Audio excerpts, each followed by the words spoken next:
the special effects scientist of the world of American comics. This video is purely for entertainment and does not infringe on copyrights or laws. The rights to the novel and image belong to the original author. We do not claim ownership. Don't like waiting and want to listen to this fanfic in full now? Subscribe to our Patreon, where you'll find the best fanfics. Chapter 101, The Nightmare of the Devil from Hell. Unlimitedness. Please.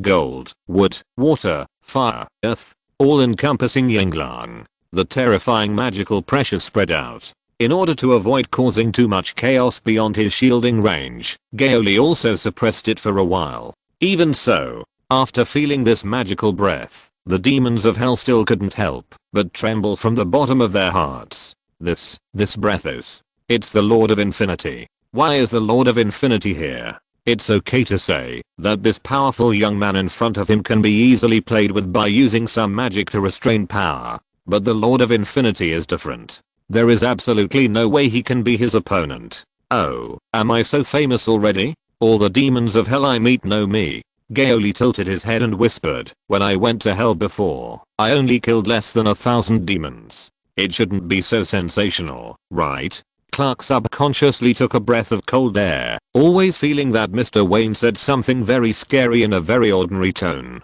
However, even when facing the legendary Hell Demon, Mr. Wayne was so famous, which surprised Clark. Mr. Wayne was a man that even demons feared. After the initial panic, the Hell Demons gradually calmed down. It is better to say that they had to be forced to calm down. Facing the Lord of the Endless, they could not fight, and they might not be able to escape. If they wanted to survive, they had to negotiate. We are the Eternal Punishment Legion. Our Legion leader, the Hell Lord Nigel, was appointed by the Great Hell Lord, the Demon King Foster. The leading demon paused, and then mustered up the courage to say, so you are, respected Lord of the Endless.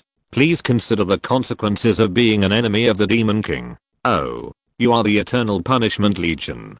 Gao Li raised his eyebrows. As for Nigel and Foster, I have never heard of them. But since the Lord and the Demon King were mentioned, Gao Li did understand these basic common sense. In hell, the Demon King is the highest ruling class, roughly equivalent to the level of the Supreme or God King. As for the Demon Lord, he is slightly inferior, but he can also be compared with the main gods in mythology. The Lord is even lower. Originally, Gao Li was a little confused about how powerful he was compared to the powerful people in the magic world.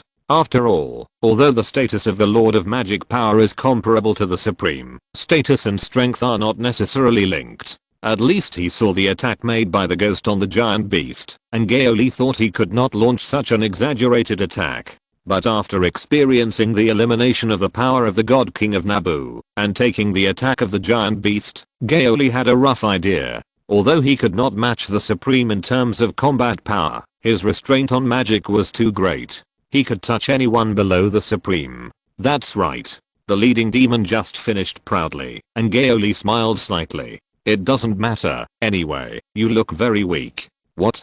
Before the demons could be surprised or angry, the light of the night magic circle flashed in front of them. Gao Li's giant hand swept over with the amplification magic, slapping countless demons along the way like slapping mosquitoes. Ah. No. Damn it. The demons screamed one after another. The demons that turned into smoke were forced to return to their physical bodies as soon as they touched Gao Li's palm. All the magic defenses they cast, or the magic to strengthen their bodies, became useless under Gao Li's attack. Boom. The street trembled, and the big hand like the palm of the Buddha beat all the demons into meat patties. After Gao Li withdrew his palm, the bodies of the demons began to spontaneously combust and turned into ashes in the blue flame. Is it over? Clark was stunned. It's too fast, isn't it? It's not that Gao Li's attack power is much stronger than his. In fact, after a trip to the Fortress of Solitude, Clark's Kryptonian ability was awakened again, and his strength and speed alone have improved by leaps and bounds. Even if he used the amplification magic, Gao Li was definitely not as good as Clark in wrestling. But because of this, Clark was even more shocked. Obviously, on the surface, his speed and strength were better, but he was still helpless against those demons. Mr. Wayne took action, and wiped out all the demons in an instant. Okay, let's go. Gory, however, acted as if nothing had happened. After removing the transformation and concealment magic, he went straight into the hospital. Alfred had already helped him find Constantine's ward number, so Gori could get straight to the point. When he saw Constantine, he was very silent, sitting by the bed and smoking silently. If Constantine hadn't coughed so badly, Gori would have almost thought he was very healthy. Wait, that's not right. Why did Constantine cough when he jumped out of the car? John, I thought you were seriously injured. Constantine turned around and saw Gori. It's you. I just felt some magical fluctuations downstairs. Did you use magic to rush here?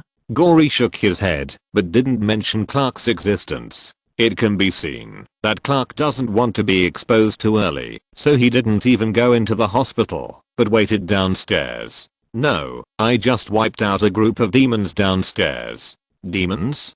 Constantine was stunned, his face a little strange. Is it the Eternal Punishment Army? You know? Sure enough, those are the demons that are looking for you. You're welcome. I helped you deal with the danger in advance. Constantine was silent for a moment, without saying much, just chuckled. It's good that the Eternal Punishment Army was eliminated. A good death. Gao Li just thought he hated the enemy, and skipped the topic directly. So how did you recover? I heard from Afu that you were seriously injured. Wayne Industries' intelligence should not be wrong. Constantine pointed out the window. You just killed a lot of demons. Can't you guess it? You recovered with the help of demons? Gao Li was stunned, and his face also became strange. Could it be that the Eternal Punishment Army is actually Constantine's friendly army? But thinking about Constantine's crooked ways, many of the magics borrowed the power of the demons in hell, which seemed reasonable. I guess so. Although he forced me to recover. Constantine said vaguely. In fact, Constantine was able to recover so quickly from his serious injury thanks to a high-ranking Lord of Hell who forced him to drink his demon blood. The demon lord was none other than Nagel, the leader of the Eternal Punishment Legion. At the same time, Nagel was Constantine's childhood playmate, so it can be said that he had a great connection with Constantine. But this does not mean that he has a good relationship with Constantine. In fact, the two are enemies. However, Gao Li did not care about those trivial matters. Since Constantine has recovered, it proves that he can also protect himself. As for Nagel, the leader of the Eternal Punishment Legion, when destroying those demons just now, Gao Li did not feel that there were any difficult opponents, so Nagel must not be among them. If Nagel is the Lord of Hell, it would be difficult for Constantine to deal with it with his strength. But since the Eternal Punishment Legion helped him recover, it would not be that he would be beaten to death after recovery, right? It seems that I came here for nothing. Gao Li shrugged. You don't have to reimburse the travel expenses, but you can tell me why you jumped off the car. I thought you were fighting with someone, and then you were forced to jump off the car halfway, such as the Eternal Punishment Legion. It seems that this is not the case now. If it was the Eternal Punishment Legion that caused Constantine to jump off the car, why should they help him heal his wounds? Constantine looked melancholy when he heard this, and took another deep puff of cigarette, and then coughed violently. Actually, I jumped off the car by myself, which is related to my past experience. Is that so? Gao Li turned around, and opened the door. Then I'm not interested. Goodbye. Hey. It can be seen that Constantine's mind is indeed very unstable now, and he urgently needs to find someone to talk to. This is a rare thing. After all, who can make a bastard show such a prickly expression of conscience? So the funny guy Gao Li stayed and sat opposite Constantine. Please start your performance. Ahem. I mean tell your story. Constantine. Damn, I suddenly don't want to talk to him anymore. After a long silence, Constantine spoke in a sad voice. A few days ago, in order to investigate the Holy Crusade, I found a friend of mine. His name is Richie Simpson, to help me. Although Richie has no magic power, he created a quantum magic that allows him to let his soul enter the machine in the network. Oh. Gao Li became interested when he heard this. Then the development prospects are very great. If this skill is used to develop technology, it will certainly be of great help. Gao Li also thought of getting to know Richie through Constantine. There is no doubt that this is a peerless genius. Yes, He should have a bright future. But, I didn't expect that investigating the Holy Crusade would be so dangerous. Constantine heard this and showed a very painful expression.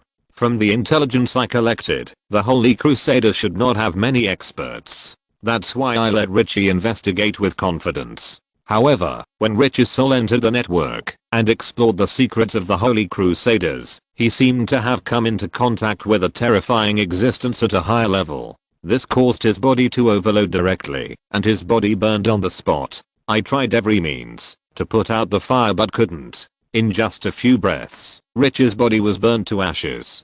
Gao Li was stunned. He just helped a friend, but his body was burned directly. Constantine is really a friend killer, the ultimate disaster.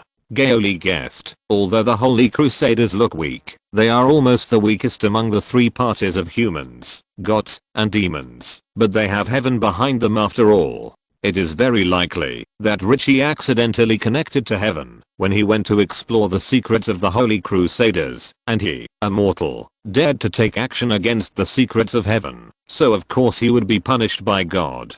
I didn't think of this before. I'm sorry for him. Constantine lowered his head immediately. Gao Li was too weak to complain for a moment. After thinking about it, he felt that he could only comfort him casually. Well, I don't want to say it, but being friends with you is really a terrible thing. Fortunately, Rich's soul has entered the network. Although his body is gone, we can think of another way. It's too late. Constantine said sadly. Although Rich's soul sensed that his body was disconnected, I couldn't let him know that his body had been burned. Otherwise, Rich's soul would be transformed into an evil spirit on the spot. Therefore, I unplugged the power cord of the computer and let Richie rest completely. Gao Li was really dumbfounded this time, even more shocked than before. NMD, why? Exclamation mark. John, are you fucking crazy? Is this necessary? You killed your own friend with your own hands. Constantine sat down dejectedly and whispered, I know, but this is better than letting Richie degenerate into an evil spirit and go out to harm people. After all, Rich's quantum magic is really powerful. I know nothing about this. Once Richie becomes an evil spirit, I'm afraid I can't stop him from escaping from the network. Gao Li understood what Constantine meant. If Richie turned into an evil spirit, he would most likely have the attributes of quantum magic. If it was other evil spirits, Constantine would have plenty of ways to exorcise them, but Constantine was helpless against quantum evil spirits that could move freely between the network and machines. In other words, he could not stop Rich's evil spirit from going out to harm people. In order to avoid causing greater damage, Constantine simply killed Richie in advance. Although you act very sad, as if you would kill for the safety of other people, I still can't understand it. I think you are very sick in the brain. Gao Li's blood pressure soared when he heard this. Such a scientific research genius was ruined by Constantine. Even if Rich's body is gone, why do you assume that he will fall into evil? Can't Richie have a will of steel? Constantine was stunned, then reacted and explained. Gory, your magic system has never appeared before, so you don't know some of the original common sense of the magic world? In your imagination, I'm afraid that after the human soul leaves the body, it just loses the physical entity, and other wills and thoughts are the same as before. But this is wrong. When the human soul leaves the body, it is equivalent to losing the protective shell and regulatory function. All his emotions and desires will be directly exposed to the outside world, which is equivalent to completely exposing his heart. In this case, you can understand that you have become an extremely emotional existence. When Richie finds out the truth, that he is dead, it will be like a fire that directly ignites his soul. Gory squinted his eyes without comment. He understood the truth, but he still felt unhappy when he thought about it. Rich's death was really too aggrieved and innocent. At this moment, Constantine's cell phone rang. Gao Li motioned him to answer the phone first. After the call was connected, Constantine listened for less than a minute before his face became extremely dull. No. The next moment, Constantine howled in grief. Chapter 102 Kamen Rider Superman? Gao Li was shocked. What happened? John, you. Looking at the grief-stricken Constantine, Gao Li twitched his lips. Wait, could this be? As expected, Constantine smiled miserably. I asked Zed to hide at a friend's house, but, Constantine buried his head deeply, and his voice became extremely painful. The Holy Crusaders raided his home. Not only did they capture Zed, but they also killed my friend's family. Gao Li was shocked. He didn't know how to evaluate Constantine's friendship. Being a friend of Constantine is definitely a high-risk job. Almost all of them will die a miserable death. But when it comes to the Virgin Mary that Constantine mentioned, Gao Li still has to grasp the key points first. If your girlfriend Zed is captured by the Holy Crusaders, do you need my help to rescue her? Isn't now a good time for you to ask me to deal with your troubles? Constantine shook his head and said, it's too late, because my friend registered me as the emergency contact person at the police station, so the police just called me. In other words, this happened at least a few days ago. His neighbor couldn't stand the stench of the corpse and called the police, and the police discovered the bodies of his entire family. Has it been several days? A few days ago you were. Gory suddenly reacted. Oh, so why did you jump out of the car? You haven't told me yet. Constantine said bitterly. I've been seeing some hallucinations. Maybe they're not hallucinations, but real ghosts. There's Flak and Mary, Gary. In short, they're all friends who died because of me in the past, or were accidentally killed by me. Of course that includes Richie. At that time, I was extremely unstable because I had just killed Richie with my own hands. Under the pressure of the dead souls, I couldn't bear it and jumped out of the car and fled. Hearing this, Gao Li felt that the shock he had received from Constantine tonight was too much. This guy is simply a disaster. He actually has so many old friends whose causes of death are related to him. Gao Li is now seriously considering whether it is better to break up with Constantine. The reason is simple. Having a friendship with Constantine is like being cursed. Not being friends may be better for everyone. By the way, even if he really has such a curse, he should be immune to my endless style, right? Gao Li thought about some random things and pinched his eyebrows with a headache. John, to be honest, I don't know how to complain anymore. You are really a bad luck star. But let's be honest. Now your plan for the advent of the Son of God cannot be completed because Zed was captured, right? Even if Zed was captured a few days ago, he should have entered the headquarters of the Holy Crusade by now, but as long as you know the location of the headquarters, it will not be a problem for us to break in and rescue her. Constantine was silent this time, and he was silent for a long time. Until Gao Li was a little impatient. Constantine spoke again in a hoarse voice. I really want to ask you, but I can't ask you. I have killed too many friends. I don't want you to be one more. If it weren't for Richie, I would definitely do what you said, but Richie's death means that the Holy Crusade is hiding deep behind it. Richie can communicate with Constantine through the machine during the period when his soul is out of his body to explore. Because of this, Constantine was afraid that Richie would soon find that his body was burned to ashes, so he had to unplug the power quickly. Constantine still remembered that before Richie's body burned, Richie had described to him where he was currently. If Constantine guessed correctly, it might be the center of the heavenly Silver City, the Golden Palace. Because Richie wanted to invade the Golden Palace, he was punished by God.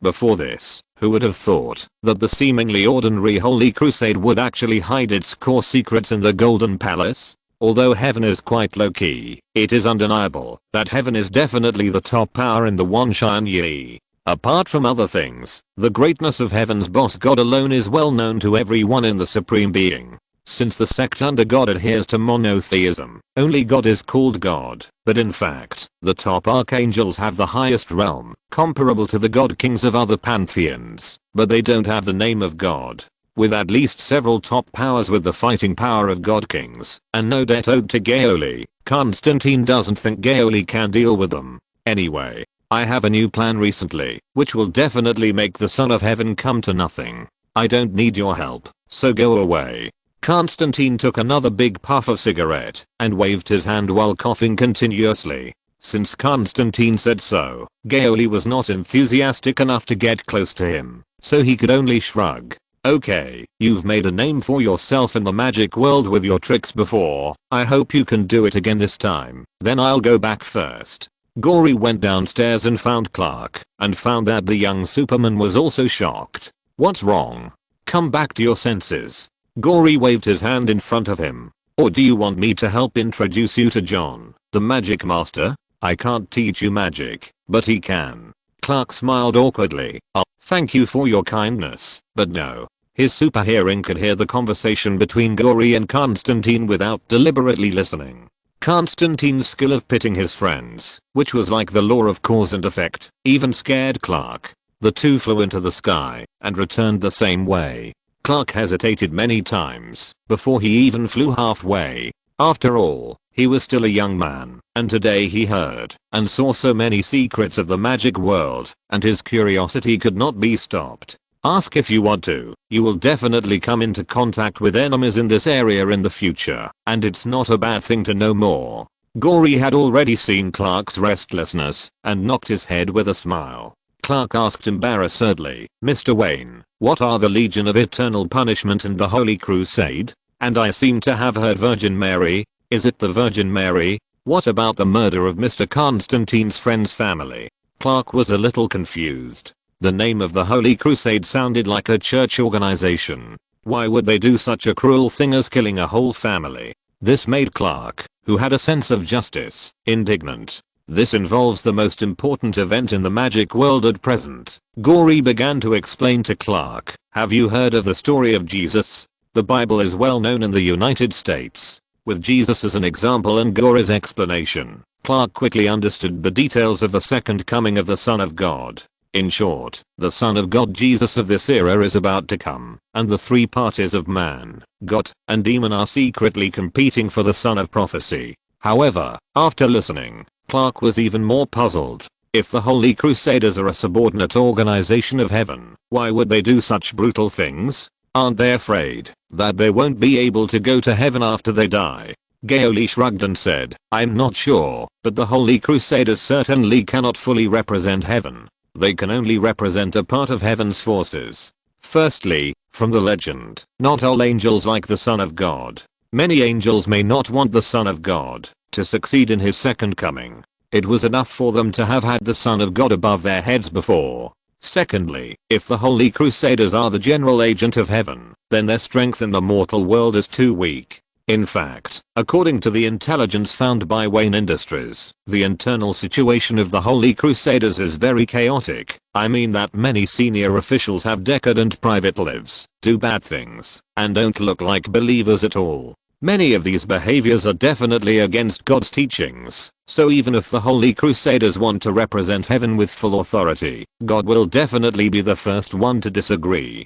Clark was puzzled and said, even if they don't completely represent heaven, they have only shirked heaven's responsibility to a certain extent, right? According to what you said, most of the Holy Crusaders will still go to hell after they die. There is no way. It's hard to change one's nature. Gao Li said, the Holy Crusaders rely on the wealthy class to develop, and most of the rich people among them, you can't expect them to be very kind.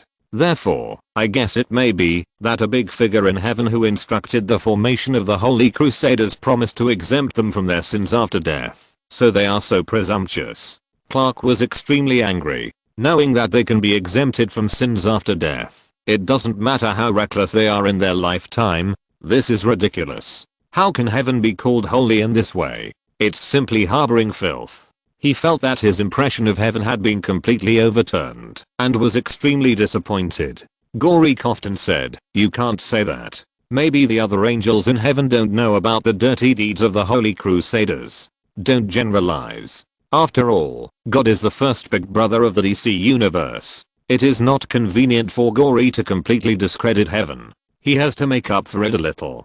Clark reluctantly accepted this statement, but he still felt bad. If things are really as Mr. Wayne said, then I can't accept that humans are enslaved by such a heaven. What's more, let's not talk about heaven for now, but the Holy Crusaders who are pushing this matter with all their strength are definitely not good things. How can a plan developed wholeheartedly by an evil organization be good? It must be an evil plan. Hey, that's not what I said. The rhetoric of enslaving all mankind came from John and those magic masters. I just repeated it. Gory quickly distanced himself from the matter, but Clark's mind was already full of this matter, and his expression became extremely serious. Although my family is barely a Christian, I still hope that humanity can be the most important thing. If the holy crusaders who killed the entire family of an innocent person can be forgiven, then such a heaven is better not to worship.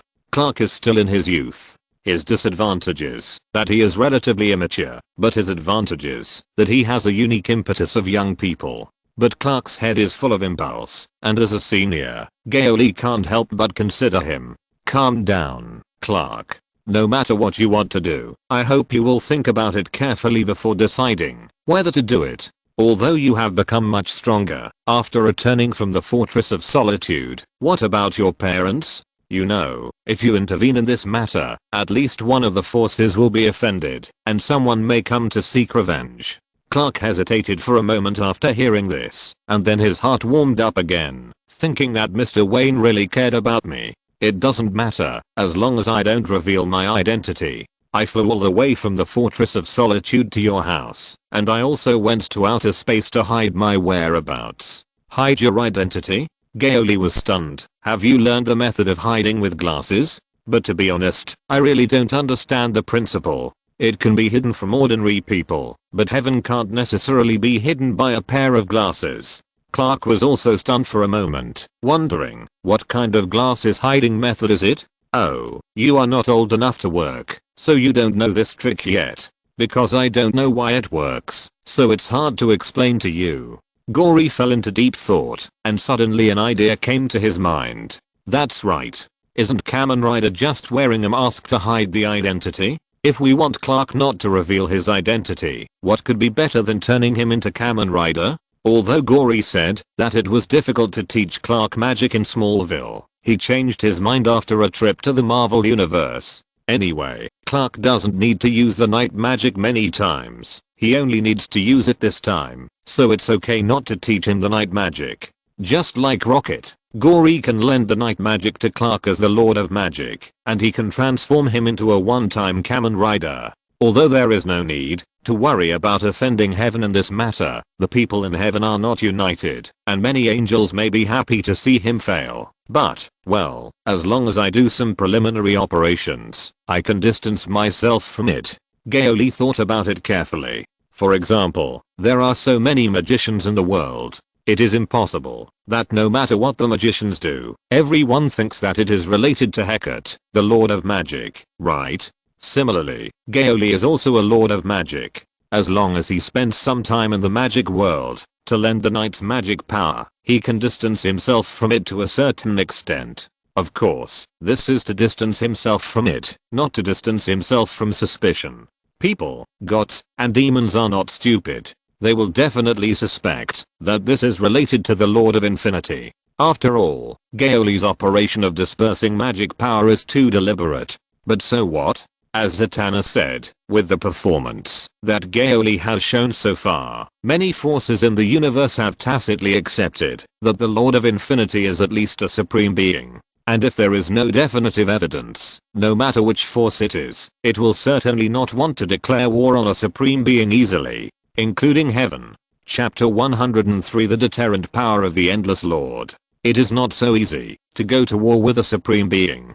Supreme represents the class that has reached the highest peak of strength in the entire universe, but in fact, anyone who crosses this threshold can be called the Supreme. In other words, the Supreme Realm is a basket, and people with a large gap in strength can still be put in it. For example, the Supreme Realm is very similar to the 7 Warlords of the Sea or the Vice Admirals in One Piece, and must meet certain strength requirements. The strong people who can be called 7 Warlords of the Sea or Vice Admirals of the Navy have a very large upper and lower limit of strength. The weak ones can be beaten, or even killed in one move by masters who are not even at the level of admirals, and the strong ones can be as strong as the 4 emperors. Therefore, it does not mean that, if heaven has many supreme combat forces, it will definitely be able to beat a supreme being.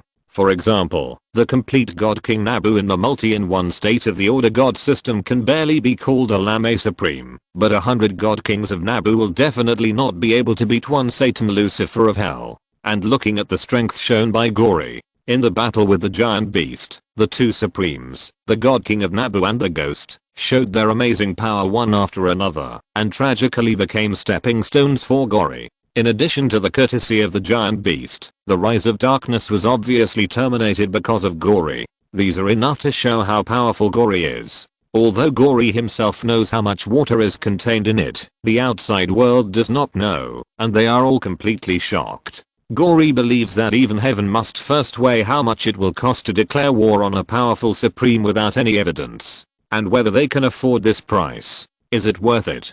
But these are actually groundless worries. Gory has already guessed the attitude of heaven, and he just thought about the worst possibility. After arriving at Gory's villa, he called Clark, who was about to leave. "Clark, you have made up your mind, so I won't say more.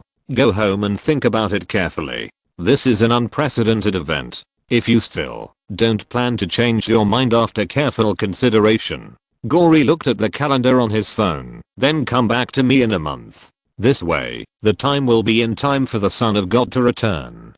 Clark nodded. "I understand, Mr. Wayne. This is a major event that determines the fate of all mankind. I will definitely think about it seriously." That's not what I meant." Gory pinched his eyebrows. "I mean, it's a big deal for you. Forget it. Anyway, go back and think it over. Okay, good night, Mr. Wayne." Clark posed in the classic Superman pose and soared into the sky in the sonic boom airflow. After returning to the room, Gory did not go to bed immediately, but drafted a treaty before going to bed. The next day, Gory contacted the Magic Masters through Zatanna, of course, in his transformed appearance. "Although I will not stand on the side of humans blatantly, I can promise you that I will never stand on the side of heaven or hell. And, if something unexpected happens, I promise to lean towards the side of humans. For this, you need to pay a certain price. Let me borrow your connections in the magic world." Hearing Gao Li's vague words, the Magic Masters looked at each other in bewilderment. It was not bad to get a promise from a dignified supreme being. At least he did not stand on the opposite side of them. After all, the benefits and costs are equal. The Lord of the Endless did not ask them to pay a high price, but just borrowed his connections at a very low price. It can be said that they earned this result. "It is our honor to cooperate with you, respected Lord of the Endless." Sage Ochi came forward and saluted. "May I ask what we can do for you?" Gao Li wrote in the air with his fingers, and the knight's magic power spontaneously formed words to form a magic contract. "As everyone knows, I'm a master of magic power, in charge of a brand new magic power that has never appeared in the multiverse before. So, of course, I can also lend magic power. This magic power is called Night Magic Power. It is different from the magic power you are using now. You will not encounter a debt crisis in the future, because the cost of using it has been written by me before." All the Magic Masters looked at the magic contract with great interest. Guvara, who was quick-witted, immediately thought of something. "Is it like that, Gary Wayne?" "Yes," Gary replied. "He is a night magician. However, he is not the same as the one who borrowed magic power. He practiced night magic himself. There are more stringent conditions for practicing night magic. I will publish the method at the same time. Night magicians will also be bound by this magic contract. And if you don't want to practice with life-threatening practices, you can directly use night magic power to cast magic. The price you need to pay is no different." The Magic Masters nodded when they heard this, but after taking a closer look at the contract, they all widened their eyes in shock. The reason is simple. Compared with the terrible debt crisis, the price required in this magic contract can be called a great benefactor. There are only 3 conditions for the use of night magic, or the price to be paid. Article 1. You cannot use night magic to do anything that is not in line with normal moral values of good and evil. If you encounter this situation, the night magic will be frozen immediately according to the magic contract. Gao Li will not care what the person who borrows the night magic wants to do, or whether his own nature is bad, but if you want to use his power to do evil, it is absolutely not possible. Article 2. The Lord of the Endless still retains most of the ownership of the lent magic. If there is a situation where the magic needs to be taken back, the holder will be notified first, and then the night magic will be recovered. If it is the night magic cultivated by the night magician himself, this part will be taken 50%, and the rest can be kept by himself, but it still has the magic mark of the Lord of the Endless, and must abide by the first and third contracts. Gao Li's point is actually aimed at the existing magic system of the DC universe. Although the borrower of magic will bear debt, the existence of the lent power cannot be taken back, just by saying it will be taken back. For example, Black Adam and Thunder Shazam both borrowed the power of the 6 gods through the Shazam contract. However, unless they shouted Shazam to release the borrowing status, the 6 gods could not take the initiative to take back the power they lent. Article 3. The holder of the Knight's magic power, or the experience and knowledge and skills of the use of Knight's magic will be regularly fed back to the Lord of Infinity, and the parts that are not related to Knight's magic will not be. If the borrowed and consumed Knight's magic power is too much, so that it does not match the value of the use experience and knowledge and skills, the debtor's other experience and knowledge and skills will be automatically obtained to pay off the debt. The meaning of this third article is very simple: leveling. Every time Gao Li lends a Knight's magic power, it is equivalent to opening a small account to help him practice. This is not Gao Li's own chicken. In fact, most of the existences that lend their own power have this purpose. Otherwise, who would be bored and lend their own power? After all, just like Black Adam and Thunder Shazam, if they are not good, they may not even be able to take back their own power, so they must have a lot of benefits. If you only use the Knight's magic to cast other magic, you don't need the Magician's Ring. If you want to practice Knight's magic, you can buy the official Magician's Ring and Driver. I will entrust a well-known company to sell them on your behalf. As soon as Gao Li finished speaking, he felt like he had become a DC agent. But, isn't that good?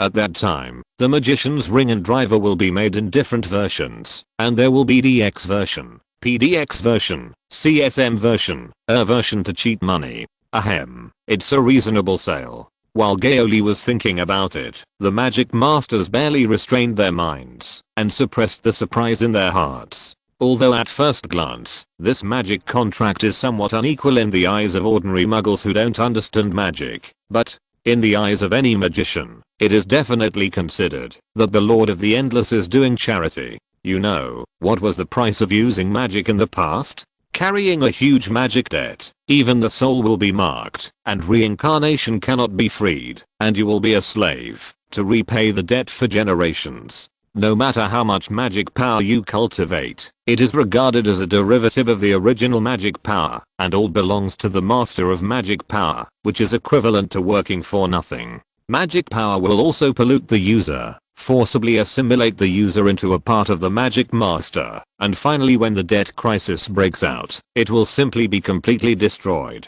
Not only magic power, but almost all the borrowed power has similar properties. Compared with this, what are the 3 conditions written by the Lord of Endlessness in the contract? It is basically a great charity that benefits the entire magic world. In short, I hope to use your connections in the magic world to spread this news. With your reputation endorsement, it can also reduce the difficulty of publicity. Anyone who wants to borrow the Knight's magic power can come to me.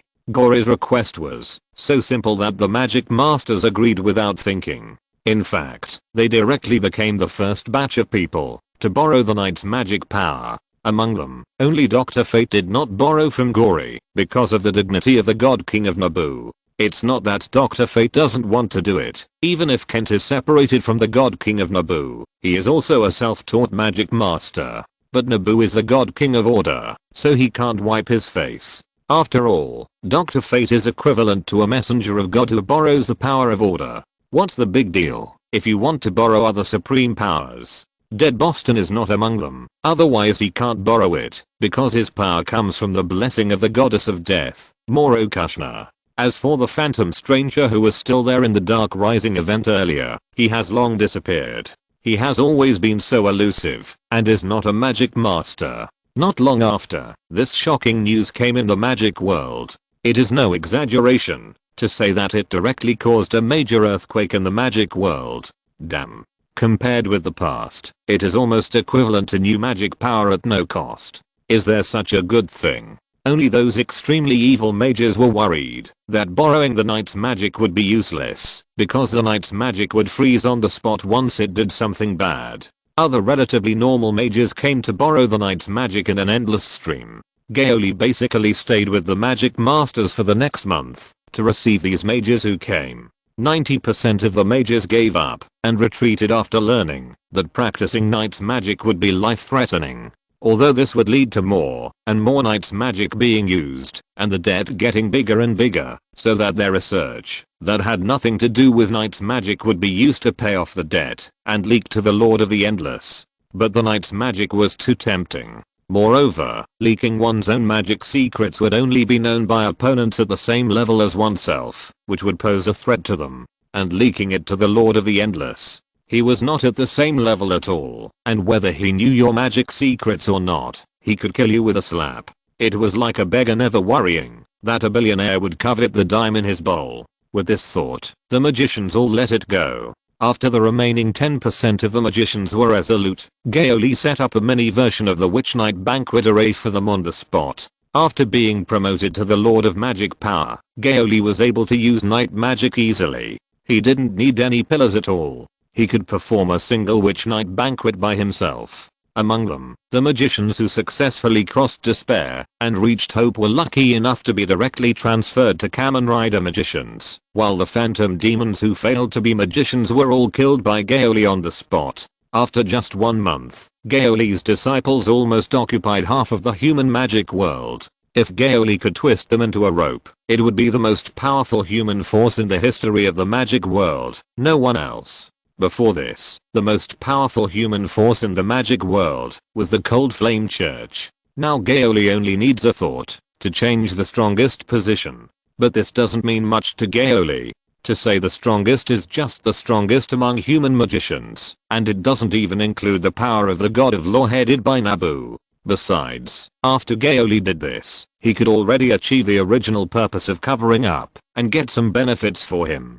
After a month of thinking, Clark also made up his mind and came to Gao Li with a determined look. Mr. Wayne, I have thought it through. And during this period, I also used super hearing and supervision to secretly investigate. The Holy Crusaders are indeed so dirty. You didn't wrongly accuse them. Really? Gao Li condensed tonight's magic. Tomorrow is the winter solstice. Now that you have made a decision, let's go. I can provide you with support to conceal your identity, but how to do it specifically depends on you. In principle, I will not intervene or interfere. Is that okay? No problem. I'm very grateful that you can help me like this, Clark said, and then he was a little confused. Is this ball of energy in your hand support? How do you use it to conceal your identity? Gao Li smiled and said, it's very simple. Just turn you into a Kamen Rider. Congratulations. From today on, you are a Kamen Rider. Chapter 104 A grand ceremony watched by all gods and demons. Winter solstice, midnight. Swamp Monster came to the Council of Life, which is the headquarters of the Green of all things. Every member of the Council of Life was once a previous generation of Swamp Monster. John Constantine came to me and hoped that I would implement a plan which would be good for the Council of Life and even for the Green of all things. Swamp Monster said straight to the point, but the Council of Life had different opinions. John Constantine is not trustworthy. What good ideas can he have? Today is the winter solstice, and we should pay attention to the coming of the Son of God. There is no way. Constantine's reputation is too bad.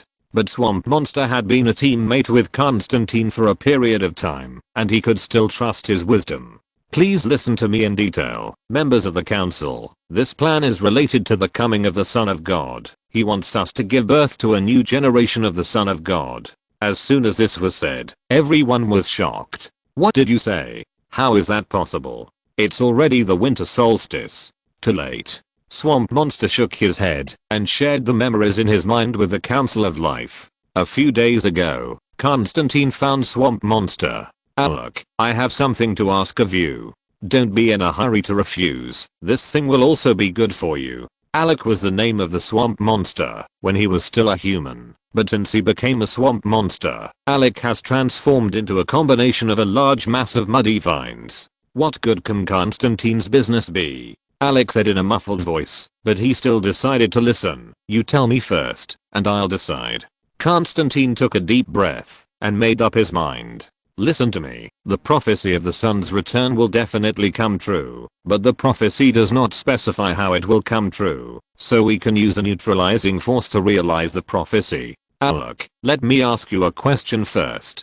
After you turned into a swamp monster, have you ever regretted it? With a body like yours, you can no longer be affectionate with your girlfriend a bee. Constantine hadn't finished his words when he was lifted up by the swamp monster angrily. Constantine, you are so low class that you can't be any lower class. Did you find me just to play such a dirty joke? Now the whole species is on the verge of death.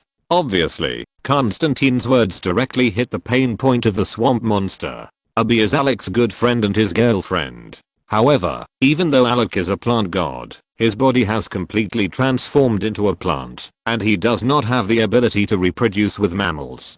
The mammals here refer to humans, of course. He can't do any mammals, let alone reproduce, and he can't even do the things he loves. Oh, calm down. Constantine took out a cigarette calmly. Of course I'm not just joking with you. Don't get angry. Everything is under my control. Listen, let me light a cigarette first, and then I'll tell you the plan. I promise that you will definitely like this plan, and even be grateful to me. The swamp monster was silent for a while, put Constantine back to where he was, and Constantine also took the cigarette and lit it. The prophecy about the second generation of the Son of God is that on the winter solstice, after the combination of nature and supernatural, the Son of God will be born, right? Then, all you need to do is lend my body to you on the winter solstice, and then do some things that lovers should do with a bee, and you can meet the prophecy, right? A bee is a human being, which is nature, and Alex is a plant god, which is supernatural. Their combination is of course a combination of nature and supernatural. Upon hearing this, Alex showed an extremely obvious shock expression, even though he was in the form of a plant. He never expected that Constantine would come up with such a crazy plan that violated moral ethics. Moreover, using Constantine's body to do that kind of thing with his girlfriend, Alex always felt weird in his heart. However, he hadn't been intimate with a bee for too long. If he missed this opportunity, he might never have it again in his life. After all, after retiring, the swamp monster did not turn back into a human, but became a member of the Council of Life. The Council of Life is even further than the swamp monster. The swamp monster is just a humanoid creature that looks like a variety of plants, while the Council of Life is directly a large group of conscious trees and plants. I don't know. Alex was silent for a moment, but can this plan succeed? It is said that heaven will send extremely high-level angels to the earth to combine with the contemporary Virgin Mary. How can my child with a bee compete with them in terms of authority? Constantine's plan seems ideal, but there is a fatal flaw, that is, the authority to become the contemporary Son of God. It does not mean that, as long as the conditions meet the prophecy, then the Son of God will definitely be born. Otherwise, on the winter solstice, find a bunch of messy demons or monsters, and let them combine with humans. Wouldn't it be possible to give birth to tens of thousands of sons of God? Meeting the conditions described in the prophecy is only the most basic requirement. Apart from that, it depends on who is more qualified to become the Son of God. There is only one holy position for the contemporary Son of God, and the Son of God is related to heaven. So in the coming of the Son of God, the children of angels and the Virgin Mary undoubtedly have the highest authority. Even if Constantine facilitated countless couples who satisfied the combination of nature and supernatural on the winter solstice, their children piled together could not compete with the children of high-level angels and contemporary saints. Don't worry, I've thought about this a long time ago. Constantine sighed and blew out a smoke ring. Don't ask me about the details. I don't want to say it, and I don't even want to recall it. But I can guarantee that the combination of angels and saints will never succeed. By then, as the representative of the green of all things, the strongest plant god in this supernatural force, the childborn, will definitely have top authority and will be able to win the first place in authority on the winter solstice in one fell swoop.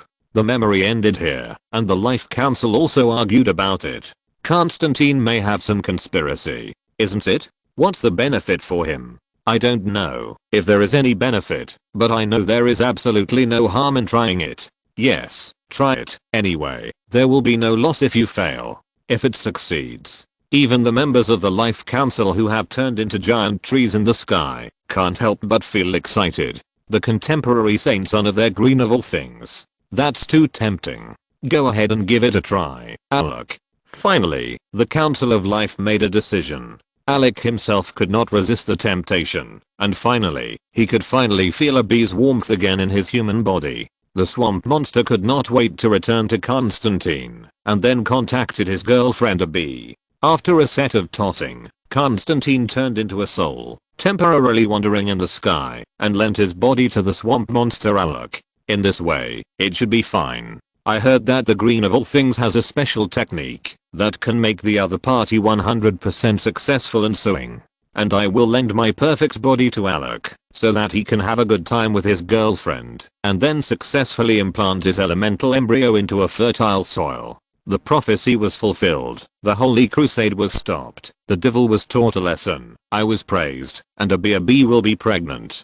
Constantine and the spirit state silently reviewed the situation, feeling that everything was going according to plan. If Gao Li knew about Constantine's amazing operation, he would be amazed and praise him. I cheated on myself. Only you can do this. In fact, Constantine was helpless. The day when Nigel helped him recover, he threatened the life of the baby downstairs in the hospital. This forced Constantine to sign a contract with Nigel and carry out the evil plan of the Eternal Punishment Legion. However, Constantine did not want to help heaven enslave humans, nor did he want hell's conspiracy to succeed. He chose to stand on the side of humans. Although the green of all things is quite hostile to humans, the contemporary swamp monsters still have humanity and care about the safety of humans. Moreover, if Alec successfully gave birth to the second generation of the Son of God, then a bee would be promoted to the Virgin Mary, and a bee is a pure human. Of course, the Virgin Mary Z is also a pure human, but she was arranged to have intercourse with the angels of heaven, so that the Holy Son born in that way would have special significance, and it would be useless, no matter what race the Virgin Mary is.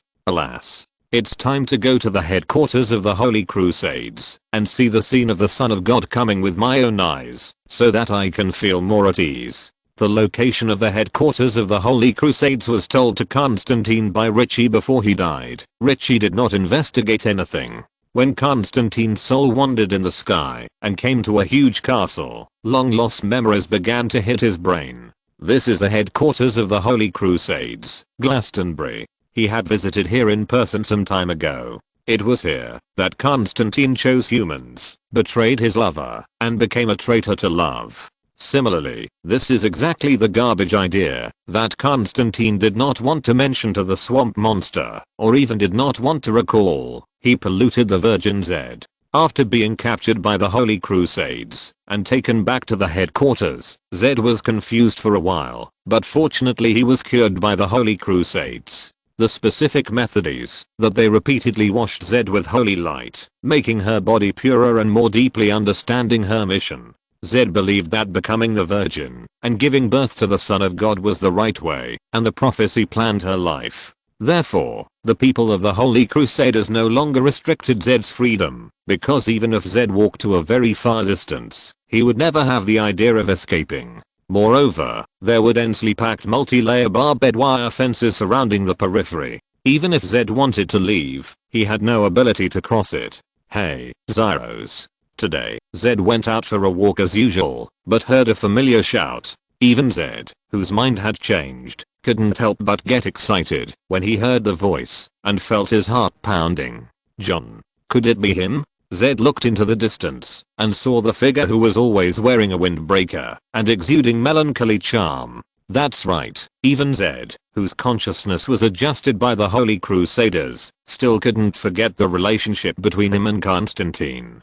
It's me. I haven't seen you for a long time. Constantine smiled at her. Come with me, Zyros. It must be said that the security of Glastonbury is as bad as that of the Kingdom of Light. The person in charge of this matter in the Holy Crusaders should be taken out and shot together with the director of the Technology Development Bureau. Anyway, Constantine easily kidnapped Zed, and the two walked to a big tree with a tree hole inside. John, are you going to come and take me away? Zed asked. I won't go with you. Becoming a saint is my mission. Constantine shook his head and said, no, just like before. Even if I take you away, the Holy Crusaders will eventually find you. It's meaningless. Let's not talk about this for now. Zyros, do you like my big tree? It feels warm, right? Zed was stunned and said, John, what are you doing here? I thought you. Constantine stared at Zed affectionately, and his eyes were filled with tears involuntarily. I won't force you to go against your will. After all, if I were you, I would do the same. Either be the queen in heaven, or be a coolie in hell. What can you choose? Zed hugged Constantine gently, exuding the holy motherhood of the saint. Don't cry. Don't cry. John, I will always love you. My love has not changed. I will also always love you. Constantine said, then just like usual. No, just this time, okay? Zed was stunned and said gently, John, that can only be the last time, and you must leave after that. This is also for your safety. Zed also wanted to leave this last memory, and the two embraced and kissed passionately. The subsequent development is indescribable. In short, after the matter was over, Constantine left with double sorrow. His plan has been completed, and the multi-line operation has been laid out. On the day when Gao Li visited the hospital, Nagel injected the demon blood of his Hell Lord into Constantine's body to make Constantine recover from his serious injuries. Therefore, Constantine's body fluids have been in a state of being contaminated by the power of the devil. And just now, he successfully injected the filth into Zed's body through passionate rolling with Zed. The contemporary Virgin Mary is completely defiled by the power of the devil. In this way, the original plan of the Son of Heaven to come cannot be implemented at all. Then the Son of God with the highest authority cannot be born, and the throne of the contemporary Son of God will naturally fall to the child of Abi and Alec. Although Constantine is always tormented by guilt, and he feels sorry for Zed, but Constantine has no other choice. This is the best way he can think of.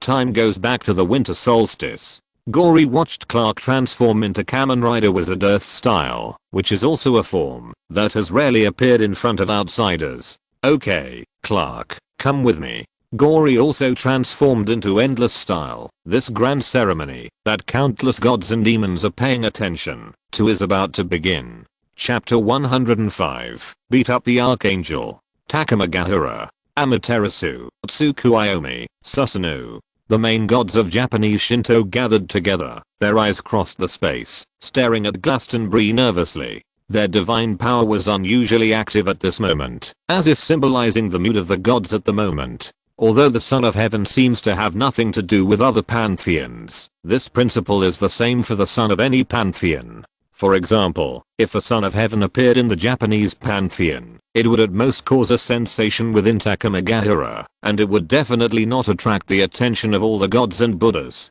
But, that was the Son of Heaven. This is like the next president of a small African country and the next president of a top power. Even if they are both presidents, their influence on the world is completely different. The Son of Heaven is coming, has spread throughout the 8 divine realms, and the gods all understand that after today, a new era is about to begin. Asgard. Odin sat on his throne, staring at the world with his one eye. His wisdom and power are praised throughout the universe. He is the leader among the gods and the master of the Nordic world. However, at this moment, Odin's mood was very complicated.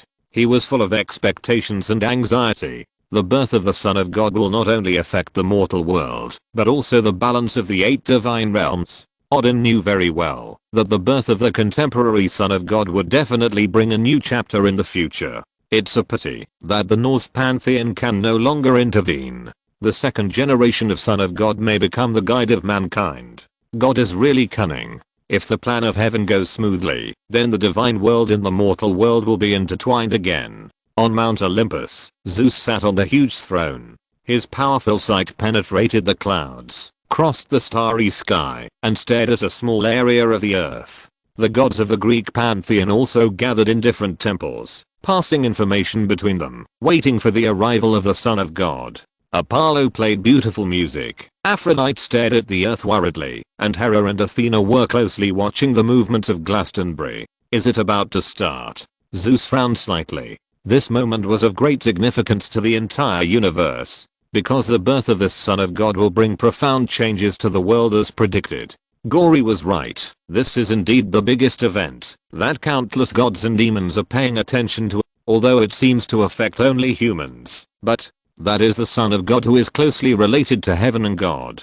From the perspective of the entire universe, the relationship is too important. The most important thing is that this is still the contemporary Son of God corresponding to the giant beast. The giant beast makes the major divine domain stay at home, and its fierce power covers the entire universe, while the Son of God can smooth out and heal the cosmic chaos caused by the giant beast. It is also very important, and they can't help but pay attention. Let's say goodbye here. It's up to you next. Remember to pay attention to safety. Gory took Clark halfway and gave him the address of Glastonbury, and then parted with him. Although Constantine did not tell Gory where the headquarters of the Holy Crusade was, now that the Son of God is about to come, judging from the gathering fluctuations of power, it can be known that the ceremony took place in Glastonbury. Afterwards, Gao Li, like all the gods and demons, used magic to watch the Son of God coming, and at the same time, did not hide his own powerful aura.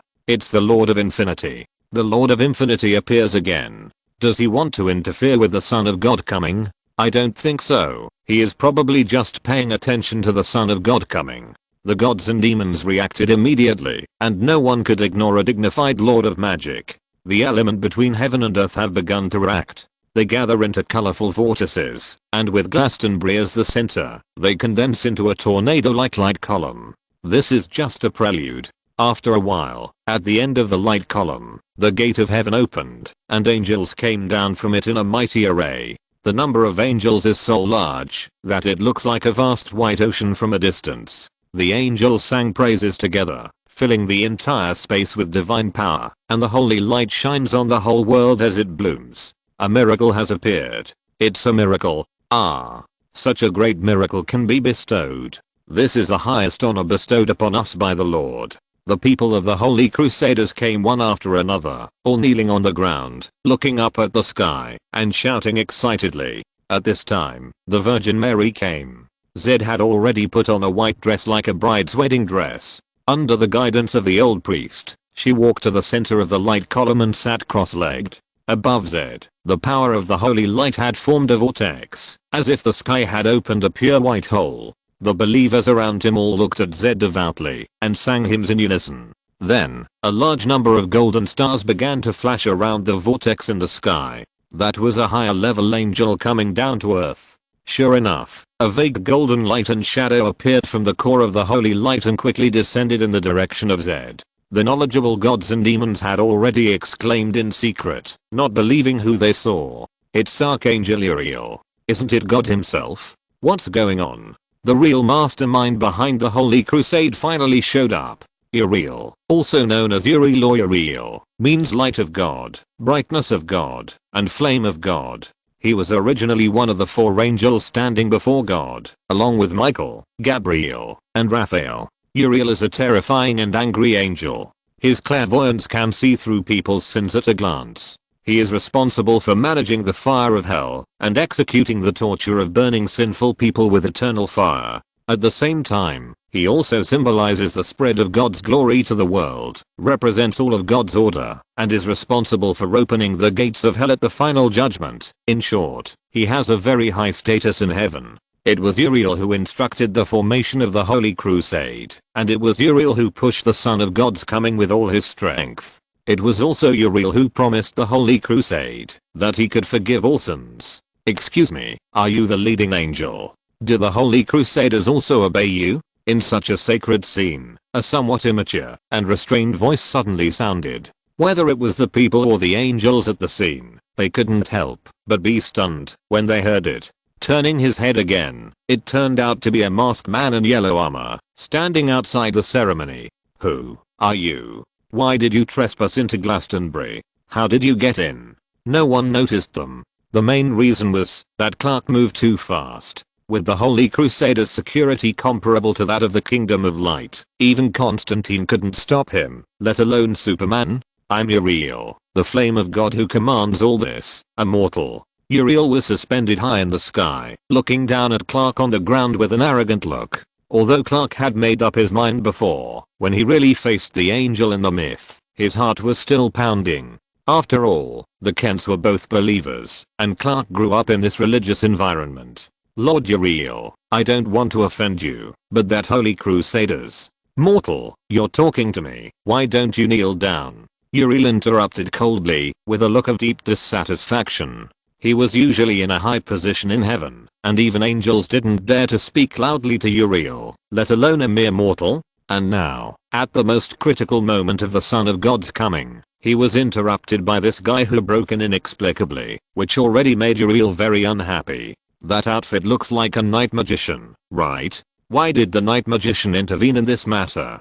Did the Endless Lord secretly instruct? But the Endless Lord seems to only use magic power, right? Yes, I remember that the night magician hasn't formed any power group yet. Then he is finished. How dare he provoke Uriel? The gods and demons in the sky were talking about it, and they all recognized Clark's origin. After all, the Endless Lord is the most famous big man recently, and the Endless Lord's widespread use of magic power for charity is also the most famous event recently. So what if he is just a night magician?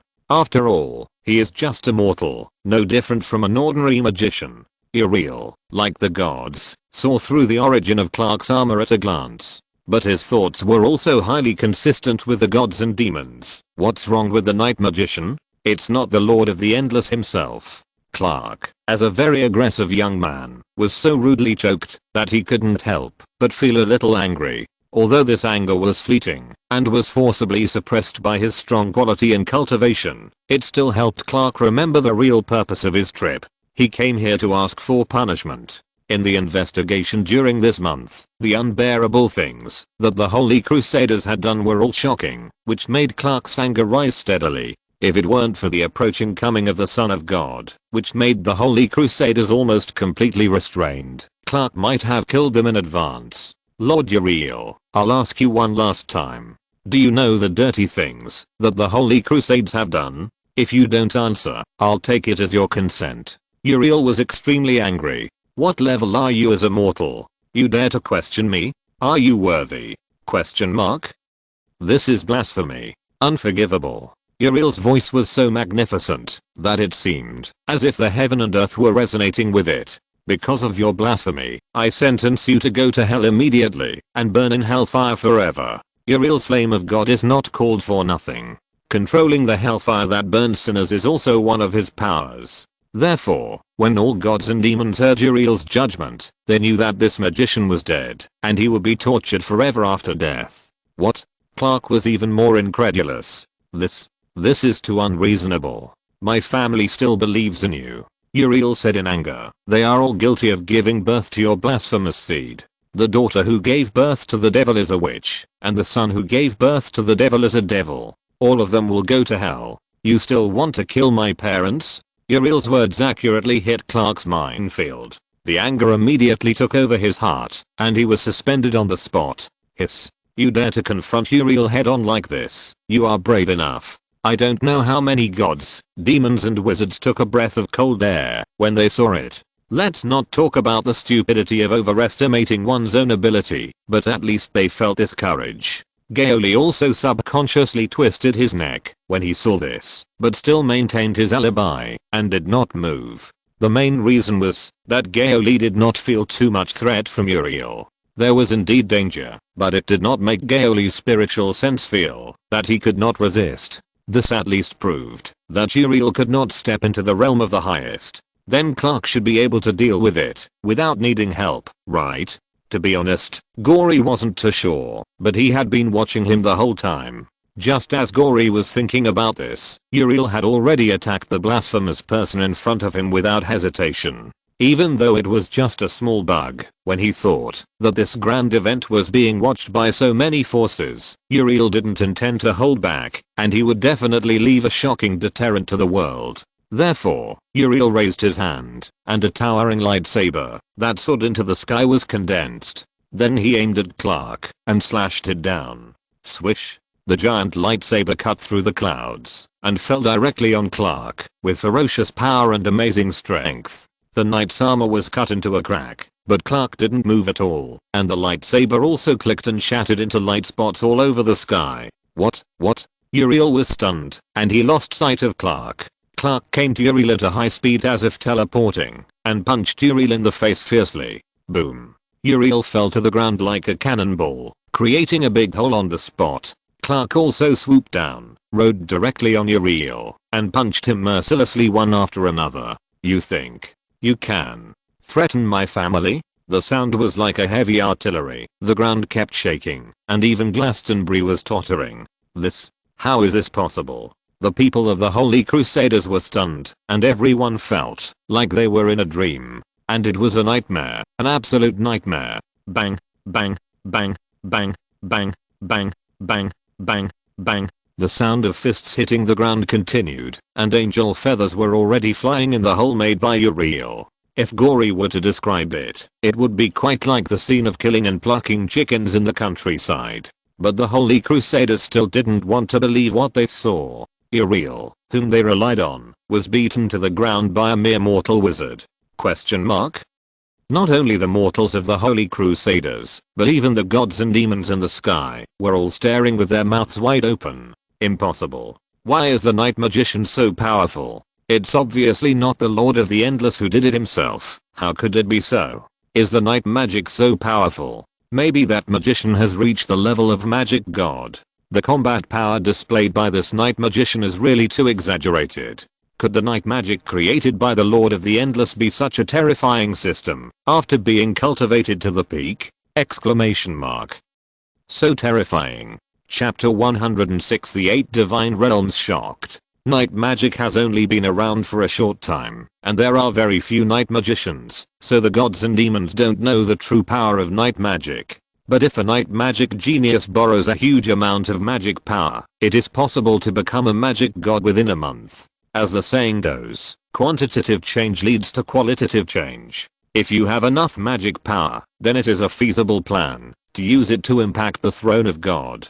Unfortunately, in the past, this only existed in theory, and no one could obtain such astronomical magic power. And the night magician who beat Uriel in front of him may be a living example of success. Since even the magic god in the night magic system is so powerful, how strong should the Lord of the Endless be? When thinking of this, the gods and demons in the sky couldn't help but become solemn. Enough. Suddenly, Uriel's roar came from the pit. Uriel is one of the 4 angels in front of God. Although he has not entered the supreme realm, he is not that weak. Uriel was caught off guard just now. He never expected that the mortal he despised could burst out with such terrifying power. In other words, it was not that Uriel was not strong, but that Superman was too strong. So strong that he was beyond his expectations. With a snap, Uriel reached out and caught Clark's fist. In fact, Clark was also stunned by Uriel's roar just now. After all, he lacked combat experience and hesitated for a moment at the critical moment. It was like a fight between children. If the other person suddenly said that he didn't want to fight anymore, his opponent would subconsciously stop. Although Clark had never experienced a fight between his peers, he would undoubtedly do the same with his pure conscience. And just this pause immediately gave Uriel an opportunity. He turned into a white stream of light and got out, rushing straight into the sky. When he got close to the army of angels, Uriel felt more at ease and looked down at Clark again. Mortal, your power is very strong, but daring to attack the Lord's messenger will undoubtedly be aggravated. Tell me your name. The angel army did not sit idly by, but they just didn't react just now. After all, who would have thought that the dignified flame of God would be beaten like that?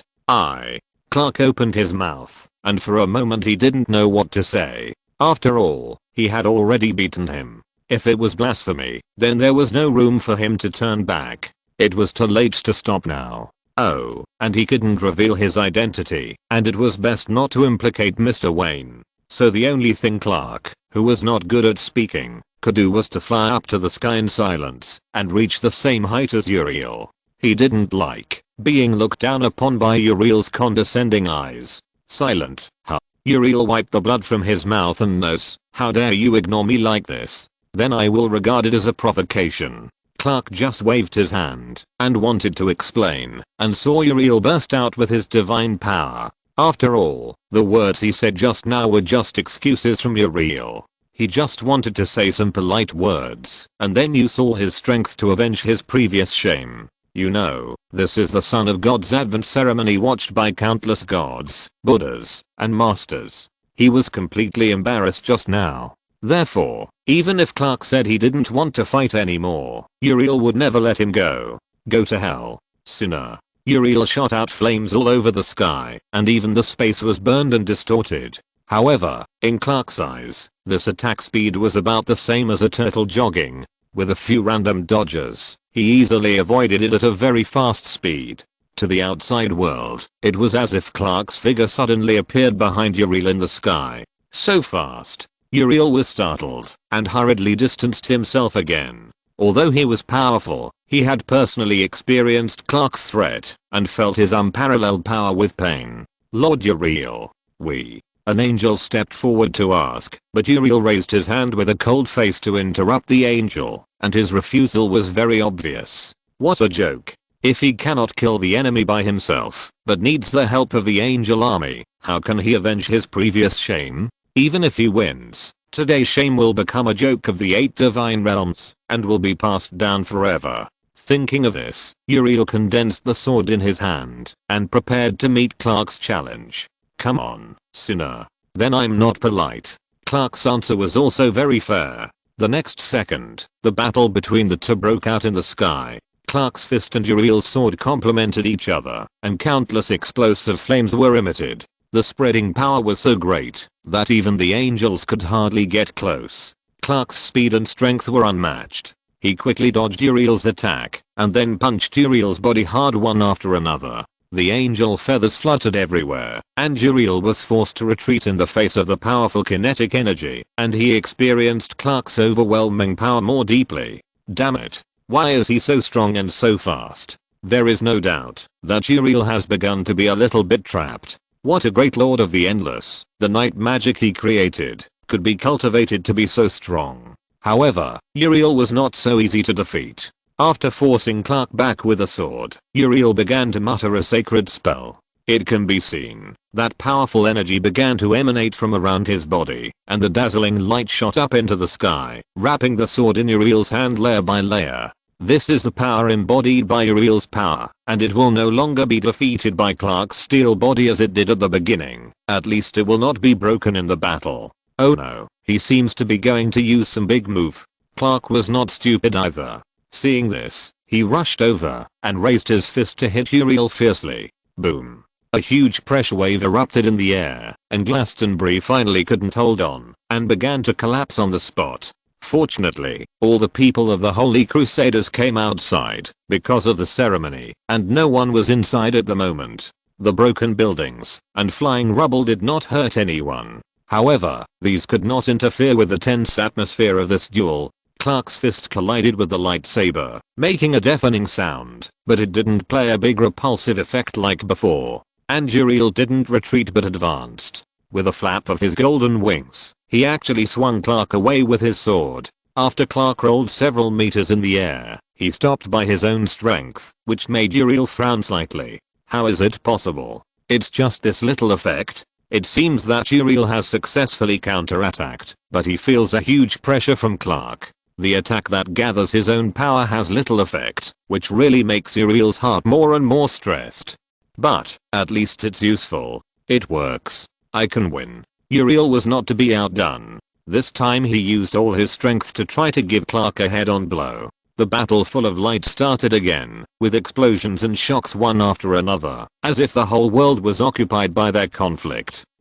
Clark flew over and hit Uriel's body with a powerful fist, making a deafening roar. Uriel was knocked back by the blow, his golden wings frantically vibrating as he tried to stabilize himself. However, Clark did not stop. He quickly pursued him, raining down a series of punches, kicks, knees, and elbows. He had become more and more skilled in fighting, and finally had an opponent who could not be killed for a while, who could help Clark get familiar with his greatly increased strength. Since upgrading at the Fortress of Solitude, Clark had never exerted his full strength so fully, and he felt extremely comfortable fighting now. In other words, Uriel was almost like Clark's punching bag. Ah, damn it, damn it, damn it. Uriel roared in anger. Although he tried his best to resist, Clark's strength was almost unstoppable. Each of his blows was devastating. With a loud bang, Clark hit Uriel's chin with another fatal uppercut. Uriel screamed, and golden light burst around his body, but failed to help him stop. He was still blown high into the sky by the air wave, leaving a bright streak of light. Clark followed closely behind, chasing Uriel and beating him up. Bang bang bang bang bang bang bang bang bang bang bang bang bang. In the sky, Clark continued to launch a fierce attack, and carried out multiple ruthless blows around Uriel. Punch after punch was like a violent storm. Even though Uriel used all his strength to resist, he was still beaten and blood flew everywhere. The fierce battle between Clark and Uriel was full of flames, and the clouds on the horizon trembled and dispersed. Anyone with a discerning eye could see the extremely powerful strength displayed by Clark, and could also see how the battle was developing. Even though Uriel had tried his best to resist the violent Clark, he could not stop this great power anyway. Even if they are magic gods, they are rarely this strong, right? The upper limit of night magic is so high. It is indeed a completely new power system that is completely different from the old magic.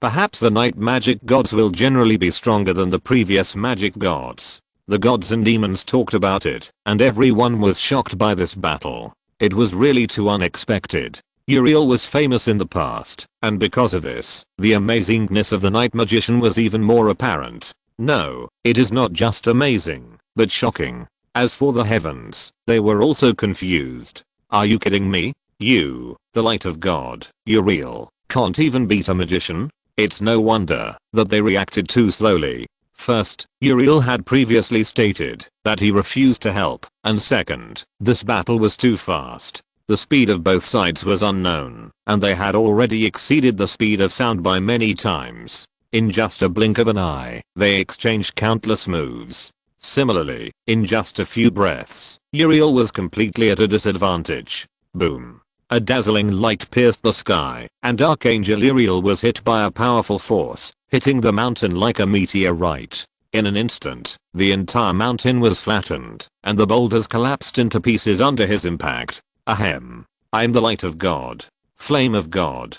There is no way I can be defeated by a tiny night magician like you. Uriel stood up with difficulty. His angel wings were very messy, and he was covered in bloodstains and looked miserable, but his expression was still firm. Uriel, surrender. I don't want to kill you.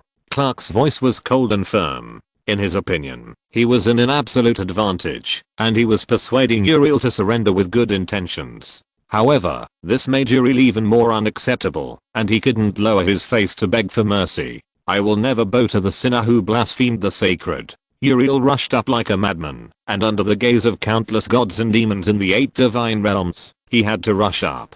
The war started again, but it didn't last too long, maybe even less than a few seconds. When the heaven side made up their minds to rush to support, and not let Uriel lose face again, Clark had already hit Uriel's chest with the last heavy punch. Clark's infinite power caused a huge air explosion, which hit Uriel into the ruins in the distance. Boom. Uriel's figure disappeared in the smoke and dust, leaving only a mess, but he never got up again. The magic masters who were always paying attention to this place were also dumbfounded.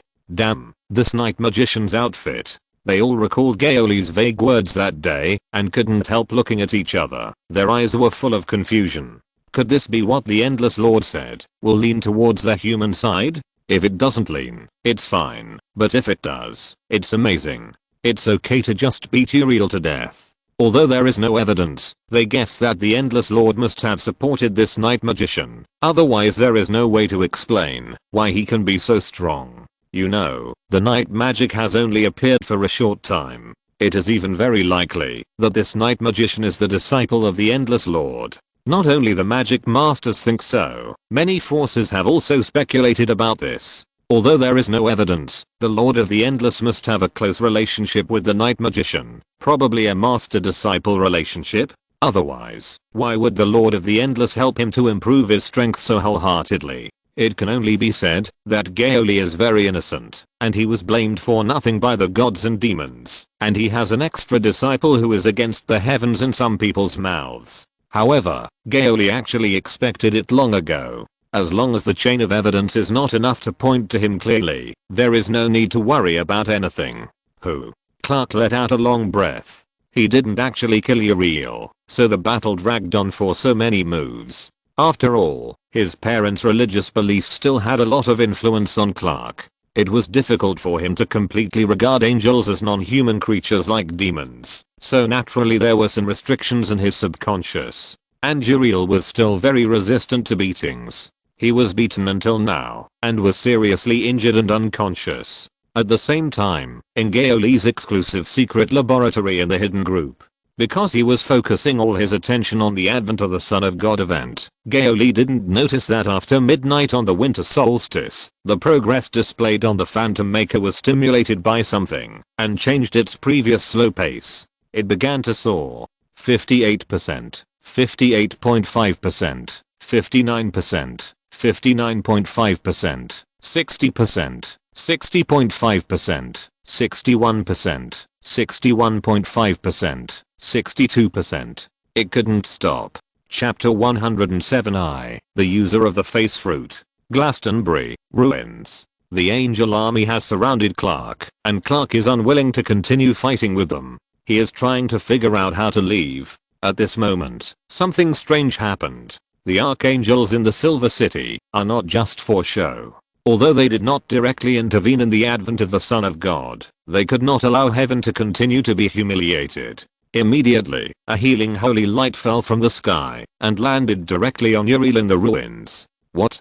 Clark was surprised and wanted to step forward to stop it. He finally beat Uriel down. Well, it wasn't that difficult, but wouldn't heaven's treatment mean that all the previous efforts were in vain? Although Clark is confident that he can beat Uriel down again, if heaven repeatedly treats Uriel, it will be difficult for Superman to outlast them. Stop him. Clark is not the only one who wants to stop his opponent. The Angel Army did not arrive late this time, but rushed towards Clark one after another. This group of angels surrounded Clark in 3 layers, which was like a net of heaven and earth, so airtight that not even a drop of water could get in. And because the angels could fly, they still surrounded Clark from all directions. Unless Clark could move in space, he could not escape, no matter how fast he was. Damn it, get out of the way. Get out of the way. Clark pushed the Angel Army away with all his strength, but he didn't dare to really attack them, and he seemed very restrained. Although Uriel was beaten so miserably by Clark, he was at least famous, and was one of the 4 angels in front of God. Although he was undoubtedly the bottom of the group, he was also very good at being the bottom. The light of God and flame of God are first class as sandbags. In short, they are very durable. This is also what Clark felt when he did not take the initiative to attack, but took the blow from Uriel first. Then, he could use his fists and feet with confidence. However, the angels who blocked him were different. If they use less strength, they might not achieve much. The angels all showed fanaticism and fearlessness. If they used more strength, then they might easily kill the angels. Angels are different from demons after all. Clark was also influenced by his parents. Uriel attacked Clark because he stepped on Clark's minefield. Moreover, the Holy Crusaders under his command also committed all kinds of evil. Clark's anger had accumulated to the highest point before that. In other words, he only wanted to kill the chief culprit. In fact, it was not accurate enough. Clark did not even intend to kill Uriel, not to mention the other angels. In short, Clark felt overwhelmed and difficult to deal with. He was forcibly dragged down. After all, the Angel Army was not connected as a whole. If several mountains surrounded Clark, Clark could easily push them away. But the angels were all individuals. Even if Clark pushed dozens of them away with great strength, as long as the other angels avoided them, they would not be affected by the power transmission.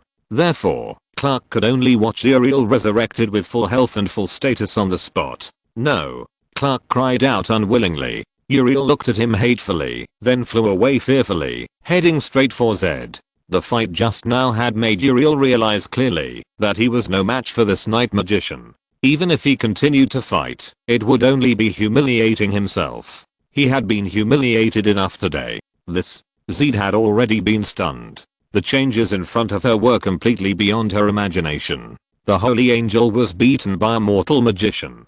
How could I have such a dream? No. This is not a dream, it is reality. But Uriel didn't care about Zed's mental state, and he went up to force the ceremony of the Son of God to come. Originally, if Clark hadn't intervened, Uriel would have been more ceremonial, so that the Virgin Mary could also participate happily. Now he just wanted to complete the Son of God's coming quickly. Hungry. Zed screamed uncontrollably, frowning tightly, obviously feeling pain. Uriel continued the ritual regardless. The Virgin Mary's pain was nothing to him. After all, the Virgin Mary was just a mortal. Hungry AA. In an instant, Zed's heart was dead, and the pain even surpassed the stage of wanting to commit suicide. At the same time, the angels were all furious. Blasphemy. Absolute blasphemy. Completely indisputable. The Holy Crusaders have seriously neglected their duties. The most furious one was undoubtedly Uriel, and his anger even surpassed his anger towards Clark. It would be better to say that he was beaten up by the night magician under the gaze of the 8 divine domains, and in the end he failed to complete the coming of the Son of God, which led to the combination of the two. Uriel was furious. You all deserve to die. All of you must go to hell. Uriel roared, and the flames of hell poured out, sweeping all the members of the Holy Crusaders in the square. No. Why is this happening? You promised that we would forgive our sins. No. Help. From the top to the bottom of the Holy Crusaders, all screamed and were burned to ashes in the blink of an eye. This is not the end. Their souls after death are still burning in the flames, falling deeper and deeper into hell. Especially you. Uriel glanced at Zed with resentful eyes. Zed smiled bitterly, without even the mood or idea to defend himself. Gory frowned slightly, and had to take out the magician's ring. He didn't know what happened to Constantine and Zed later. The current information only stayed at the point that Zed and Constantine were in a relationship.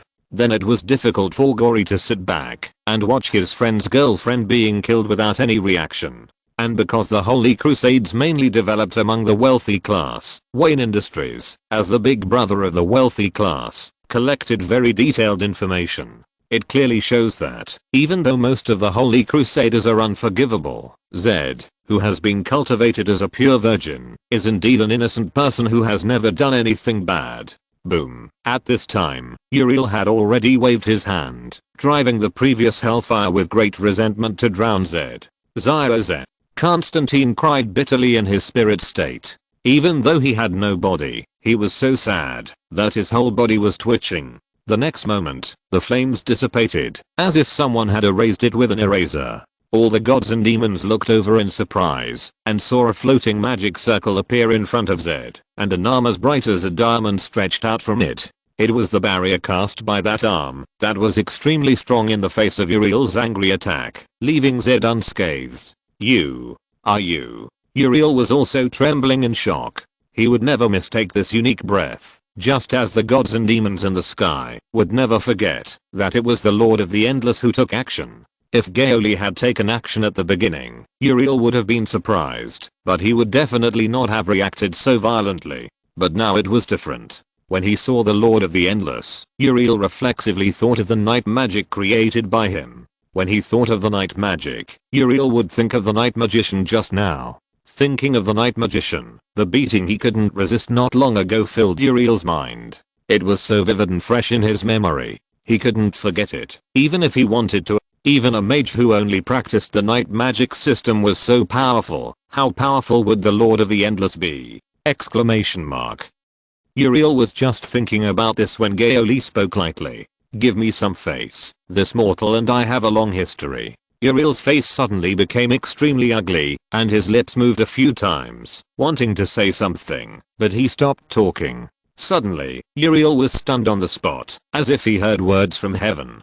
Just a few seconds later, Uriel gritted his teeth, flapped his wings, and flew back to heaven. Then for your sake. Humph. Gao Li was stunned when he heard this. He didn't expect Uriel to leave so easily. Originally, he was a little worried that the Lord of the Endless, who had just debuted, might not be able to save face in front of an old superpower like Heaven. Unexpectedly, it was so simple that Heaven could easily reveal the matter. After thinking about it, Gao Li decided to maintain his masterly demeanor and said nothing more. After all, the more he said, the more mistakes he made. He just turned the connecting magic circle and gently touched Zed's forehead. Endless magic power traveled around Zed's body, causing the demonic power to collapse. Then Gao Li cancelled the connecting magic circle without taking away a cloud. The matter was over, and even the angel army surrounding Clark retreated from the gate of heaven.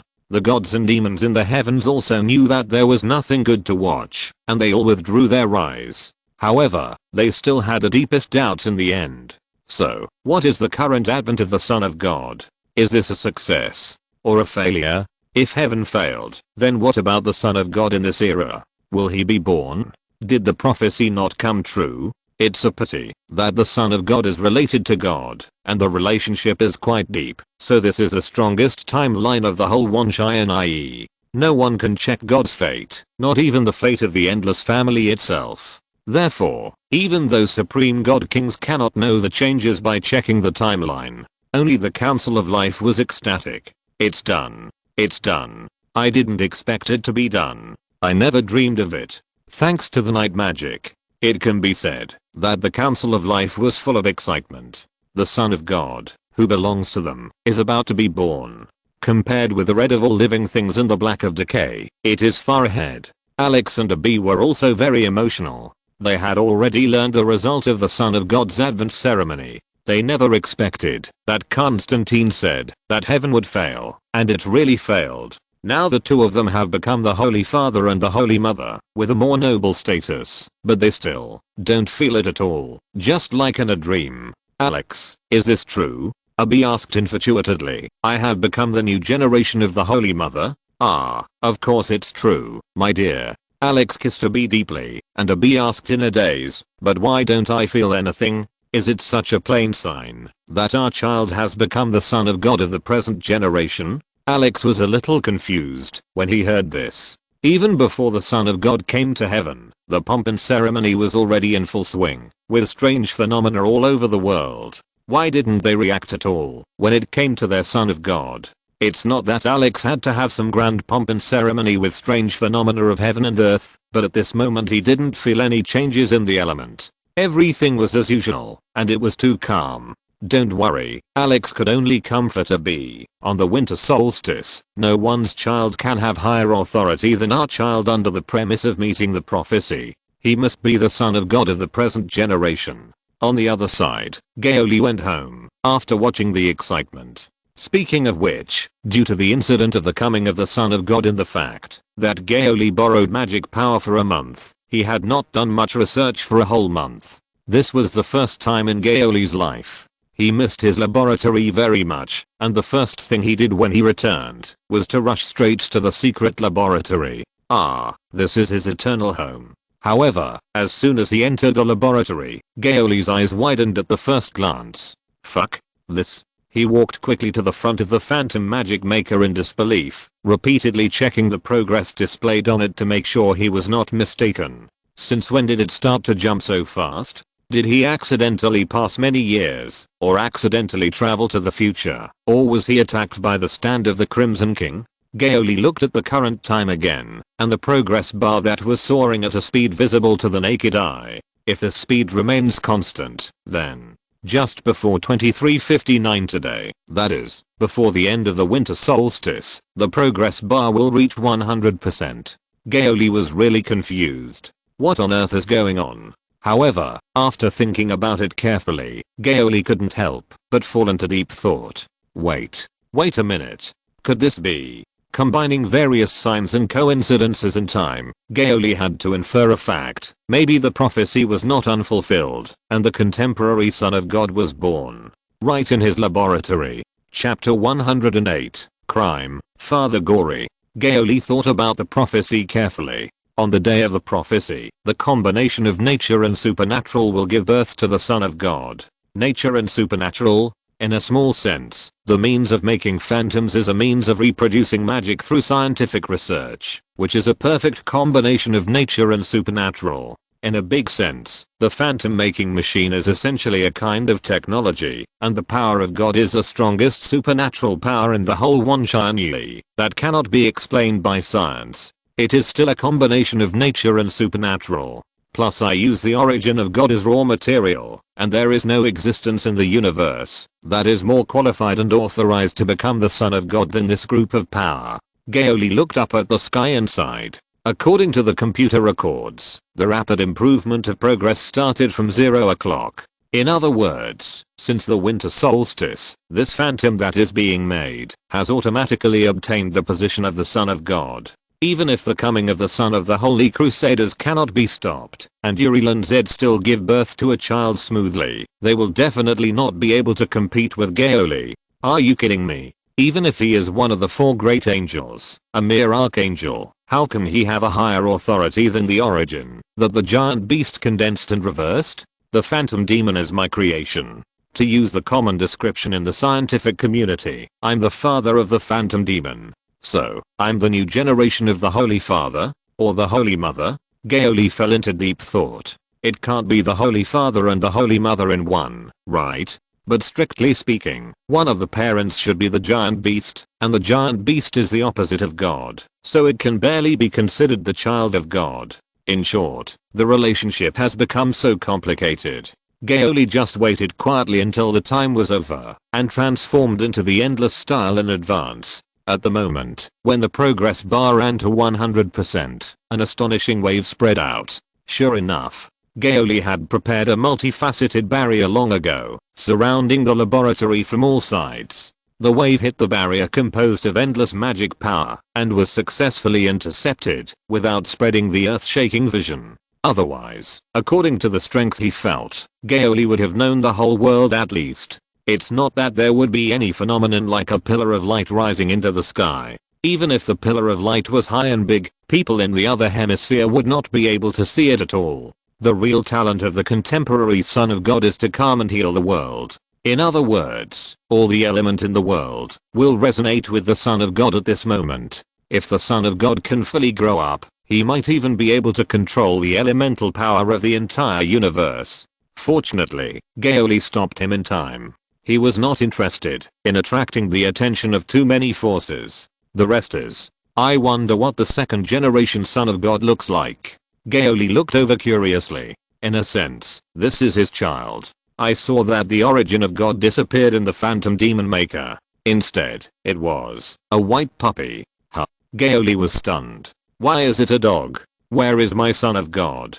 And it doesn't look like a phantom demon. It doesn't have a messy appearance like a weirdo. Instead, it looks like a puppy that is no different from an animal in nature. After being shocked, Gao Li hurriedly tested it with various instruments. After repeated comparisons by the computer, Gao Li found that he had made a wrong judgment. This is not a dog at all. This is a wolf. No matter what details and biological structure, it is no different from a normal wolf, but it is very young.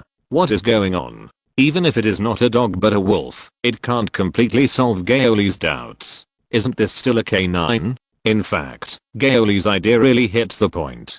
From the previous giant beast, Gao Li learned that the god's body has left the Wanshan instrument.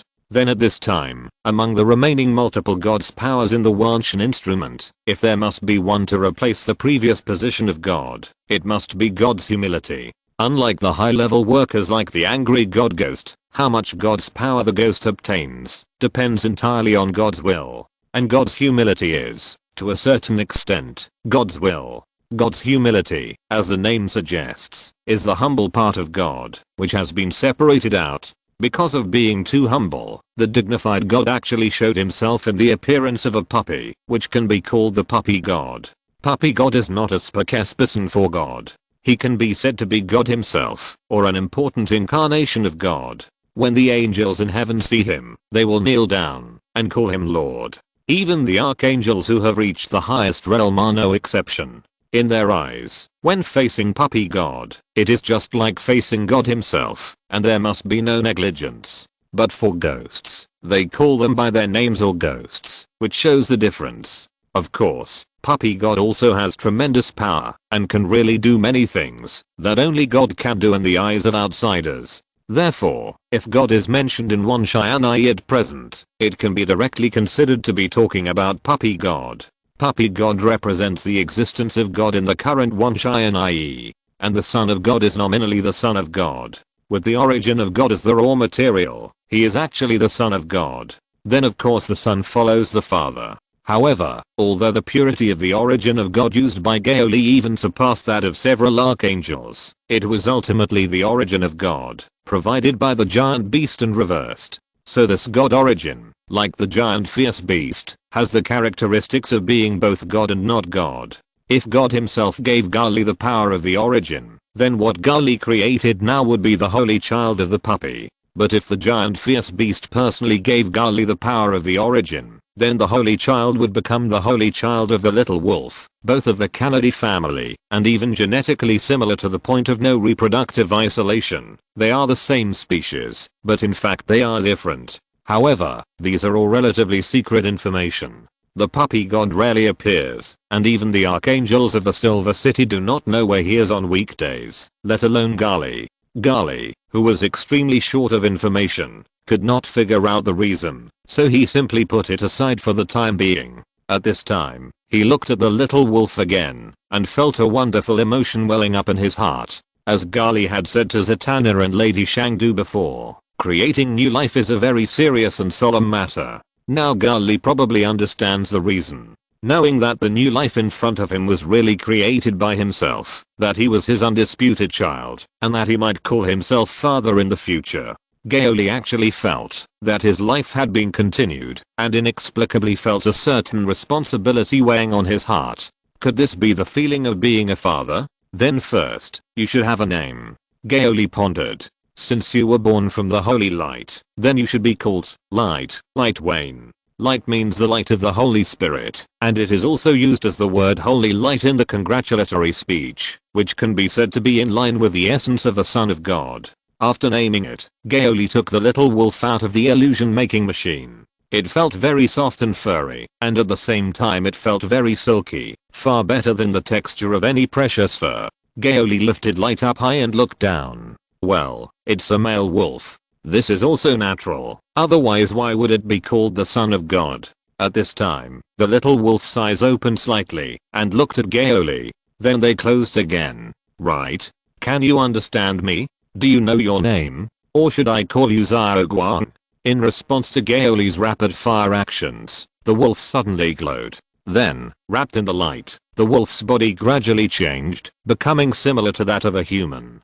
Gao Li wanted to shout change back, but when the light faded, Gao Li swallowed his words. What he saw was a human boy who looked about 10 years old, but he looked different from a real human in details. He had pure white hair, but his ears were not human ears, but a pair of wolf ears on both sides of his head, and of course there was a wolf tail behind him. I don't know if it was because of the change from beast form. His fingernails and toenails were longer and sharper, and 4 small canine teeth could be vaguely seen in his mouth. His eyes reminded Gao Li of the giant beast. They were also shining golden and dazzling, and his pupils were also vertical, and he was looking at Gao Li curiously.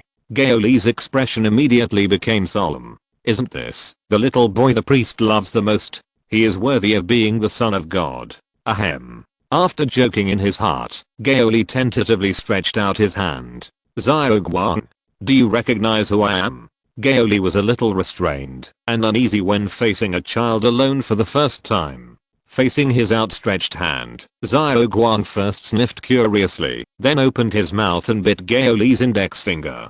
Ouch ouch. Both of them shouted at the same time, but Gao Li screamed in pain and quickly pulled his finger back and punched Xiao Guang's head. Damn it. Don't bite randomly. Fortunately, he was just born and shouldn't need rabies vaccination. Gao Li could see a small bloody wound on his finger, which was stained with a lot of Xiao Guang's saliva. Xiao Guang squatted on the ground with grievance, covering his head with both hands and whining like a puppy. Gao Li was just about to clean the wound, but before he could take a step, he saw that the bloody wound healed directly. 600. 600. Xiaoguang is really full of research value from head to toe. But speaking of his whole body, Xiaoguang is still naked now, so he has to find some clothes to put on. Otherwise, if Harley sees him later, it will be hard to explain, and he might even call the police for justice. Speak of the devil, and the devil will appear. Boss, there is a call for you. It's Mr. Alfred. Holly soon appeared outside the laboratory door. As soon as she knocked on the door, she heard Gao Li panicking. Wait. Harley frowned suspiciously, but did not push the door open. After a while, Gao Li came to open the door with sweat on his forehead, and he only opened it a crack. Harley, give me the phone. Boss, you. Harley just opened her mouth, and Xiaoguang's curious head popped out from behind the door. Boss, what is this? Holly was shocked, and Gao Li was also very shocked. Xiaoguang, why are you running around? Unfortunately, the newly born Xiaoguang didn't seem to understand what he said, and immediately jumped out, and pounced on Harley to sniff. Harry was shocked to the extreme. The boss actually hid such a cute little boy in his secret laboratory, and he looked panicked, as if he didn't want her to find out. If it was just that, it would be fine, but the key is that the child is naked and dressed in a funny cosplay outfit with animal ears and a tail. Harry didn't even dare to think about how the tail was fixed on. Suddenly, Harry's eyes were cold. Boss, this is illegal. Although I signed the confidentiality agreement of the hidden group and will not disclose what happened today, please allow me to resign. Feeling the gaze that looked at him like a scumbag, Gao Li hurriedly explained, it's not what you think. I'm innocent. Look at him carefully. This child is not a human at all. How should I put it? In a sense, he should be considered my son, the kind that was just created. Harry looked at Xiaoguang in his arms carefully in a daze, and found that it was really like that. Although props can be used for eyes, teeth, nails, etc., his animal ears are obviously grown on the skin, and have a sense of life that props will never have. Holly poked her head to look behind Xiaoguang again, and it felt like the tail grew directly from the end of the spine, not the messy thing she thought. Sorry, boss, I was wrong. Harley blushed immediately and apologized to Gao Li, but after apologizing, Harley fell into deep thought again. Wait, something seems to be wrong. My own boss created a new species in the laboratory? Question mark? This is more advanced and cutting edge than cloning animals or humans.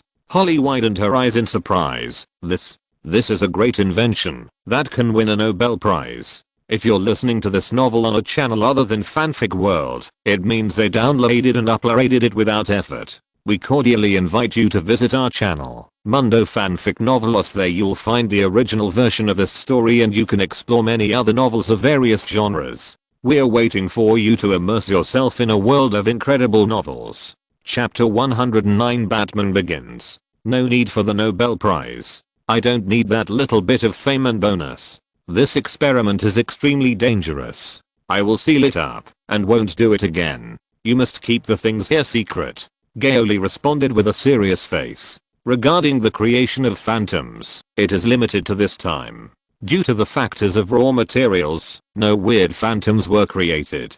Gao Li probably won't make phantoms again after this. But looking at Xiaoguang's situation, strictly speaking, it is actually difficult to be considered a phantom. Is that so? Okay, I get it. Although Harley was a little confused, she still agreed with professionalism. By the way, you said Alfred is looking for me? Yes, I will call you back directly. As the call was connected, Alfred's voice came from the other end. Master Gao Li, if I don't have Alzheimer's disease, then I vaguely remember that you said you would go back to Wayne Manor for a while. Gao Li was instantly sunk, and his guilt level exploded. Oops, I was so busy with the lending of magic power and the advent of the sun that I forgot about this. No, Alfred, listen to my excuses. Oh no, listen to my explanation. I definitely didn't forget about it. In fact, I'm busy with something big, which will definitely surprise you. Gao Li glanced at Xiaoguang, who was squatting like a dog, and decided to push him out to block the knife. You see, Jesus sacrificed for the world. As the second generation son of God, it's not too much to sacrifice for his father, right? Besides, this is not a sacrifice. I wonder how happy Alfred will be to see you. You said it will surprise me? Alfred was a little surprised, but he couldn't think of anything else that Gao Li could do to surprise him. In fact, as long as you can go home, I'm already very happy.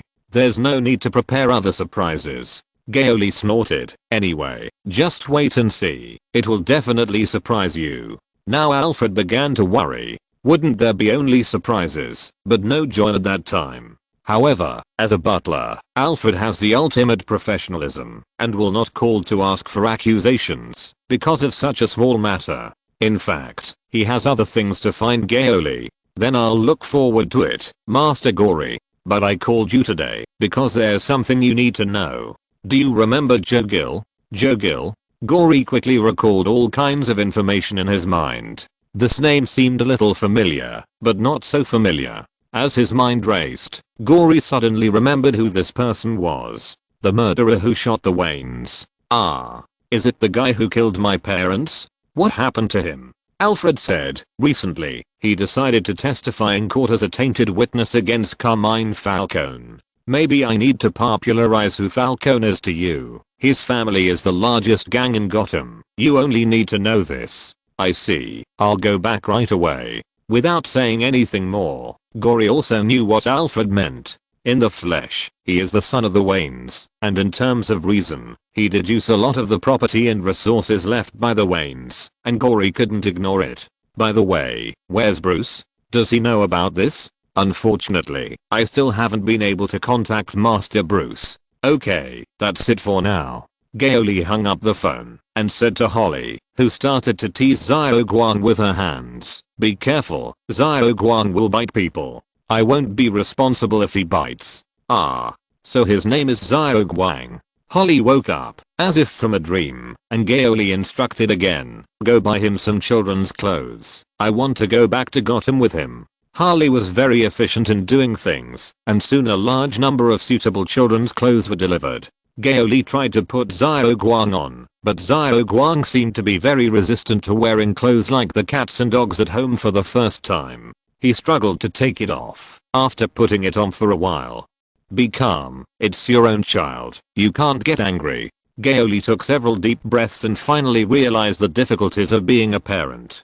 Holly was trying not to laugh and guessed, maybe he feels that the clothes are too restrictive. After all, he has never worn clothes before. "I'll try changing him to something else." Gao Li sighed and could only do this. After a while, Harley bought a set of children's Halloween costumes. One of the pieces was a large one-piece robe, which was loose enough. Sure enough, Xiao Guang didn't struggle that much this time. Although he still seemed uncomfortable shaking his body, at least he didn't tear it off desperately. Next is the shoes. Gao Li always had a hunch that, if he still referred to the reactions of those pets, this time it would definitely be more difficult. Sure enough, Gao Li's hunch was right.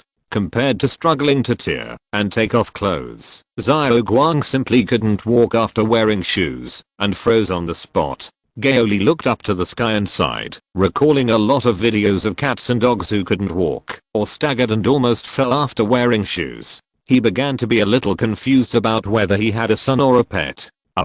Boss, what should we do? How about we refer to the situation of the clothes just now? No way. He is very uncomfortable now. After the shoes become a few sizes larger, they simply don't fit his feet. Xiao Guang will definitely take them off without hesitation. Harley had no choice but to spread her hands. Gao Li walked over and scratched Xiao Guang's hair, thinking for a while. Why don't you just change back to animal form? It's more convenient, and you don't even need to wear clothes. Xiao Guang tilted his head in confusion, not understanding what Gao Li was talking about. Forget it, I'm in a hurry, let's just go. Gao Li pinched his eyebrows painfully. He pulled off Xiao Guang's shoes, and after being barefoot, Xiao Guang really became as bouncy as a wild horse. Gao Li lifted the back of his collar so that he couldn't run around, and then got into the car and the plane in one go, and soon arrived in Gotham. It was Alfred who came to greet Gao Li again. As soon as he helped Gao Li open the car door, Alfred saw a furry little head sticking out from inside. To be precise, it was a small head with white hair, but it also had two wolf ears, which made Alfred vaguely have the illusion of seeing a samoyed sticking its head out. Master Gao Li, what is this? This is the surprise I prepared for you. Gao Li got out of the car, picked up Xiao Guang, and held it in front of Alfred. Alfred, I have a child. This is right, Wayne, my son. Alfred's pupils trembled on the spot. You have a child? When? You were still in a nursing home a year or two ago. Gao Li explained. It's not a biological child. Ah, of course it's not adopted. This is a child I made. Alfred couldn't help but be more confused. Even if it was a surrogacy, it would only take 1 or 2 years. How could a child grow up like this? Afu, look carefully. Xiaoguang is not a human. In fact, you have seen how he was made. It is the phantom making machine that I studied with John, Xiaoza and others before. Alfred reacted a little, but was still confused, so he is not a human. But I have also seen the phantoms made by that machine. They are exactly like monsters, right? Gao Li said, because that is a regular phantom. Well, actually it is not regular. It is a phantom specially used to produce magic stones. It has no spiritual intelligence of its own. It is equivalent to a big unconscious meat. But Xiaoguang is different. He is, how should I put it? You can just think of him as Jesus' brother, or the contemporary Jesus. This made Alfred even more confused. Why did he bring up Jesus? Of course he knew Jesus, or it should be said, that everyone in Europe and the United States knew Jesus, but that was even further away from reality than magic. It was completely a myth. As the closest person in the DC world, Gao Li certainly would not hide it from Alfred, and simply told him about the coming of the Son of God. This time, Alfred's pupils were not only shocked, but his entire worldview was refreshed. Oh my god. Jesus Christ. Master Wright's identity is so noble. Even the knowledgeable old butler couldn't help but be shocked by Xiaoguang's origin at this moment. It's like Jesus suddenly became his family. Although Alfred looked at Xiaoguang, who began to lick his cheek, it was difficult to feel any divinity from him that belonged to the Son of God. But even if the identity of the Son of God is put aside, since Xiaoguang was recognized by Gao Li as his son, Alfred would naturally regard him as a relative. Previously, Alfred was very confused about Xiaoguang's origin, so he asked a little too much, not because he didn't recognize Xiaoguang. On the contrary, later on, he learned that Xiaoguang was the second generation son of God, and also the son of God, the younger brother of Jesus, which made Alfred a little nervous. Was he a little too disrespectful? Gory smiled and patted Alfred on the shoulder, saying, don't think too much. No matter what his status is, or whether he has more titles than Dragon Mother, it still doesn't change that I'm his father. Just help take care of your son with a normal mind. Oh, should he be considered a grandson to you? Haha, anyway, teach him to read and write first, otherwise it will be very troublesome if he can't even speak and communicate now. Alfred nodded and reached out to touch Xiaoguang's head. Well, it feels so good. Perhaps Alfred has a strong Gory aura, or perhaps because Gory has a good relationship with him. Xiaoguang did not resist Alfred, and squinted his eyes and let him touch him. Not long after, they returned to Wayne Manor, and Alfred had prepared the relevant information in advance. The case in which Joe Gill accuses Falcone will be heard tomorrow. The prosecutor is Rachel, a childhood friend of Master Bruce. Do you need to meet Miss Rachel first? Rachel is Bruce's childhood sweetheart, and she is not familiar with Gory, so Gory shook his head and refused. No need, I don't know Rachel, it will only make things awkward. Okay. Alfred nodded and took Xiaoguang away with a happy face. As an old man who lives alone, the addition of a new member to the family is definitely what he is most happy to see. So it is really, as Gao Li said, a big surprise. At least Alfred is very happy, and he feels that in recent years, apart from Gao Li waking up, this is the only thing that makes him happiest. Master Wright, please come with me, I'll take you to have some snacks. Oh, by the way, can you eat chocolate? He asked Xiaoguang, but his eyes were looking at Gao Li. Gao Li scratched his head and said uncertainly, I don't know, because I came too quickly, and I haven't had time to test him. But although Xiao Guang is the head wolf, he should be able to eat chocolate, right? Otherwise, it would be too funny for the son of God to die of poisoning from eating chocolate. Master Gao Li, Alfred said angrily, Master Wright is your son, please be serious, and don't make such jokes. Oh, okay, sorry. Gao Li shrank his neck subconsciously, but he soon reacted and felt extremely distressed. What's going on? Is this the so-called intergenerational affection? It feels like he just had Xiao Guang, and his status in Afu's heart has plummeted. Afu is actually fierce to me because of Xiao Guang.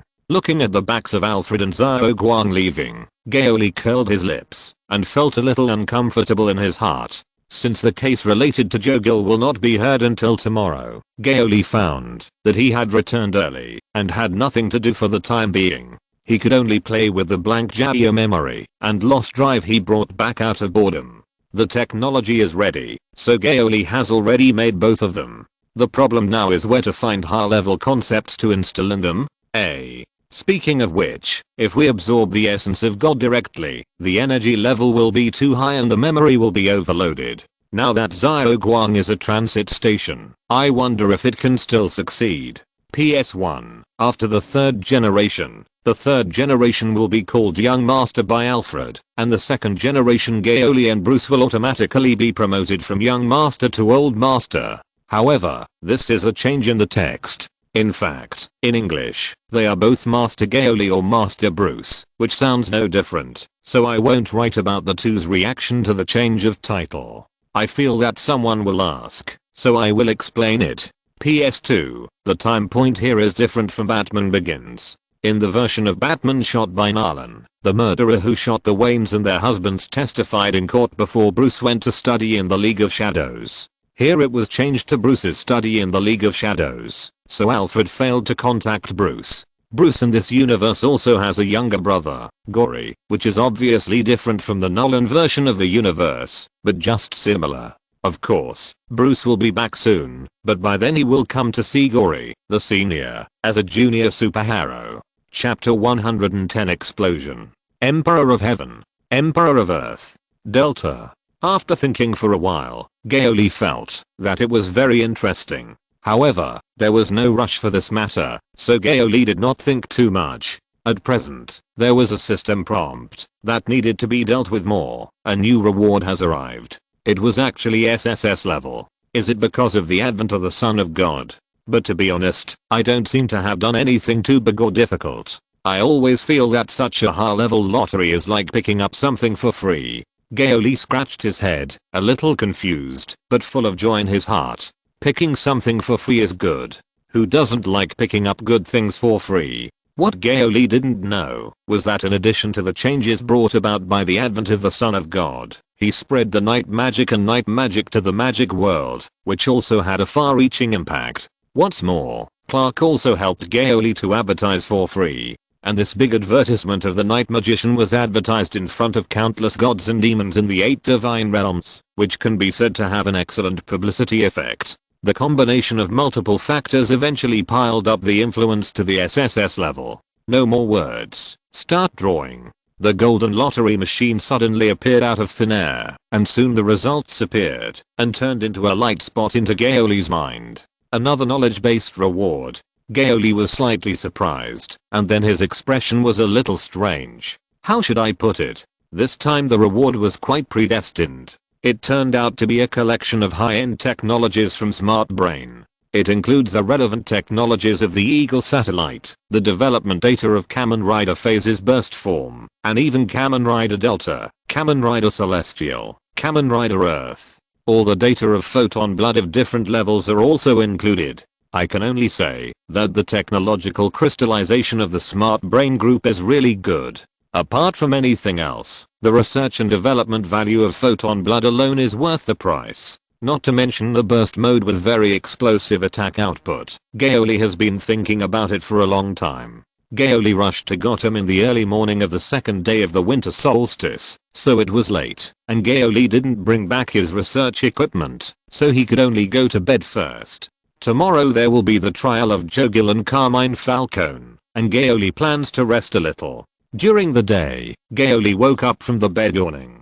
I haven't slept in this bed for a while, I miss it. He opened the curtains and saw that it was already afternoon. It seemed that he had slept for a long time and had a good sleep. However, through the window, Gao Li saw Xiao Guang playing happily on the lawn, while Alfred was really sad, standing not far away and sighing slightly.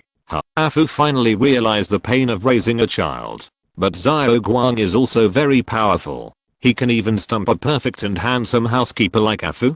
Gao Li was very curious and strolled to find Alfred. Good afternoon, Afu. Good afternoon, Master Gao Li. What's wrong? You look so worried. Gao Li poked Alfred with his elbow. Tell me quickly, let me cheer up. Alfred. Master Thomas, Lady Martha, I'm sorry for you. Master Gao Li has completely raised her child wrong. Alfred sighed in his heart and then replied, it's mainly because of Master Right. Oh. Is Xiao Guang not well behaved? Or is he so stupid that he can't learn what you teach him at all? Speaking of which, Gao Li hasn't done an intelligence test on Xiao Guang yet.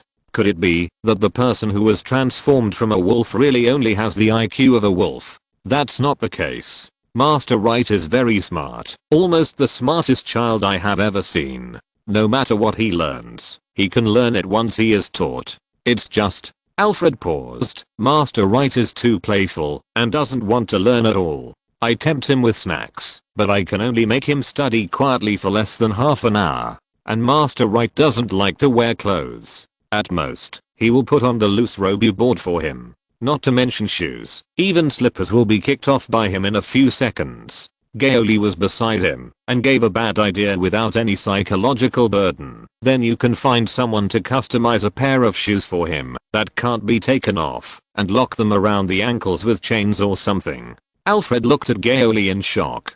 Is this how you raise your own children? No wonder people often say that fathers can't take care of children alone. Unfortunately, this is not possible. Master Right's toenails are very sharp. No matter what kind of shoes they are made of, they will be easily pierced and scratched. But if the size is too big, he will be uncomfortable and can't walk at all. What's the problem? Gao Li asked in confusion. Why not cut Xiao Guang's toenails off? Alfred sighed to the sky. I tried, but it's too hard and can't be cut off. There is such a thing. Then Gao Li is not sleepy anymore. Let me try. A few minutes later, Gao Li touched his red and swollen fingers and fell into deep thought. Damn, it can be said that it doesn't move at all. I don't believe it. Gao Li went to rummage through the boxes for a while and came over with a big chainsaw, like a Texas Chainsaw Massacre. Put out your hands. Master Gao Li. Alfred hugged Xiao Guang, who was scared to tears, like an old hen protecting his chicks. Don't worry, I have a good aim. I won't cut my hand. And what's a saint afraid of a chainsaw? Gao Li shouted. After a commotion, Gao Li got the chance he wanted. However, the teeth of the chainsaw broke. Gao Li fell into deep thought again. The hardness is comparable to those top metals, right? Should we say it is worthy of the body of the saint? Claws are the weapons of beasts, so they are also Xiao Guang's natural weapons? That's why they are so hard. Gao Li thought, while looking at Xiao Guang repeatedly. Why don't we try to use the weapons of Kamen Rider and see which one is stronger? If this can survive, then Gao Li may consider picking up a milk tooth after Xiao Guang changes his teeth and making a weapon such as Tsuga. It seems very exciting. Seeing Gao Li start to take out the driver, Alfred patted him on the shoulder with a smile as cold as ice. Master Gao Li, please go and rest first. Master Right will be handed over to me next. But I still want. Just go and rest. But, rest. Oh, okay, see you later. Gao Li wiped the cold sweat from his forehead and returned to the Wayne mansion in a dejected manner. From behind, he could vaguely hear Alfred's comforting voice coaxing Xiao Guang. Don't be afraid, Master Right, it's alright. The master is bad. Xiao Guang is good. Humph, carrot. Gao Li made a face at Alfred at the door. Just spoil him. The grandfather has many bad grandchildren. But then again, this new discovery today did give Gao Li an extra idea. The higher the level of the concept, the more difficult it is to extract. Even after Xiao Guang's transfer, it would undoubtedly be extremely difficult to extract concepts related to the power of God. However, what if it has nothing to do with God, but is only related to Xiao Guang himself? For example, today's minion, Fang memory. Anyway, the trial will not start until tomorrow, so Gao Li turned back and finally got Xiao Guang back from the vigilant Alfred with great persuasion, and then took him back to the metropolis in an emergency. Really, you little guy. You made my image in Alfred's heart plummet. You just came home with me, but you acted as if I would do something extreme to you, and were on guard against me. Looking at Xiao Guang, who became carefree again beside him, Gao Li sighed and rubbed his little head. Xiao Guang looked at him in confusion and stammered, Dad. Gao Li opened his mouth in surprise. Did Xiao Guang just call him? And Alfred really taught Xiao Guang to speak. It was less than half a day. It was said that Xiao Guang was always slacking off. It was not easy for him to understand that he was his father. He really seems to be very smart. How about training him as a scientific researcher? Gao Li smiled as he thought about it, and then he saw Xiao Guang rubbing against him affectionately. Mom. Gao Li. It seems that it is too early to draw a conclusion. With such clear stupidity in his eyes, he doesn't seem to be very smart at first glance. It's better not to train him blindly, or he won't blow up his laboratory when the time comes. It's Dad. Gao Li corrected word by word. Mom. Dad. Mom and Dad. I told you, it's Dad. Dad. Mom. I %%. And as Gao Li experienced the pain of tutoring his children to do their homework in advance, they returned to the secret laboratory of the hidden group, to which Gao Li was loyal. Time was running out, so Gao Li did what he said, and immediately extracted relevant concepts from Xiao Guang. The process was unexpectedly smooth, and the concept of Fang could really be extracted from Xiao Guang's body. Gao Li even tested his compatibility with the Fang. By the way, there was no way. Jia memory was so troublesome, and it was very particular about the compatibility between the memory and the user. Especially the new generation of Jia memory of the T2 generation. It will even look for a suitable owner by itself, and will refuse to transform and use it if it is not suitable for itself. Once it has extremely high compatibility, the Jia memory will be able to exert very amazing power. Although it may not be strong in terms of data alone, the most precious thing about Jia memory is its concept-related ability, which can visualize the power of a concept. The compatibility is 99%. Question mark? Damn, so high. When he saw the compatibility result in the video, he couldn't help but be surprised. This is already a super high compatibility. Even if many people encounter the most suitable Jia memory, the compatibility test may not reach 99%. I'm so compatible with the barbaric concept of fangs. This is not right. I can't see any personality element related to it from me. Gao Li touched his chin in confusion, and a guess came to his mind.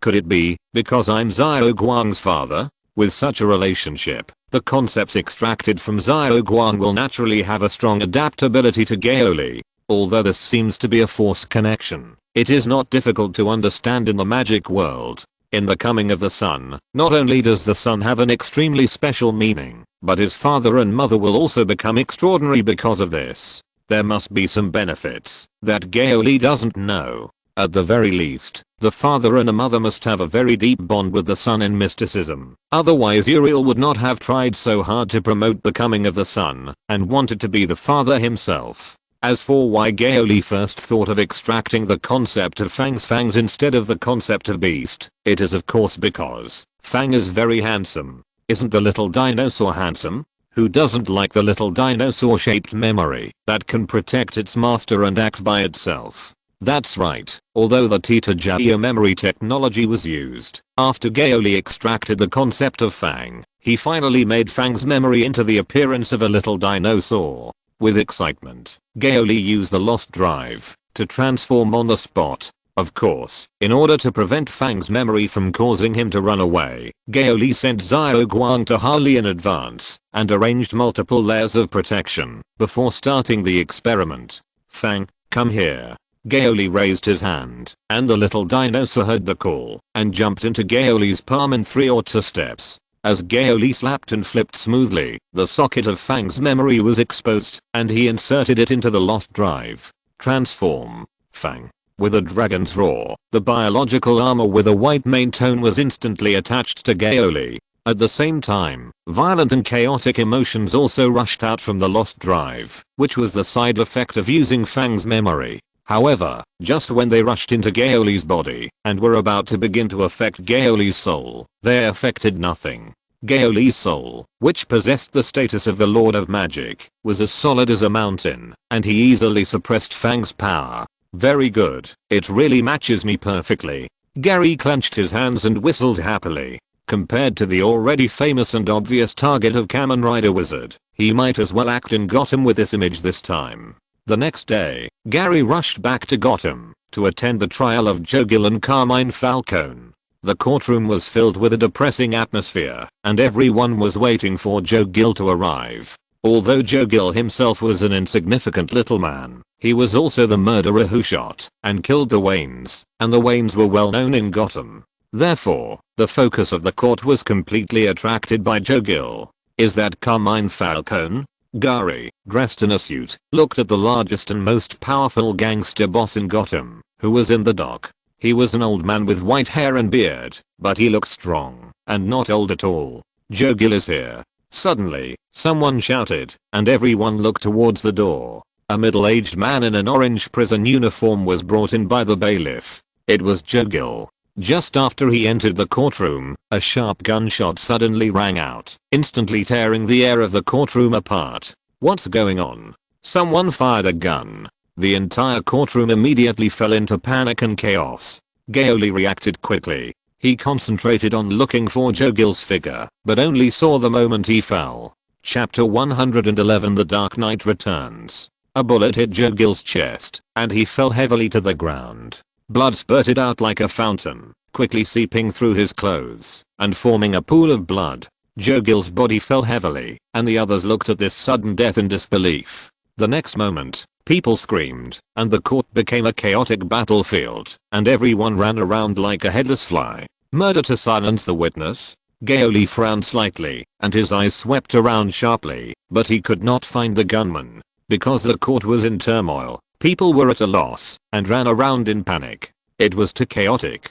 The chaos in the court quickly spread to the streets outside, and the alarm sounded throughout the city. The police and emergency personnel quickly arrived at the scene and began to deal with this emergency. The bailiffs also tried to stabilize the order of the trial.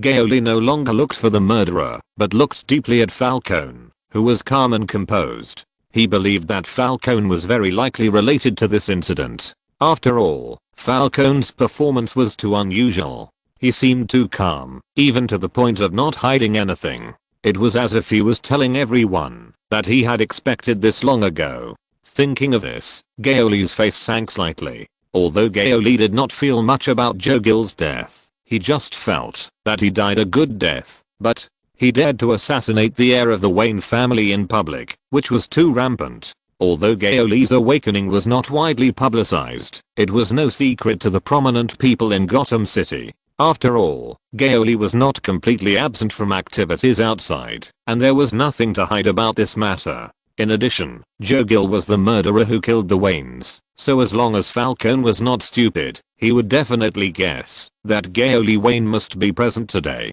However, he still did it. Are you arrogant? You don't take me and the Wayne family seriously at all. Gao Li sneered secretly. The older generation of people in Gotham City all know a common sense that is, Gotham is Wayne's kingdom, and Wayne is the king of Gotham. And now, even a gang leader dared to jump in front of him like this? Exclamation mark. I think the Falcone family will no longer exist. That night, Gao Li stood on the top floor of the building and looked down at the port below. With the help of the familiar, Gao Li could even find the location of the evil witch group, not to mention the important drug trading site of the Falcone family. Fang. Come here. Gao Li stretched out his hand, and the little dinosaur memory jumped into his palm from the darkness. Gao Li flipped it, and inserted the memory into the lost drive. Transform. Fang. With a dragon roar, Gao Li transformed into a wild white Kamen Rider. Drug trading is one of the things that Gao Li can't tolerate the most. causing countless families to be broken up. And this sin is now happening in his city. I will never let go of those who make this city cry. Gao Li snorted coldly and jumped down. Port. The night fell, filled with thick darkness. The Falcone family has always thrived in the shadow of Gotham, stained the city with 1,000 holes of darkness. At this moment, a drug deal is going on in an orderly manner. The moonlight shines through the open port, reflecting a large group of gangsters in black suits. They talk and laugh in low voices, revealing a cold and evil atmosphere. A tall and mighty man walked to the front of the cabin. He is the leader of this transaction, Alfonso Falcone. Hurry up, I'm impatient, Alfonso shouted angrily. Then, a group of armed men walked quickly onto the dock to protect the interests of the Falcone family. Another group of men in black moved a large amount of drugs out of the cabin. The transaction was with another gangster group who had been waiting at the port for a long time. The two parties passed the agreed passwords to each other for confirmation, to ensure the identities of both parties. Under the cover of night, the unknown transaction officially began. Suddenly, a piercing scream came from the darkness. Everyone shuddered, and then they were all shocked. A white masked armored man suddenly appeared in front of them. The armored man was about 2 meters tall, and his broad shoulders and sharp shoulder armor exuded an awe-inspiring sense of power. His entire armor was made of white metal, flashing a cold light, and his mask revealed a hint of ruthlessness. Who is it? The members of the Falcone family immediately became alert, and they all reached out to touch the pistols on their waists, ready to deal with this sudden threat. Tell me your name. How dare you be an enemy of the Falcone family? Alfonso, the gang leader, shouted angrily. The white masked armored man did not speak, but just slowly approached. His footsteps seemed to suppress the entire venue, causing the air to solidify. Fire. Alfonso gave an order, and the fire illuminated the entire port, showing the fierce firepower of the Falcone family. The explosive bullets poured down like rain, but for Gao Li, these artillery fires were useless, and it was even difficult to penetrate the biological armor. On the contrary, Gao Li was agile, flexible, and agile, and his movements were fierce and brutal. Like a ferocious beast, he continued to slaughter the gangsters. Armed Fang. Gao Li pressed the tail of the little dinosaur, and suddenly fangs and claws grew on his arms and shoulders, and the lethality increased again. Stop him. Stop him. Gao Li quickly shuttled between the enemies, and every attack was full of deadly threats, knocking the gangsters to the ground. There was a cold light flashing in his blood-red compound eyes. At this moment, he was the master of the battlefield. Damn. Who is this person? Alfonso was covered in cold sweat. Although they had fierce firepower, they failed to achieve the expected effect. Their bullets could not penetrate the opponent's armor at all. Why is the bulletproof performance so good? Exclamation mark. On the other hand, every time Gao Li attacked, he was as fast as lightning, and every blow was deadly. The most important thing was that he was very fast, and seemed to be extremely powerful, just like the top predator. Sure. Gao Li's figure appeared and disappeared from time to time. Sometimes he pounced on an enemy in a dark corner, and sometimes he flexibly dodged the explosion of a grenade. His fists and feet were as fast as lightning, and they all had destructive power, constantly sending gangsters to the underworld. The port was filled with the breath of death, and wailing came one after another. The people present were slaughtered by Gao Li, and retreated step by step, and gradually lost the courage to fight. Their eyes were full of fear of death, and they were extremely afraid of Gao Li's brutal behavior. No. There was no resistance. Escape. Escape. Everyone fled, but they could not escape Gao Li's pursuit. He pressed the tail of the little dinosaur for the second time, and a dart-like bone spur appeared in Gao Li's hand, and he threw it at the fleeing gangsters. Shoulder Fang. The bone spurs turned into deadly sickles, and the gangsters screamed in fear, but the sound was soon swallowed up by the chaotic battlefield. The bloody smell of the port filled the air, and the sharp gunshots and screams intertwined. But there was no mercy in Gao Li's eyes. He never showed mercy to these scum who had harmed countless families. Gao Li only focused on defeating the enemy and sending them one by one into the dark hell. As Gao Li's figure shuttled across the battlefield, Alfonso's men died one after another. They could not resist Gao Li's ruthless offensive. After an unknown amount of time, the port returned to peace, leaving only the bodies of the gangsters lying on the ground. The only two people who could stand, besides Gao Li, were the trembling Alfonso. However, the once mighty Alfonso, at this moment, seemed to collapse and shouted, "What do you want to do? Why attack us? What's in it for you?" Gao Li finally spoke, his tone cold. "What do I want to do? I want you to go to hell and count your sins." After saying that, Alfonso felt a flash of white shadow in front of his eyes, and then he lost consciousness. The battle at the port did not last long. The gangsters who used to be able to show off their power in front of civilians were powerless in front of Kamen Rider. Gao Li even followed the clues and destroyed several dens of the Falcone family. It was like a chain reaction.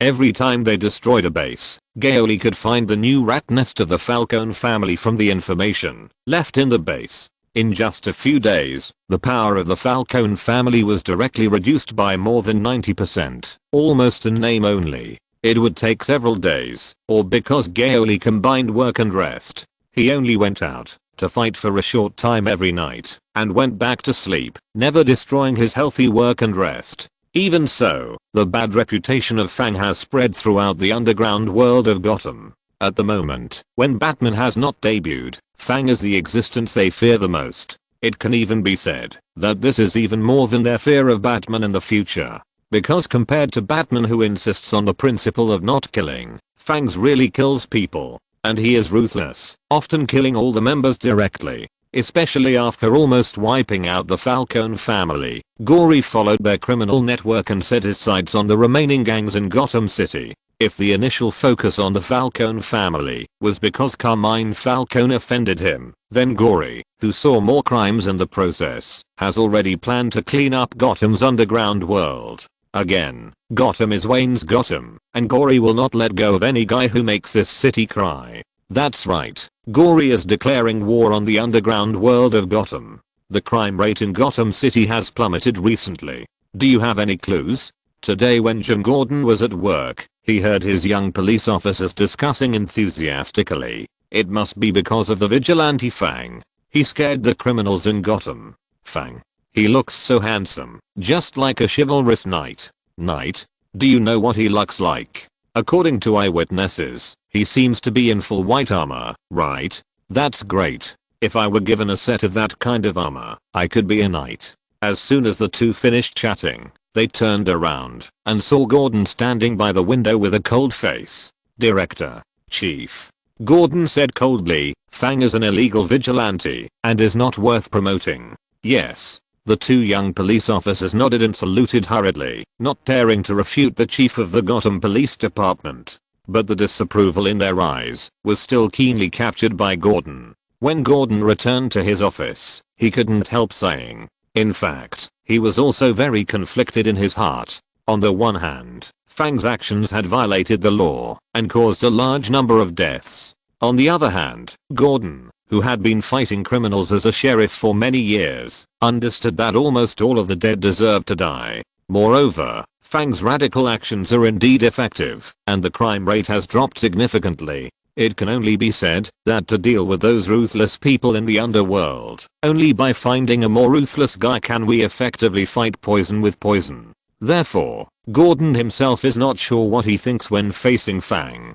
Gotham Airport. Bruce Wayne returned to this long-lost city, which is also his hometown, that he longs for. He finally returned, after completing his studies. In fact, his return was not so peaceful. During this period of time, when Bruce lost contact, he was actually studying in the Shadow Warrior League. However, on the day when the Shadow Warrior League was assessed, Bruce finally knew the goal of the Shadow Warrior League, that is to destroy the corrupt Gotham. As the #1 Gotham fan, Bruce certainly would not agree, so he decided to resist the order and protect his city. Batman is worthy of being Batman. Even before his debut, Bruce is a first-class ruthless man. Just like this resistance, the apparent leader of the Shadow Warriors Alliance was accidentally killed by the beams, and the headquarters of the Shadow Warriors Alliance was burned down by Bruce. Bruce rescued his teacher Ducala with mixed feelings, and then rushed back to Gotham. Since he left Gotham to find himself, He has experienced years of hard training and countless tempering, and now he has finally become a superb strong man. Bruce knows that his ability has long surpassed the imagination of ordinary people. He has astonishing skills, and his martial arts have reached incredible heights. He has a clear self-assessment. But these abilities are not boasting, but the responsibility to protect the people he loves, which will make Bruce's heart full of determination and desire. Because Bruce realized that he not only has to protect the safety of Gotham City, but also those who are extremely important to him, Alfred and his younger brother Gory. That's right, the brother he had been looking forward to countless times when he would wake up. The only family besides Alfred is also the only relative in the world who is related to Bruce by blood. Gory Wayne. Bruce has sworn, since he was a child, that he will protect his only brother until his death. Chapter 112 Bruce Wayne's Shock. After years of traveling, Bruce deeply understands that darkness is not limited to the criminal world, but also exists in everyone's heart. Bruce knows the horror and destructiveness of darkness. The invasion of darkness is everywhere. It can corrode people's hearts, destroy families, and make people lose hope. He has experienced darkness personally, and he has struggled in fear, but Bruce now believes that he has enough power to resist the invasion of darkness. He believes that he can use these powers to protect those he cherishes and ensure that they are no longer harmed by the dark forces. Originally, Bruce, who was learning martial arts, was determined to lead Gotham City to break the darkness in his own way after returning, bringing safety and peace to everyone. After hearing that Gory woke up, the ecstasy in his heart made Bruce realize that protecting Alfred and Gory's safety is also one of his most important responsibilities.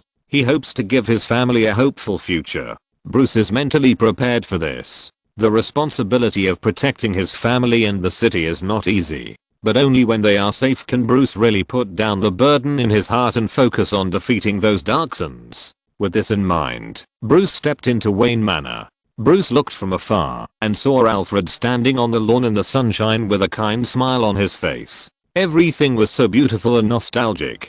Alfred also noticed Bruce at this time and was surprised. "Master Bruce." "Alfred, long time no see." Bruce smiled and greeted him. The relationship between him and Alfred had long surpassed that of a butler and a master, more like a father and son. Alfred also turned his surprise into joy, but he did not run to Bruce immediately, but waved to the distance first. "Master Wright, please come back." Bruce. He was confused. Who is Wright? How did he become a young master? Alfred took the initiative to introduce Master Bruce. "Master Wright is a son of Master Gory. I wrote to you about this before, but you don't seem to have received it." Bruce. He was even more confused. Gory had only been awake for a short time, and he actually had a son? It's so fast to start a family and build a career. Then, he saw a white-haired little boy with animal ears and tail, holding a ball, and running back from a distance. Bruce. What's the matter with this child? Bruce didn't think Alfred would be so bored as to dress up a child like this. Could it be that Gory has a bad taste? But this costume is too complete and perfect. Bruce can't see any traces of props. Then he heard Alfred continue, "Don't be too surprised by what I say next." Bruce said with a wooden face, "I have received professional training and will not be surprised by anything." Alfred said, "Okay, then I'll say it. Master Wright is not a human, but a wolf." Bruce. According to Master Gory, you can think of it as an Eastern monster or a Western monster that has transformed into a human form, but it seems a bit disrespectful to say so. Alfred took a deep breath and began to reveal the big news. After all, Master Wright is, in a sense, the Son of God and the brother of Jesus. He is the Son of God of the present age. Bruce was already full of questions. What Son of God, brother of Jesus? If Alfred hadn't looked normal, he would have suspected that the old butler was joking with him. The Son of God of the present age. That's it? Bruce glanced at Xiao Guang. He had never seen the Son of God rolling on the ground with a ball for his own amusement. Alfred explained, "It sounds unbelievable, but in fact, it's like this. It all started with Master Gory's research." Alfred roughly talked about what happened in the past period of time. Even with Bruce's brain, it felt a little out of order. The reason was that his brother had only woken up for more than a year, but he had already done so many earth-shaking things. It really seemed too unreal. He had thought before that after he returned from his studies, he and Alfred and Gory were no longer from the same world. Unexpectedly, in the end, they really were not from the same world. In another sense, the clown was actually himself. You mean, Gory taught himself, became a magician, and became the new generation of Holy Father by mistake? Bruce took a deep breath and asked in disbelief. Alfred nodded. That's basically right. In fact, Alfred didn't know much. In the early stage, when Gory and his friends were studying magic, Alfred didn't understand it at all, so he never participated. And in the later stage, the awakening of the giant beast and the rise of darkness happened too quickly, and Gory didn't have time to inform Alfred. As for the current advent of the Son of God, Gory only vaguely explained why the Son of God was with him, and didn't elaborate on many details, otherwise it would be too much to explain. After Alfred's second transmission of this information, Bruce knew even less. It took a long time for Bruce to digest the shock in his heart. In any case, there was a new descendant in the family, and Bruce was undoubtedly very happy in his heart. Where's Gory? Master Gory is sleeping. Okay, let's not disturb him for now. Bruce went back to the mansion to wash and change clothes. When he was eating, he finally met Gory, who was yawning. Bruce, you're back. Gory's eyes widened in surprise. Although he had never met Bruce in person, he had seen a lot of photos of him. Yes, I'm sorry I didn't get back the first time. I'm glad you woke up. Bruce smiled warmly and hugged Gory. Alfred also came with Xiaoguang. He has now become a full-time babysitter. Gory reached out and grabbed Xiaoguang. Xiaoguang, call your uncle Bruce. Bruce, uncle. Xiaoguang shouted vaguely, with a baby voice. Bruce responded with a friendly smile, but didn't know what to say for a while. He has been lonely for too long, and even felt a little helpless about the increase in family members. Go ask your uncle Bruce for a gift. He immediately saw Gao Li pushing Xiaoguang over. Bruce immediately began to brainstorm what gift should be given to a child of this age. As a member of the Wayne family, Xiaoguang should have everything, right? Then again, does the Son of God need the same things as ordinary people? I will give you a toy later. It must be the newest and most expensive on the market. After thinking for a long time, Bruce could only bite the bullet and give an unqualified answer. He was really not good at dealing with children. Xiaoguang, thank Uncle Bruce quickly. Thank you, just thank you with your mouth. Gao Li put Xiaoguang on the ground. Come on, give Uncle Bruce a full performance and show your talent. Who? Xiaoguang did a front flip on the spot, landing on all four limbs at the same time. Bruce, this is not necessary. After dinner, Bruce began to really devote himself to what he wanted to do. It is true that Gao Li has become a magician, but this makes no difference to Bruce. He didn't even go to Gao Li to ask for advice on this matter, because he never thought of borrowing the power of magic. For Bruce, the only thing that is truly trustworthy is his own strength, not any ability from the outside world. Because of this idea, the Batman in 99% of the parallel universes has always relied on technology and himself, and rejected the power of the lantern ring or magic. What's more, Bruce wants to protect Gory, not let him participate in the darkness of Gotham City. As for the gap in strength, Bruce never cares about these. He is confident that everything can be made up by wisdom. This is also the commonality of 99% of Batman. Whether facing the physically powerful Kryptonians or the masterminds behind various future major events, Batman has never been timid or felt invincible because he is immortal. Even in some universes, Bruce can wipe out the entire Justice League with his own plan. There are many things to do next. Bruce first went to Wayne Group to show his presence and announced the news of his return. Then Bruce joined the Applied Science Department of Wayne Group, a department headed by Fox, which has a large number of weapon prototypes that have been developed, but not yet on the market. Although Fox didn't know what Bruce wanted those weapon prototypes for, he was very tactful and didn't ask. After getting a lot of high-tech equipment, Bruce locked his first goal in his career on the person he had thought of many years ago, Carmine Falcone. After all, as the boss of the strongest gang in the underground world of Gotham City, Falcone is a big tree that attracts the wind. And since Bruce wants to fight the darkness of Gotham, of course he will first pick this most conspicuous target. That night, Bruce, disguised as a masked vigilante, sneaked into the home of Jim Gordon, the chief of the Gotham Police Department. Before taking action, he must first obtain some intelligence.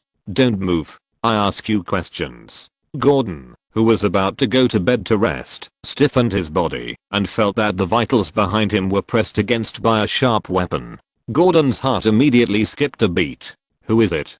Gangsters? Just listening to this deliberately low and deep voice, Gordon couldn't make any sense. Why can't anyone punish Carmine Falcone? Why does the Gotham Police Department watch the Falcone family conduct illegal transactions without stopping them? After hearing the masked man behind him, Gordon couldn't help but fall into deep thought. This guy, is he a few versions behind? You want to deal with the Falcone family? So that's why you're trying to find out the news? Bruce said indifferently. You don't have to care about my purpose. Just tell me. Gordon said in a strange tone. Okay, then I'll tell you. It's because there's no need. No need? Bruce frowned. What nonsense is this? You're a police chief, and you actually said that it's unnecessary to punish evil? Gordon explained. You misunderstood. What I mean is, the Falcone family has been destroyed, and even Carmine Falcone was killed, so there's no need. Ah. Bruce was stunned and said in disbelief, the #1 gang in Gotham City was destroyed so easily? Are you kidding? Gordon said, I'm not kidding. You can only get this answer wherever you ask. Bruce said solemnly, who destroyed it? Could it be some newly emerging powerful underworld family? Gordon shook his head and said, no, if I have to say, it's just like you, a masked vigilante. You don't mind me calling you that, do you? In Gordon's opinion, hiding his identity and trying to deal with the Falcone family is no different from a vigilante. Before Bruce spoke, Gordon even thought he was a fan of Fang. A masked vigilante like me? Bruce asked incredulously, who is it? Gordon said, I don't know. I only know that his fighting style is as fierce and brutal as a wild beast. The surviving gangsters were scared out of their wits. We only learned his nickname from their oral accounts, Fangs. Bruce was silent for a few seconds and asked, which family is the #1 gangster in Gotham now? Gordon was also silent for a few seconds and said, there are no gangster families that can make a difference in Gotham now. In the past month, Fangs has hit all criminal transactions in the Gotham underground world with high intensity and has defeated all the top 10 gangster families. The remaining gangsters are also silent. They dare not gather together again, for fear of becoming too conspicuous and being targeted by Fangs. Bruce was shocked when he heard this. Who exactly is Fangs? From what Gordon said, he almost suppressed the entire Gotham underground world by himself. But hearing this, Bruce was satisfied. He had to confirm the rest of the things he needed to know with his own eyes. Otherwise, everything was just hearsay. After Gordon said so much, he couldn't help but be curious. You obviously want to be a masked vigilante, but you haven't heard of Fang's name. Who are you? Gordon asked, but he didn't get a response for a long time, and the sharp feeling on his back disappeared. Finally, Gordon couldn't stand the silence anymore, so he looked back, but was surprised to find that the man had disappeared, since he didn't know when. At the same time, a few blocks away, Bruce, who had been flying between houses continuously, finally suffered his first Waterloo since his debut. He hit the guardrail of the fire escape during the jump. After finally falling back to the ground and lying down, Bruce felt sore all over his body. Thinking about Fang described by Gordon, he couldn't help but sigh silently. Compared with Fang, he is really too young now. P.S. Thanks to Jvok for the 1000 point reward. Chapter 113 Batman is merciless. If I want to travel through the city, I need a low altitude flying device. This was Bruce's first thought after returning to Wayne Manor. The next morning, he went to visit Fox. Fox is a bit like Batman's exclusive Doraemon. He can take out a similar technology for any technology he wants. At this time, he took out a memory cloth. This memory cloth can change its hardness and shape by electrifying it, which is very suitable for Batman's glider suit. Later, Bruce got high-tech helmets, bat darts, universal belts and other equipment, and finally started to officially debut as Batman. Bruce did not hide the above things from Alfred and Gory. These two family members can be said to be the people he trusts most in the world. Master Bruce, why bats? Alfred couldn't help asking. Because it can scare me, Bruce said deeply. It's time to scare my enemies too. Then I wish you good luck, and I wish you good luck in martial arts. Gory smiled as he listened. The Gotham City underworld was about to be wiped out by him, so where did the enemies come from? It feels like Bruce's main job in the future is to play with his supercriminal fan club. Of course, this is based on the premise that those supercriminal fan clubs have not been slaughtered by Gory. And facing Bruce's pretentious words, Alfred also showed a painful expression.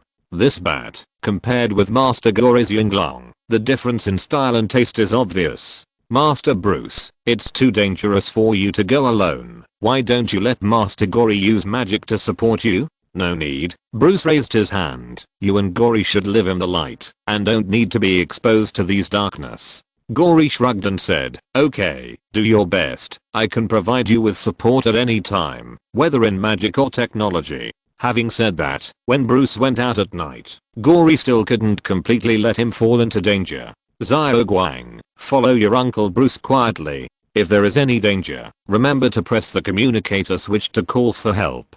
Gao Li hung a small pendant around Xiao Guang's neck. It was the macro positioning communication device he made. Master Gao Li, you actually want Master Right to get involved in such a dangerous thing at such a young age? Alfred stared at the side with his eyes wide open, his tone full of disbelief, and his tone was 8 degrees higher. Master Right is just a child, please let him go.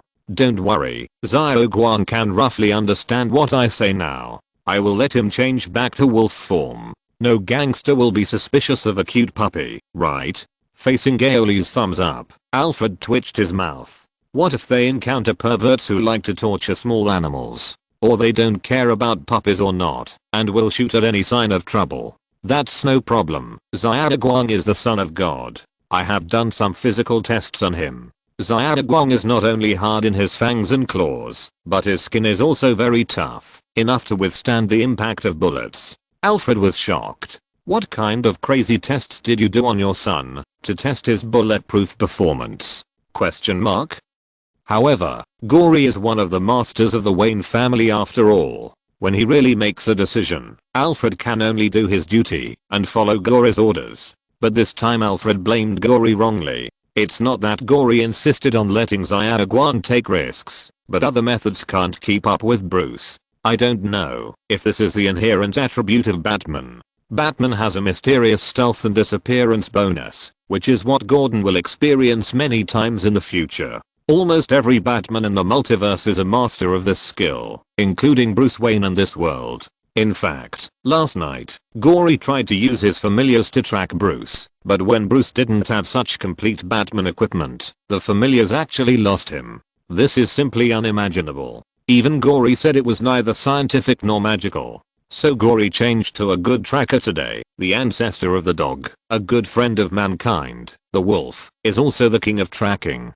Fortunately, Xiao Guang himself was very excited to go out and play. After getting Gory's consent, he couldn't wait to transform into a wolf in the light and chased out. Bruce is worthy of being the world's #1 detective in the future, and his investigation efficiency is so terrifying. After his investigation all night, he soon locked on a new target again. There is a force that is even more hidden than the Falcone family and is quietly active in the Gotham underground world. Just the next day, the Wayne Group also had bad news. The prototype of a weapon developed by Wayne Industries for the military, a super large microwave transmitter, was inexplicably stolen. Bruce had a hunch that there must be some huge conspiracy behind it, and it was related to the target he was searching for. So late at night, Bruce went out again. It can only be said that Bruce is also a super expert in tracking and anti-tracking. This ability can not only protect him from being detected by outsiders, but also help him find out if someone is following him, even if the person following him is not a person.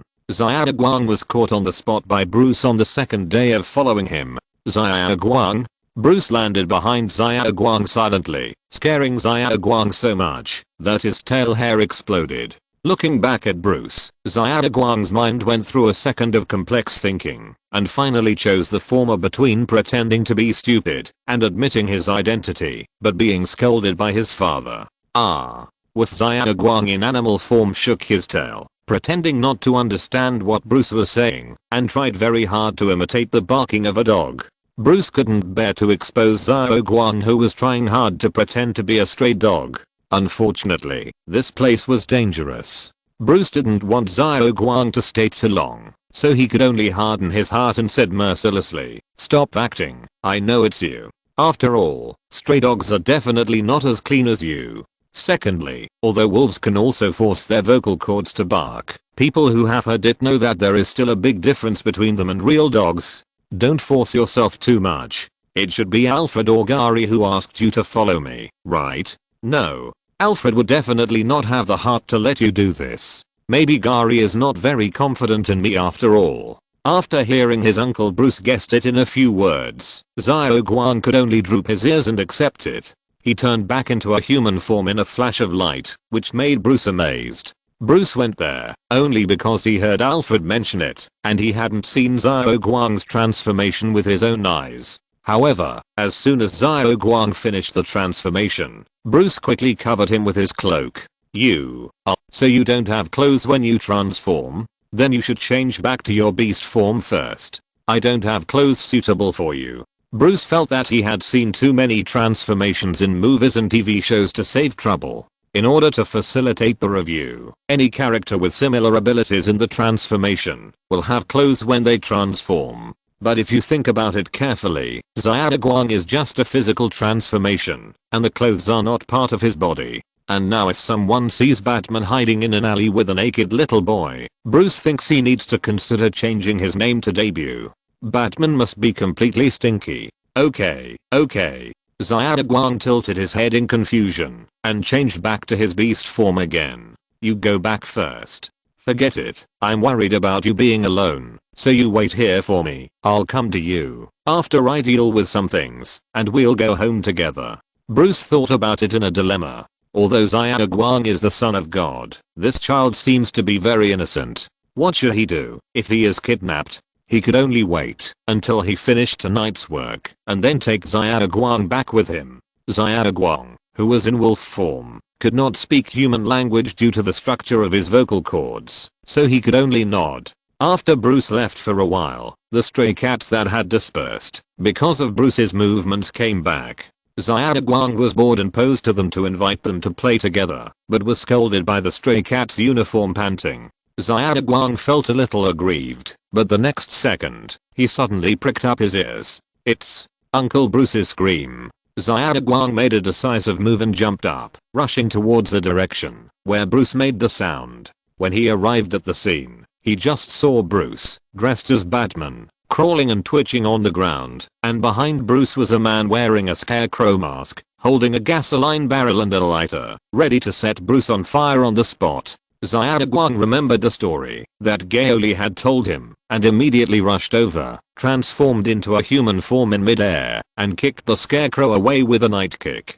"Hey, don't hurt my uncle." Scarecrow was kicked and rolled several times. His mind was still a little confused. What did he just see? A dog seemed to have turned into a naked little boy and kicked him. As the director of Arkham Asylum, Scarecrow himself began to doubt whether he had auditory and visual hallucinations. But the pain in his body was so real that Scarecrow could only hurriedly crawl away from the scene. Xiaoguang looked around in a dilemma. On one side was the fleeing Scarecrow, and on the other side was Bruce, who was lying on the ground and didn't know whether he was dead or alive. In the end, Xiaoguang could only press the button of the pendant and hurried to check on Bruce. Bruce is in trouble. Gao Li, who had transformed into Kamen Rider Fang, stood on the street lamp and sighed slightly. Tonight, he didn't wait at home, but also went out to investigate the theft of the microwave transmitter of Wayne Group. Damn, dare to steal things from my house, must punish a wave. However, compared to the all-round Bruce, Gory was still a little slow in investigating the case, and had just tracked down this area. Fortunately, this place was very close to Bruce, and Gory rushed over without stopping. The first thing he saw was Xiaoguang anxiously circling around Bruce. Is this poisoned? Gory frowned. He was not good at detoxification, and there was no professional equipment here. In any case, he could only take him back to Wayne Manor first. Xiaoguang, come back with me. Tonight's operation is temporarily suspended. Gory carried Bruce and rushed towards Wayne Manor. On the way, Bruce tried to resist many times. In his vision, Fang's biological armor became like a monster, arousing the deepest fear in his heart. Of course, Bruce's little strength after being poisoned, which even the scarecrow could not resist, was completely useless to Gory. He easily knocked Bruce unconscious, threw him at the gate of Wayne Manor, and rang the doorbell to notify Alfred to receive him. Alfred still didn't know about Gory's transformation into Kamen Rider Fang, which just happened to be convenient for Gory to go back to Wayne Manor to remove the transformation. He pretended to be shocked and began to study how to detoxify Bruce. 2 days later, Bruce woke up drowsily in bed. He turned his head and saw Alfred busying around the bed. Alfred. How many days have I slept? You slept for 2 whole days, Master Bruce. 2 days. Bruce licked his dry lips. He was really careless this time and was shot by the scarecrow's fear gas. But this was also a first kill. Bruce didn't know the existence of the scarecrow before, nor did he know that the scarecrow had extracted fear gas. How was I saved? According to Master Wright's description, he heard your screams and went to drive away the enemy, and then Fangs also heard the news and rushed over and brought you to the door of Wayne Manor. Bruce was silent for a moment. Fangs must have seen the face under his mask and knew that he was Bruce Wayne, so he brought him to Wayne Manor. I didn't expect that Batman's true identity would be known not long after his debut.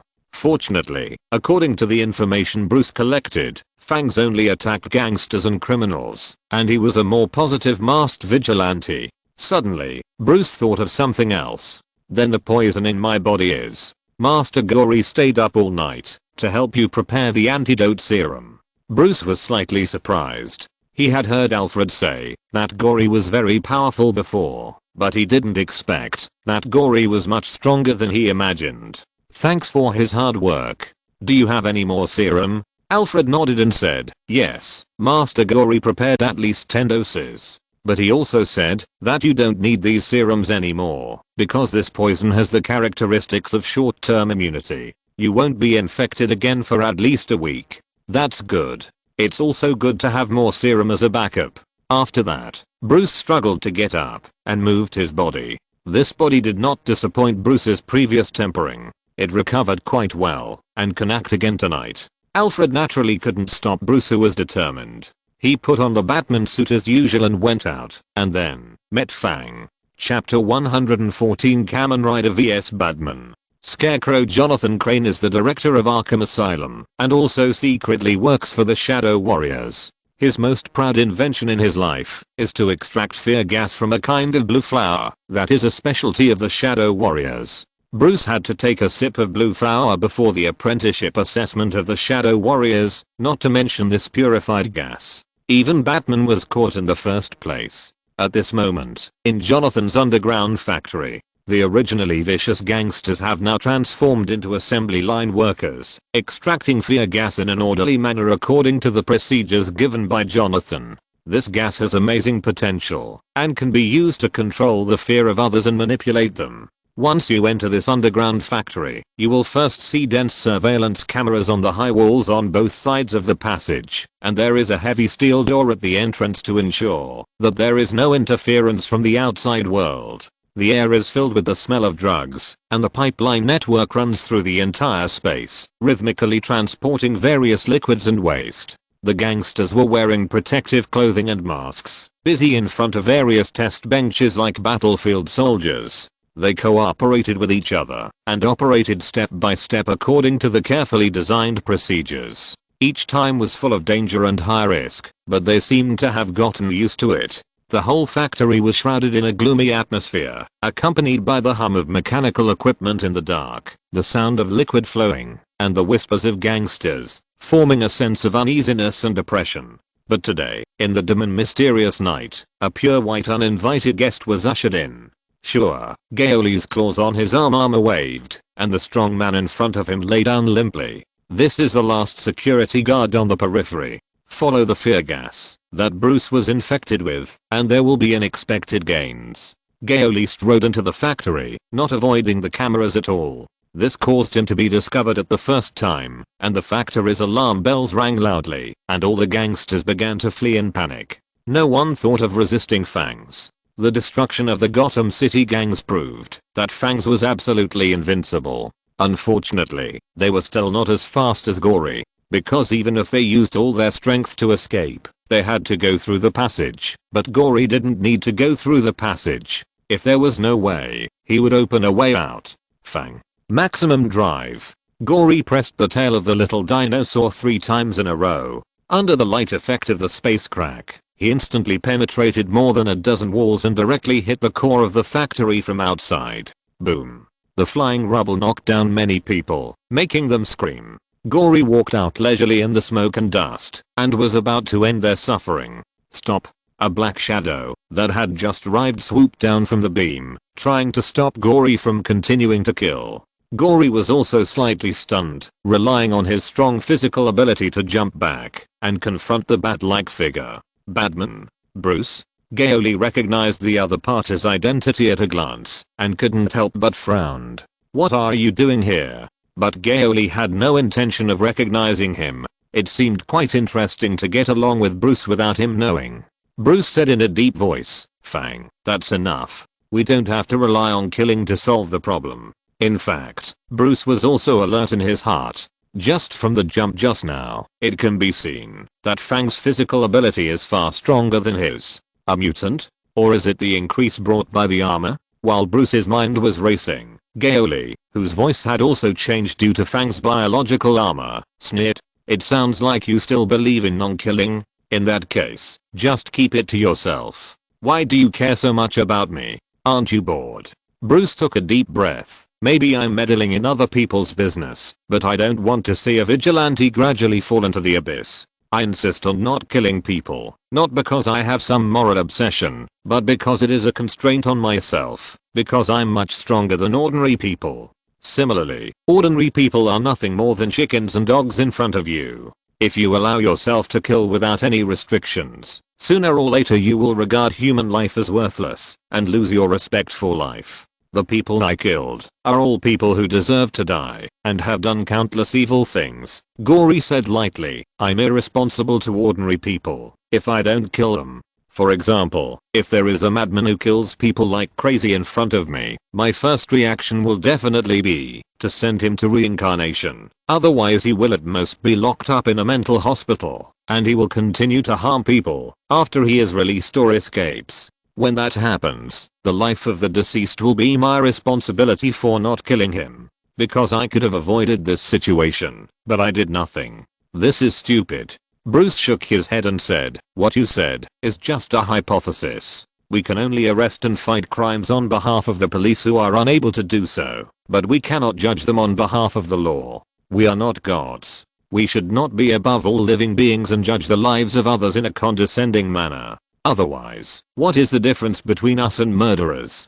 Gao Li felt sick of listening to this and was too lazy to argue with Bruce about this useless nonsense. I don't have time to talk nonsense with you. If you keep talking, the mastermind of the factory will run away. If you don't want me to kill people, try to stop me if you have the ability. After that, Gao Li chased the gangsters, and Bruce's face changed drastically, following closely with the grappling gun. Gao Li's figure was as fast as a ghost, wreaking havoc in the dark factory corridor. He was like a ferocious cheetah, swiftly shuttling through the shadows of the factory, forcing the gangsters to flee in terror. But soon, they found that they had almost no chance of escape. Melee means long-range attacks. Gao Li had them all. Shoulder Fang. The bone spur darts streaked through the crowd like lightning, bringing up a large pool of blood, and Gao Li also rushed forward. After transforming into Kamen Rider Fang, his fighting style was brutal and full of courage. Coupled with the power increase brought by the biological armor, Gao Li's every blow was overwhelming. His fists hit the gangsters like hammers, making a deafening sound of breaking. With one punch and one kick, the number of gangsters falling continued to increase. Mercy. I won't dare to do it again. The screams and pleas for mercy could not shake Gory's heart at all. Those who can stand firm in the gangs, especially the Gotham gangs, which are the blackest of the black, must usually turn a deaf ear to the screams and pleas for mercy of the victims. So Gory's heart is as hard as iron, his fists are also as hard as iron, and his every move is full of destructive power, which makes people shudder.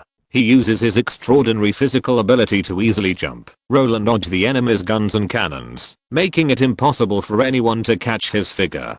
Damn. His speed has completely surpassed the world record of the Olympic champion. Bruce barely caught up at this time. He quickly ran through the dark corridor, trying to catch the trace of Fang. However, Gory's skills were more agile than he thought. No matter how Bruce chased him, Gory always passed by and maintained a brutal confrontation with the gangsters. Your violence will not succeed. Bruce roared. He had no intention of giving up. Hearing this, Gory sneered, with a hint of sarcasm in his eyes. Are you talking about yourself? Wanting to use violence to bring fear to the darkness of Gotham? Isn't that what you Batman does? Question mark? I'd better let your head clear up first. Gory approached Bruce in an instant, hit him in the chest with a heavy punch, and knocked him out fiercely. Ah! Bruce fell to the ground and struggled to get up in pain. The martial arts skills learned from the Shadow Warriors League can only help Bruce make up for some disadvantages at most when facing an overwhelming gap in strength between the two sides. After all, he is not the experienced Batman of later generations, who can even deal with Bane with ease, but the still immature Bruce is no different from the later generations in terms of will, and his eyes are shining with a firm light. Even if he knows that he cannot be defeated, he will never retreat. Fang. On the other side, Gory, who temporarily repelled Bruce, has summoned the wrist armor blade and ruthlessly used a fierce move. He killed almost every gangster with one slash of his sword. The sharp blade in Gory's hand was like a white light, and the bone blade split the air, making a sharp whistling sound. The gangsters could not resist his attack at all, and fell to the ground howling in pain. That's enough. Today's pain will make them remember the lesson for the rest of their lives. There is no need to kill so many people. Bruce tried to stop Gory's killing and rushed over again, but Gory counter-attacked him in return. However, Bruce is worthy of being a martial arts master. After being caught off guard for the first time, he has gradually mastered the skills and fought with people who are much stronger than him physically. He dodged Gory's fierce attack with his agile body and launched a series of precise punches and kicks at the same time. However, Gory's physical reaction and defensive ability are extraordinary. Even though his moves and skills are far inferior to Bruce's, he still easily blocked his attack. You are really persistent, Batman. Gory's eyes turned cold. What gave you the illusion and confidence that you can fight me? Gory no longer took the time to chase and kill the remaining gang members, but put all his energy on attacking, and soon forced Bruce into a desperate situation again. Although Bruce fought hard, he couldn't find a breakthrough no matter what. His armor technology is higher than mine, and there is almost no weakness. Bruce secretly thought and judged in his heart, but his fists were gradually unable to do it. Facing Gory's brutal offensive, he began to feel exhausted. Bruce understood that his strength could not match that of Fang's, and he needed a smarter way to stop Fang's crazy behavior. Thinking of this, Bruce found the right opportunity, rushed out suddenly, and got out of Gory's attack range. Then, he fired a bat dart and remotely activated the factory's fire extinguishing system. In an instant, a strong stream of water sprayed from the ceiling, covering all directions, making the scene like a rainstorm. The water curtain also obscured his vision. Bruce made full use of his hidden strength and gradually hid in the rain. However, in fact, Bruce was standing not far away, staring at Gao Li intently. He held a timed portable bomb in his hand and made a rough assessment in his heart. Based on his armor defense, setting the explosion level to level 3 can ensure that he will not be killed, but can be knocked unconscious. Thinking of this, Bruce passed by Gao Li from a blind spot and stuck the bomb directly on Gao Li. Fang, your killing stops here. Bruce's voice was cold and firm. That's not necessarily true. Gao Li smiled coldly, and a memory in the shape of a little wolf leaped out of the rain curtain and directly replaced the memory of the little dinosaur. Beast. With a low voice, the white biological armor was disbanded and replaced by a blue biological armor. And the bomb that was attached to it was also directly bounced away in the process. This is. Bruce's eyes widened, and he was kicked away by the suddenly accelerated Gory, and hit the wall with a bang. At this time, the bomb in the distance also exploded on the spot. Against the backdrop of the fire, Gory's figure was as invincible as a demon. You know, more than a month has passed since the extraction of the Fang concept. Gory did not do nothing. Of course, he found time to extract the second Jaya memory from Spider-Gwen. Beast. The same high adaptability of 99% confirmed Gory's conjecture about his father, so Gory also made it into a self-disciplined action memory in the shape of a wolf. Batman, I want you to remember it. You absolutely cannot compete with me. Just engrave this deeply in your heart. Gory snorted coldly. He knew how much effort he had just exerted. Even with the protection of the armor, Bruce would definitely not be able to get up for a while. Under Bruce's painful gaze, Gory slaughtered the remaining gang members one by one. This also includes the mastermind of this underground factory, the director of Arkham Asylum, Scarecrow, Jonathan Crane. So far, Scarecrow has died here forever, and Batman will face one less enemy in the future. As Gory said, the two features of Fear Gas and Scarecrowhood are too obvious. Since he has recognized them as the madman who will kill people in the future, he will certainly not let him go, and will end his life neatly. It is God's business to forgive this madman, and all Gory has to do is send him to see God. After doing all this, Gory left in a cool manner, leaving Bruce gasping for breath and barely getting up. So strong, too strong. Bruce clenched his fists. Is this the strength of the veteran masked vigilante who debuted earlier than me? Question mark.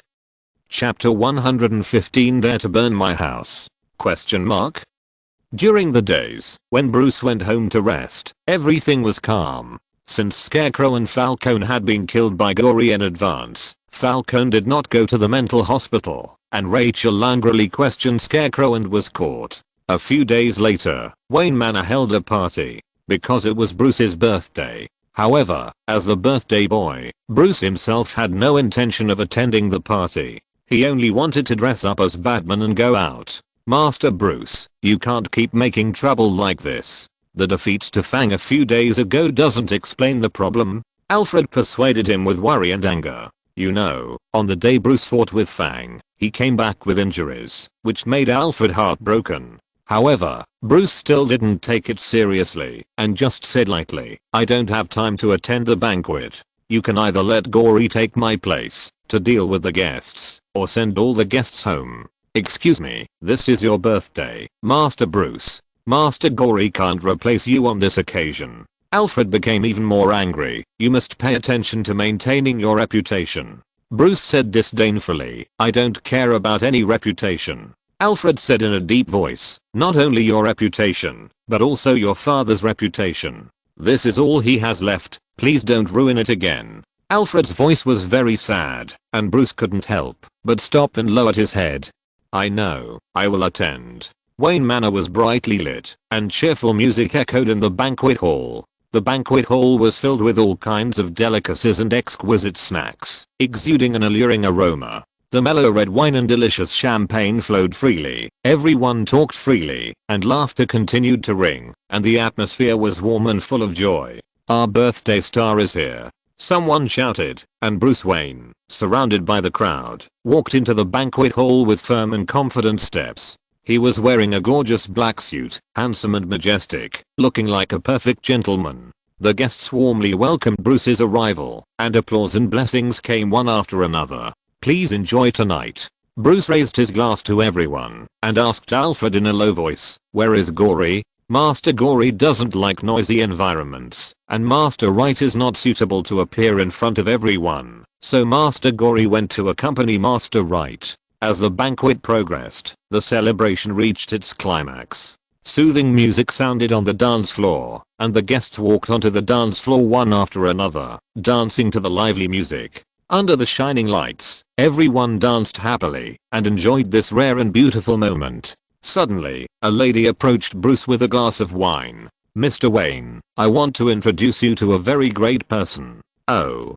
Bruce raised his eyebrows, showing his playboy personality. Who is it? You actually said he is very great. I would like to meet him. The lady smiled and said, it is the ninja master Leizao Aogu. Bruce lost his smile instantly. He felt a chill in his heart and said coldly, Leizao Aogu is dead. I saw it with my own eyes. No, Leizao Aogu is still alive. The lady pointed to the side. There was a bald man, but his appearance was very unfamiliar. Bruce frowned. You are not Leizao Aogu. Who are you? You are wrong. Leizao Aogu is an immortal god. His skills are supernatural. Anyone can be a ninja master. Listening to the familiar rebuttal behind him, Bruce slowly turned around. Really? Or maybe Leizao Aogu is just your identity, right?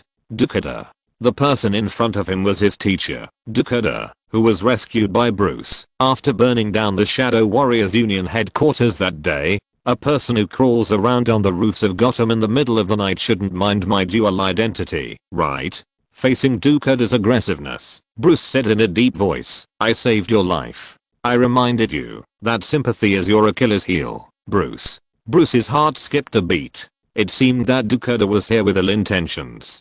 He looked around and said, you are here for me. Let these guests go. You can explain the situation to them. Dukada was very calm. Bruce had cold sweat on his face, but he still forced himself to calm down and pretended to be drunk to drive all the guests away. After everyone left, he looked at Dukada as if he was facing a great enemy. Only the people from the Shadow Warriors Union were left at the scene. You saved them, but it's only temporary. Dukada smiled. These people won't live long. What you did is useless. The plan of the Shadow Warriors Alliance is to steal the super large microwave transmitter of Wayne Industries and evaporate the water mixed with fear gas to the whole Gotham City so that everyone will kill each other in panic. Maybe because Bruce is his most proud disciple, the ninja master said a little too much. While he maintained a good villain's cultivation and revealed his evil plan to Bruce, Gao Li in the room of Wayne Manor also noticed it. Dad, it suddenly became so quiet down there. Xiao Guang shook his ears. He had good hearing and could clearly hear the silence left after the guests left. Is the party over so soon? Gao Li frowned and patted Xiao Guang's head. You wait here, I'll go see. Fang. Gao Li shouted and installed the lost drive at the same time, and the little dinosaur jumped to his hand in 2 steps. Transform. Fang. Surrounded by the dragon's roar, Gao Li transformed into a white Kamen Rider, and Xiao Guang clapped beside him. Wow, Dad is so handsome. Gao Li gave him a thumbs up and went out to patrol. He had just walked a short distance when he saw several black-clad ninjas pouring gasoline everywhere in the Wayne mansion. How dare they burn my house? Gao Li was immediately furious, and he went forward and knocked several black-clad ninjas to the ground in a few seconds. Tell me, who sent you here? The black-clad ninjas were of course well trained and would not tell, even if they were beaten to death. Fortunately, Gao Li had a way. Since they had made the serum of fear gas and raided the factory of fear gas, how could Gao Li not get some fear gas? He just waved his hand, and Beast brought a bottle of fear gas spray, and Gao Li sprayed it at several black-clad ninjas. This is a poison gas that even Batman can't resist, let alone black-clad ninjas. In an instant, Gore's image became more terrifying than a demon in their eyes. They were all frightened to the point of incontinence, and their faces and urine flowed in the stench. Don't come over here. Don't get close to me.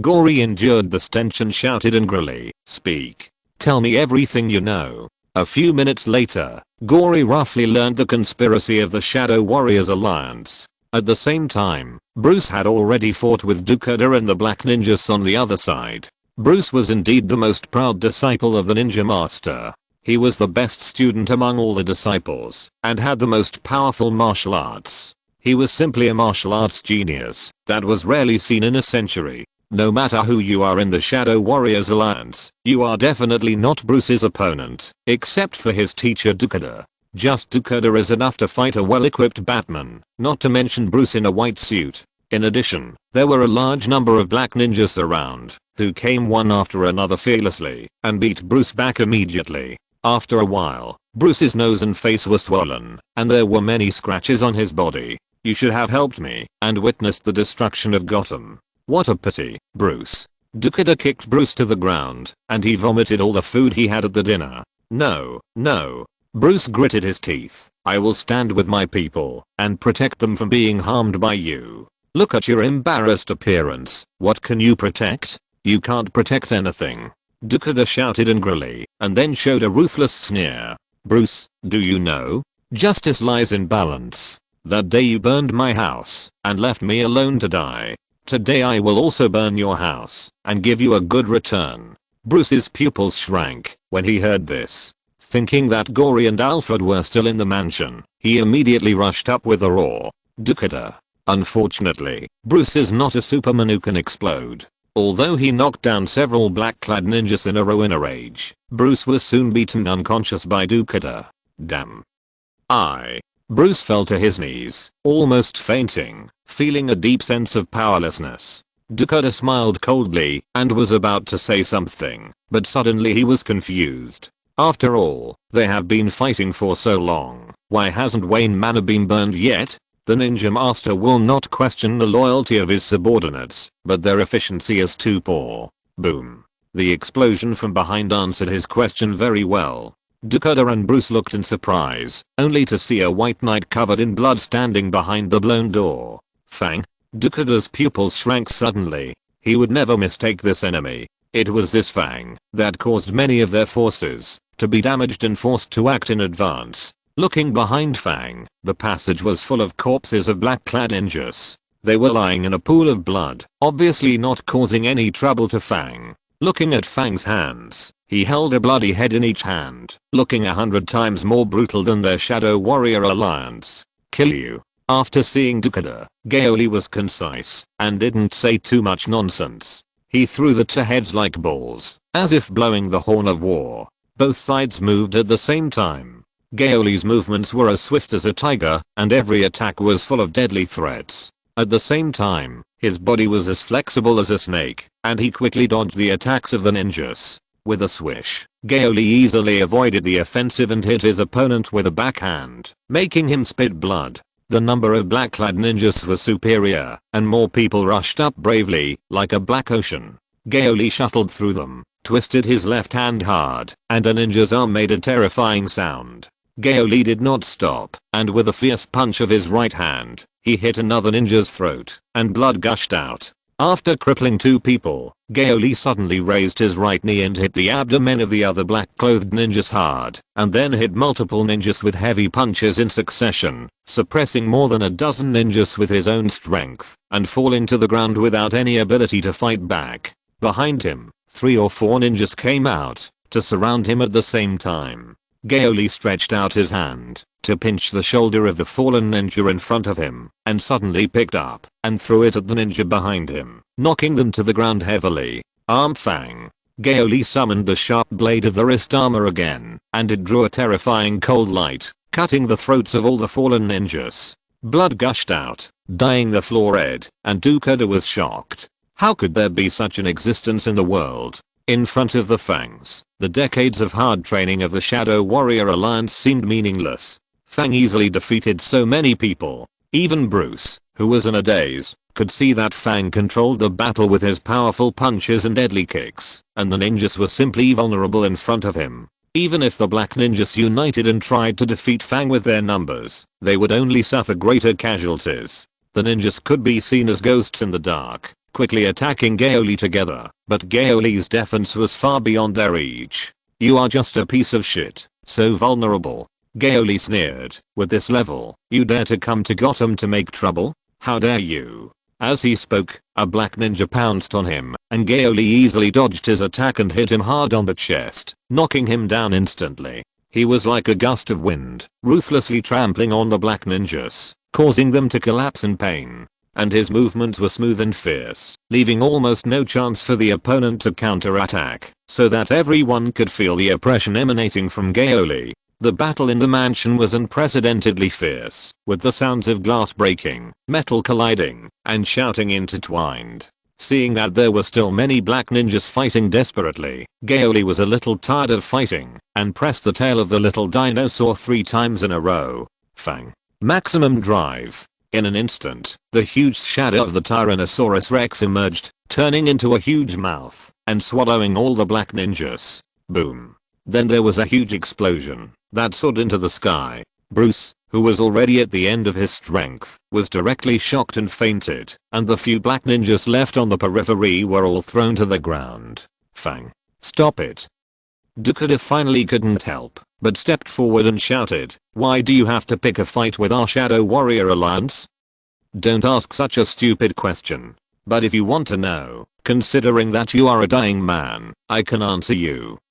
Gao Li raised his hand and pointed at Dukada. "The reason is very simple. First, you stole my things. Second, you actually wanted to burn down my house. If you're listening to this novel on a channel other than Fanfic World, it means they downloaded and uploaded it without effort. We cordially invite you to visit our channel, Mundo Fanfic Novelos. There you'll find the original version of this story and you can explore many other novels of various genres. We're waiting for you to immerse yourself in a world of incredible novels." Chapter 116. Could it be Shining Tiger? What did you say? Who are you? Dukada was stunned. Before he could think about it, he only heard Gao Li's last words. Then next, "Let's wash away your sins." Facing Gao Li, who was rushing over, Dukada was forced to fight with Gao Li fiercely. Dukada was worthy of being Bruce's master. He and Gao Li exchanged punches and kicks, and each collision brought a violent impact. However, this does not mean that Dukada's punching power is also calculated in tons. He relied on clever strength to fight against the force throughout the whole process, and he actually fought with Gao Li, whose physical fitness was completely crushed by him. For a while, the figures of the two people rushed in the mansion, chasing each other under the lights, and the fierce attacks intertwined into a picture of a life and death contest. Even in this process, it also affected the innocent people, and all the remaining black-clothed ninjas were affected, and they were all killed by Gao Li. It is hard to say that Gao Li did not do it on purpose. Unfortunately, fighting with skills has its limits. Dukada needs to concentrate all the time. If he is careless, he will come and kick. Gao Li shouted, seized the floor of Dukada, and kicked him 10 meters away. Even the tough body of the ninja master, who has been trained for a long time, was kicked to spit blood, and there were also many fragments of internal organs. The kicking power of Kamen Rider is no joke. If it were an ordinary person, he would have been disemboweled by this kick. Although Dukada maintained his body shape, he still lost his combat effectiveness. "When I tortured your subordinates with fear gas before, I heard that you are an immortal god who is immortal?" Gao Li tilted his head. "Then let me try. How can I kill you so that you will die? Wait." I won't wait." Facing Dukada, who raised his hand in panic to stop him, Gao Li did not stop for a moment, opened the extreme drive and kicked him. Boom. The power of the fangs tore Dukada's body to pieces and wiped it out on the spot. Fortunately, they didn't really burn my house, but the Shadow Warrior Alliance should be completely destroyed, right? Gory looked at the messy scene and walked to Bruce to check him. "Well, there's no danger to life. You're welcome, Bruce. Goodbye." Gory jumped out of the window and walked back to the Wayne mansion. At this time, Alfred had heard the news and rushed over. He looked at the bodies on the ground with great shock. He quickly called Gory and looked for Bruce everywhere. "Afu?" Gory answered the phone. "Thank God. Master Gory, you sound fine. Since you are fine, I think Master Wright is also fine. What happened?" Gory asked knowingly. Alfred said in embarrassment, "It's hard for me to explain. Please come over. I still have to make sure Master Bruce is safe." As he spoke, Alfred had found the unconscious Bruce and carried him to the bed with great effort. The next day, Bruce was silent for a long time after waking up again. According to the scene he saw before fainting, and Alfred's words afterwards, if he was not wrong, the Shadow Warriors Alliance was probably wiped out. The crisis of destroying Gotham City was naturally gone. Originally, in the Shadow Warriors Alliance's plan, they would release the patients of Arkham Asylum that night, but the plan was beautiful, and the reality was very skinny. Thanks to Gore's high-intensity attack on the underground world, almost all the people ambushed by the Shadow Warriors Alliance were killed by Gore, and Dukala could only go to attack Arkham Asylum head-on, after visiting Wayne's mansion. And then, there was no more. The Shadow Warriors Alliance died before they could achieve their goal, and they were directly knocked down and wiped out by Gore in Wayne Manor. As Batman, the only thing Bruce could do afterwards was to track down and retrieve the super large microwave transmitter lost by Wayne Group. Without the obstruction of the Shadow Warriors Alliance, it was very simple for Batman, and it only took half a night to complete the task. For the rest of the time, Bruce sat alone on the edge of the rooftop, looking down at the city he loved so much, and fell into self-doubt. By the way, does Gotham really need Batman? A week later, Gori planned to officially return to Metropolis to live. Before leaving, Bruce seemed to have made up his mind, and went straight to Gori. "Gori, do you mind chatting? What's the matter?" Gori made a pleased gesture, and asked Bruce to sit on the sofa opposite. "Gori, you know what I do every night, right?"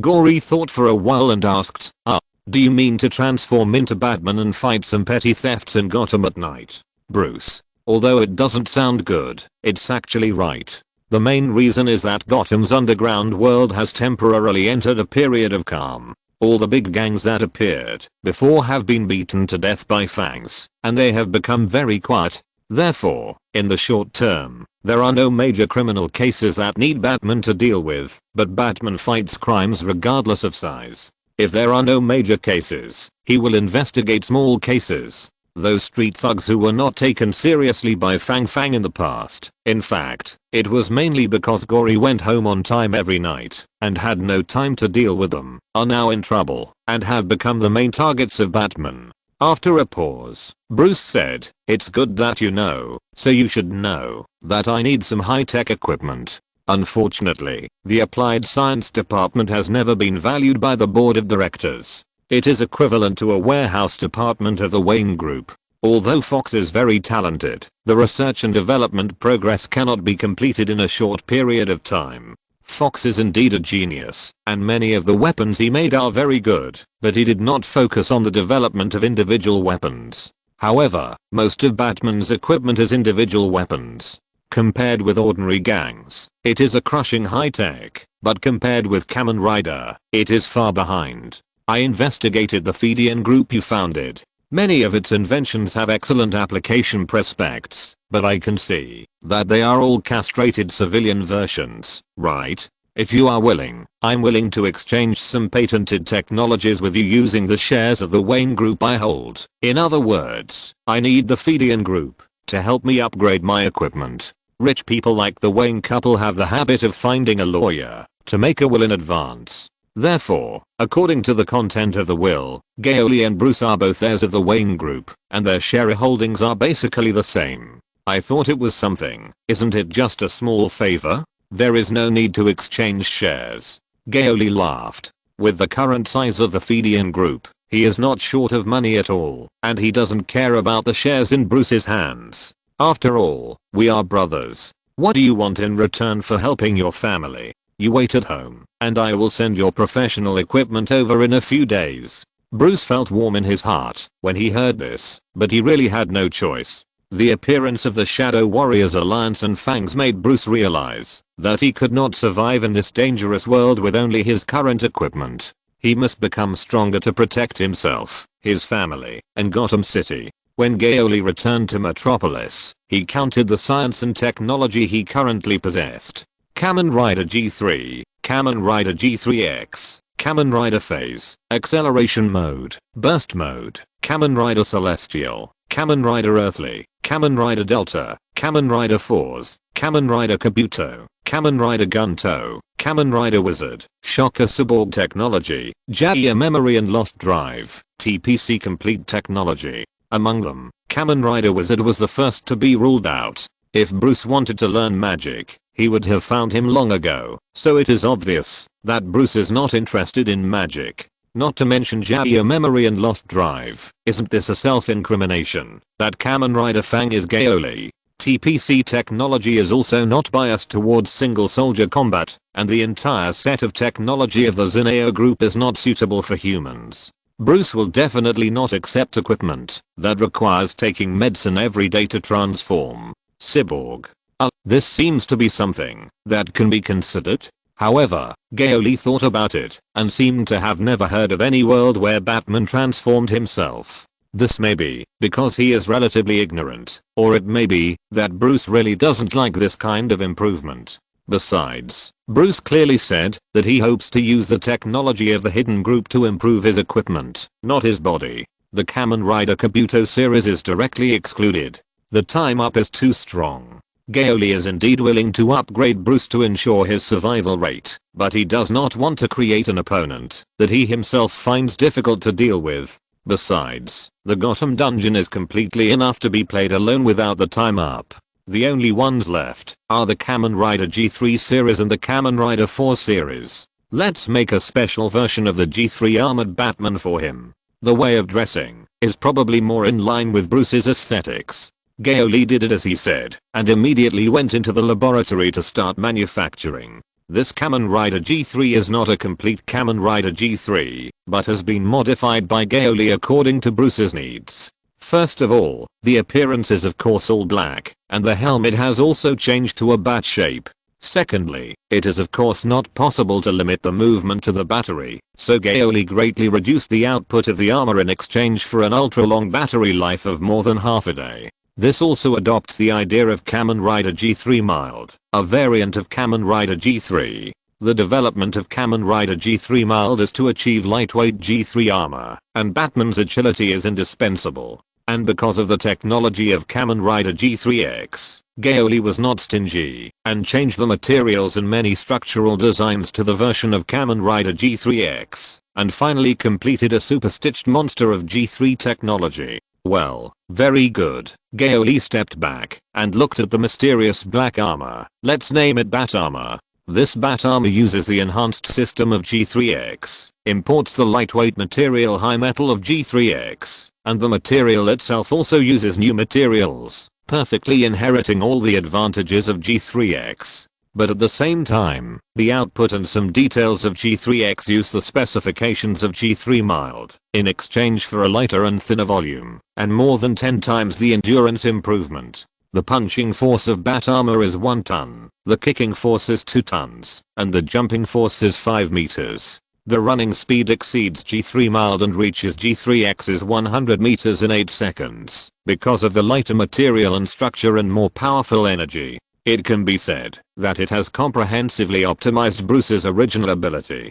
The fatigue of wearing clothes has become almost non-existent due to this excellent stitching design. Moreover, because it is light enough, it can still use memory cloth for low altitude gliding flight. Perfect. The most important thing is that the defensibility has been greatly improved, and it can even withstand anti-material sniper rifles. This is what Gao Li values most. He mainly wants to improve Bruce's survivability. If Bruce had worn this set of armor, it would not be impossible for him to defeat the Shadow Warrior League alone. As for the astronomical switch, it's not that Gao Li doesn't want to use it for Bruce as soon as possible, but mainly because he has to open a magic circle for a period of time to absorb cosmic energy. In the world of Kamen Rider Faiz, there are wormholes on the earth that constantly ooze out cosmic energy, so Gao Li can only achieve this by artificially creating wormholes in the DC world. After the completion, in addition to sending it to Bruce, Gao Li also took time to go back to Gotham City for 1 or 2 hours every day to do chivalrous work. Otherwise, as soon as Gao Li returned to Metropolis, Kamen Rider Fang disappeared, which was too suspicious. During this period of time, Gao Li began to promote multiple research and manufacturing at the same time. The most important thing, of course, is to extract the concept of God from Xiao Guang's body. However, there is also a difficulty, that is, what exactly is this concept? Gao Li really has no concept. It can't be that this concept is called God, right?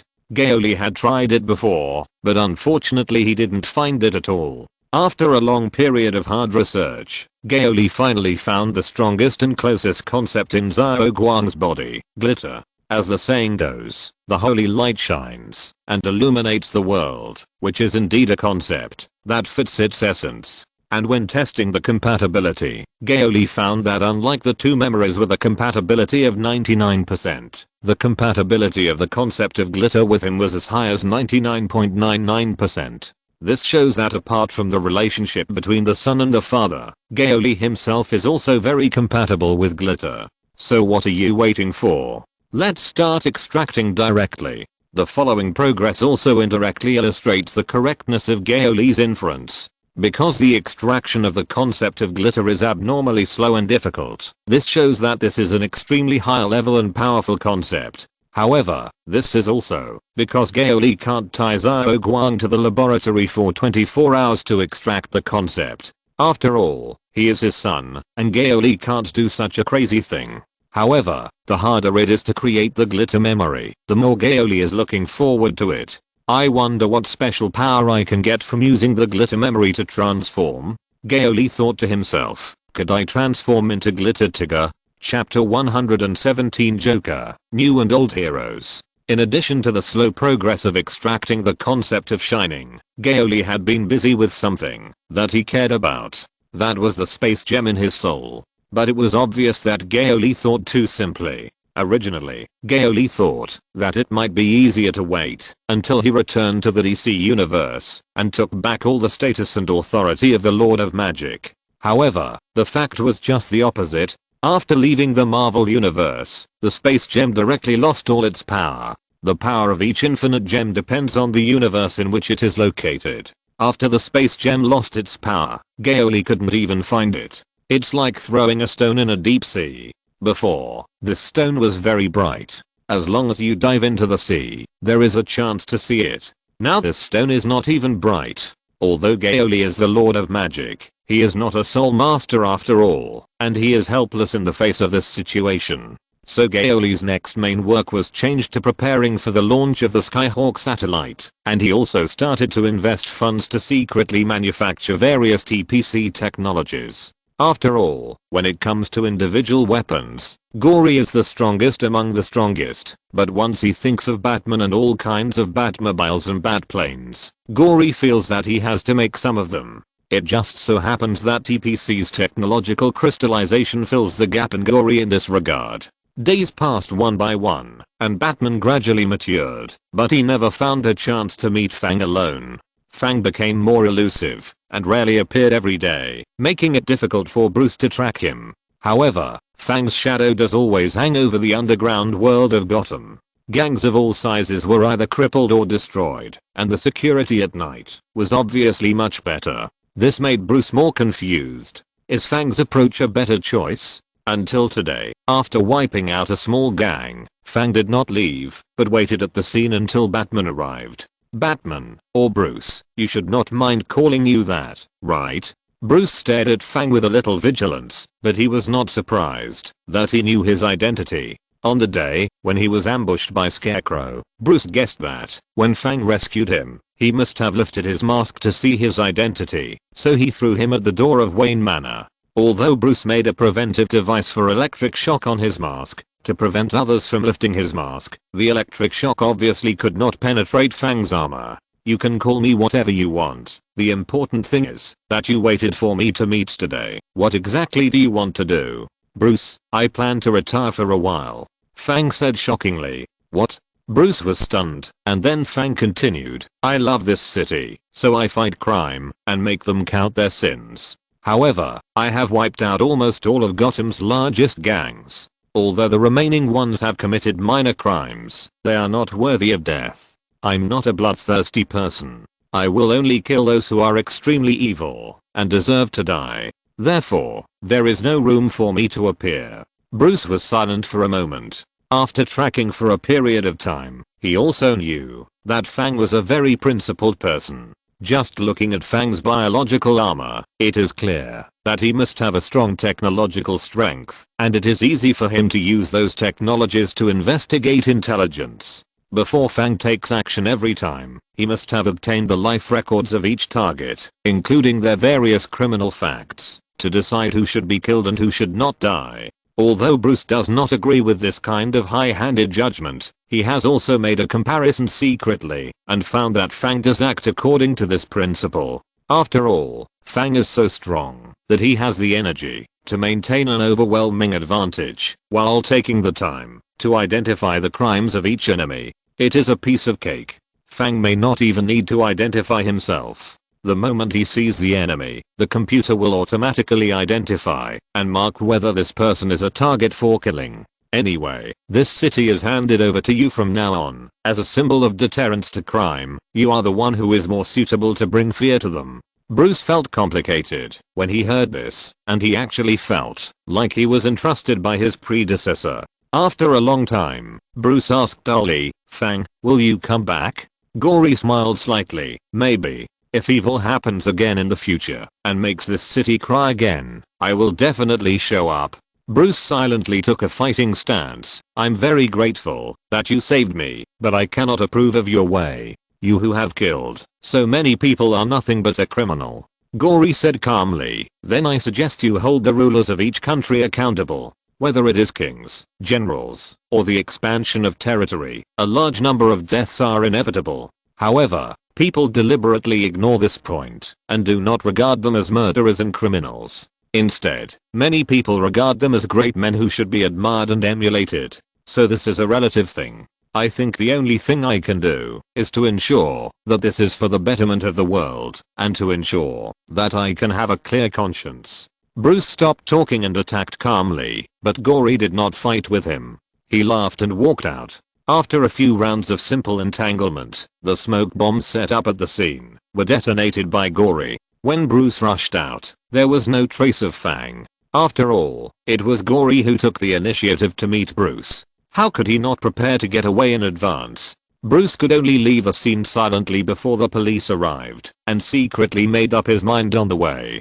"Leave Gotham to me. I will never let you have a chance to appear again, Fang." After Fang announced his vacation, Bruce became even busier. The underground world of Gotham City did not last long. Soon, various newcomers appeared, such as the Joker, who was only heard of but never seen. In addition, a large number of copycats emerged, making Bruce exhausted. Fortunately, the bat armor that Gao Li sent him was really good. For example, the greatly increased strength was just right. Although a ton of punching power may seem low, it is completely enough for Bruce. If the punching power is higher, Bruce may even consider lowering it. The reason is simple, because Batman does not kill. Too high a punching power may cause him to accidentally kill someone if he is not careful, which is even worse. A ton of punching power is just enough to ensure that if the enemy's vital part is not hit, then Bruce can knock the enemy out or make him incapable of action with one move if he slightly reduces his strength. This is very important. In the past, Bruce's punching and kicking methods all depended on his own strength and skills. Only when he hit the vital part can he defeat the enemy with one blow. However, the fighting process is ever changing, and Bruce cannot guarantee that every move will hit the enemy's vital part. Often, many people have to hit 3 or 4 moves in a row to destroy the opponent. Now with the bat armor, everything has become easier. No matter who you hit, it's just a matter of one punch. In addition, Bruce is most satisfied with its protective performance. Although Bruce used to be bulletproof with Kevlar and other high-tech fabrics, the kinetic energy of the bullets that could not be completely eliminated still had to be resisted by his well-trained body. And Kevlar can only be bulletproof, but it cannot resist stabbing with sharp weapons or biting by wild beasts, which often makes Bruce's body swollen with blue and purple patches, and there are small wounds everywhere. Alfred was very distressed, but Bruce had no choice. Wayne Industries technology did not focus on individual weapons, and he had previously directly used the ready-made development prototypes of the Applied Science Department, which could only do this at most. Now it's better. When the enemy's guns hit him, Bruce couldn't even feel any impact through the bat armor, and the whole person was relaxed. Not to mention the sharp weapons such as swords. The bat armor is airtight, and even the joints without heavy armor can effectively resist these injuries. As for the dog bites that had been severely deflated before, when dealing with those copycats today, Bruce also encountered them releasing hounds to bite people, but it's a pity that things are different now. Those wild dogs bit him so hard that his teeth ached, but they were completely unable to bite through the bat armor. Under the huge force, amplified by the bat armor, they could not even drag him.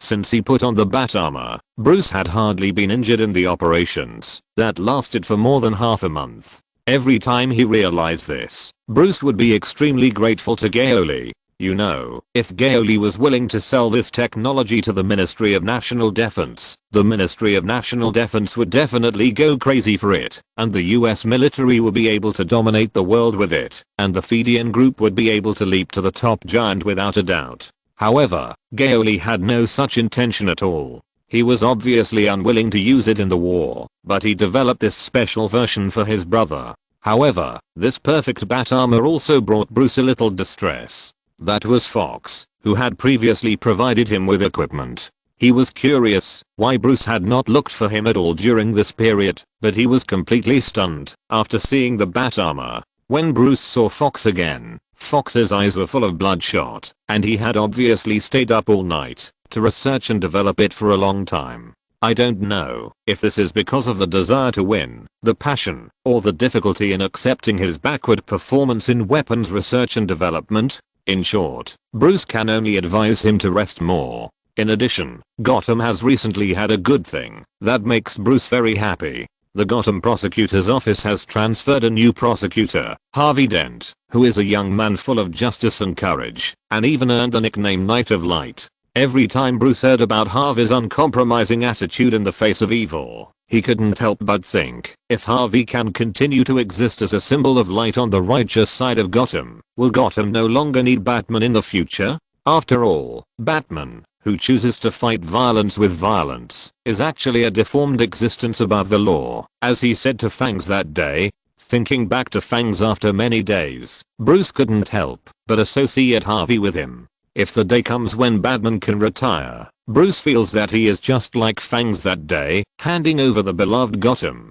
to Harvey as a predecessor. It's up to you now, Harvey Dent. During the time that Batman can still exist, I will help you solve the threat of the Joker. Bruce secretly made up his mind.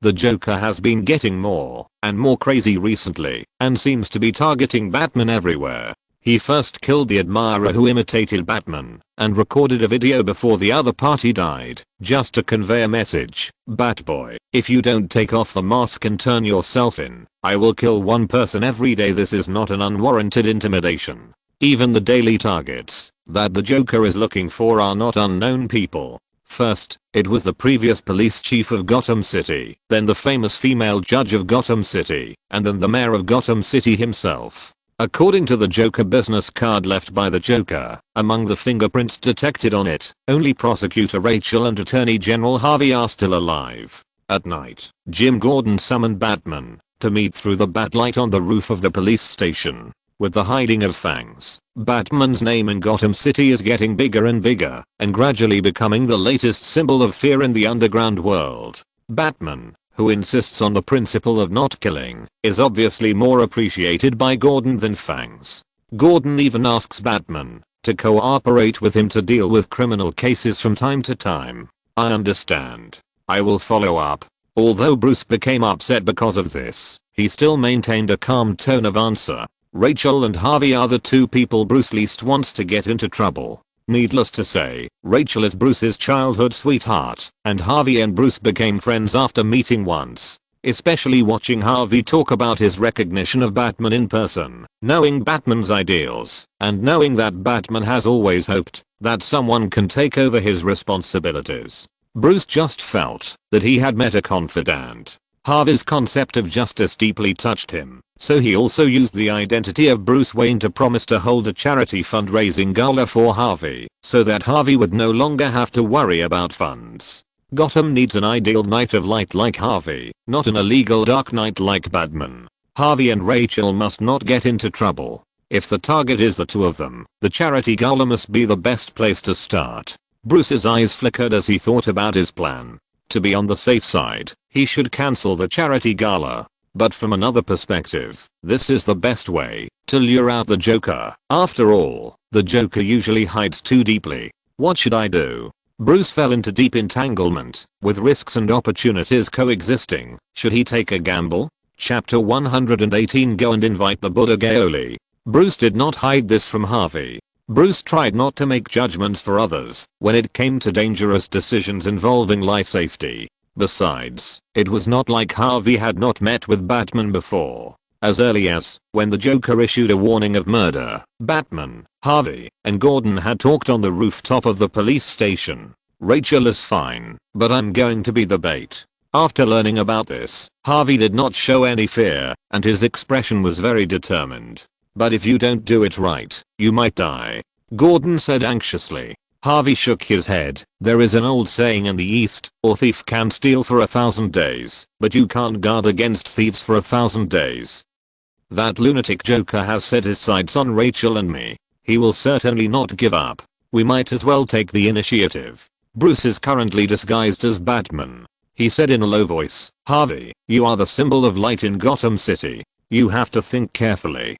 Gotham City cannot do without you. Harvey smiled casually. That's why I can't back down in the face of evil. Seeing that Gordon and Batman still wanted to dissuade him, Harvey took out a coin and said, whenever I have trouble making a decision, I will use this lucky coin to make the decision. Okay, if the head is facing up, I will continue to attend the charity dinner as bait. Otherwise I will listen to you and hide. After that, Harvey tossed the coin and then caught it. Look, it's the head facing up. It seems that fate has already decided that I will be the bait. Bruce shook his head slightly. In fact, he had seen through Harvey's trick a long time ago. Harvey's lucky coin does not have a front and backside. Both sides are heads.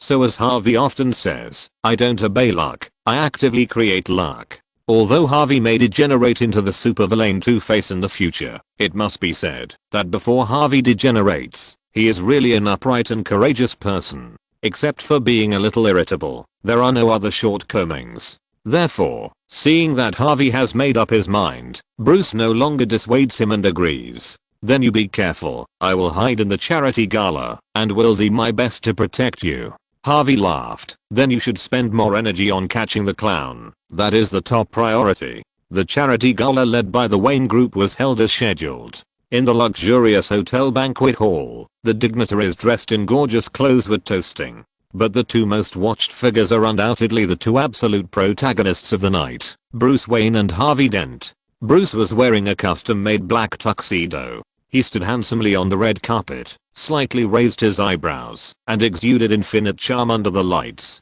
Everyone cast praise and envied him, and applause and cheers came one after another.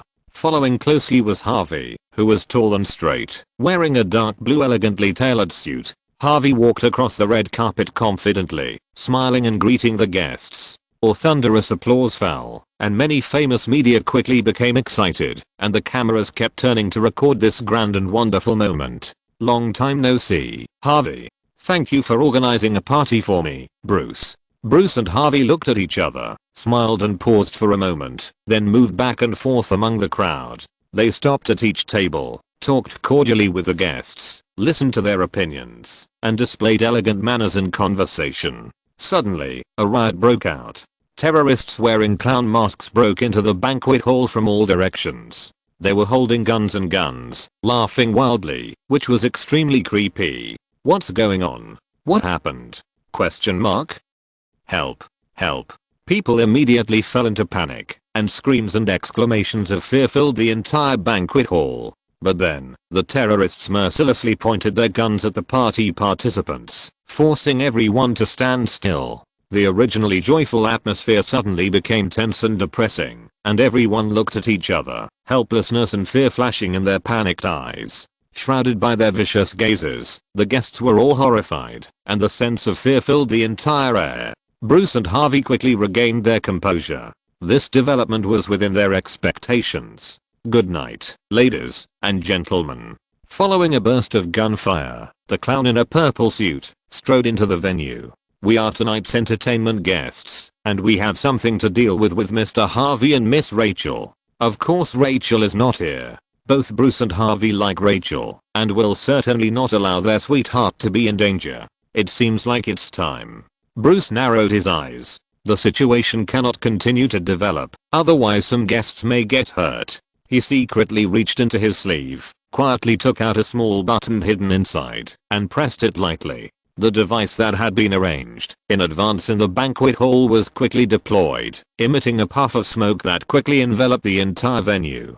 In an instant, the entire banquet hall was covered in thick fog, and the terrorists were separated by the scene in front of them. Oh, it looks like there will be entertainment programs. The Joker spread his hands indifferently, not panicking at all. At this time, Bruce had already taken advantage of the smoke and chaos to quietly run to the secret compartment on the wall, opened the fingerprint lock and got in.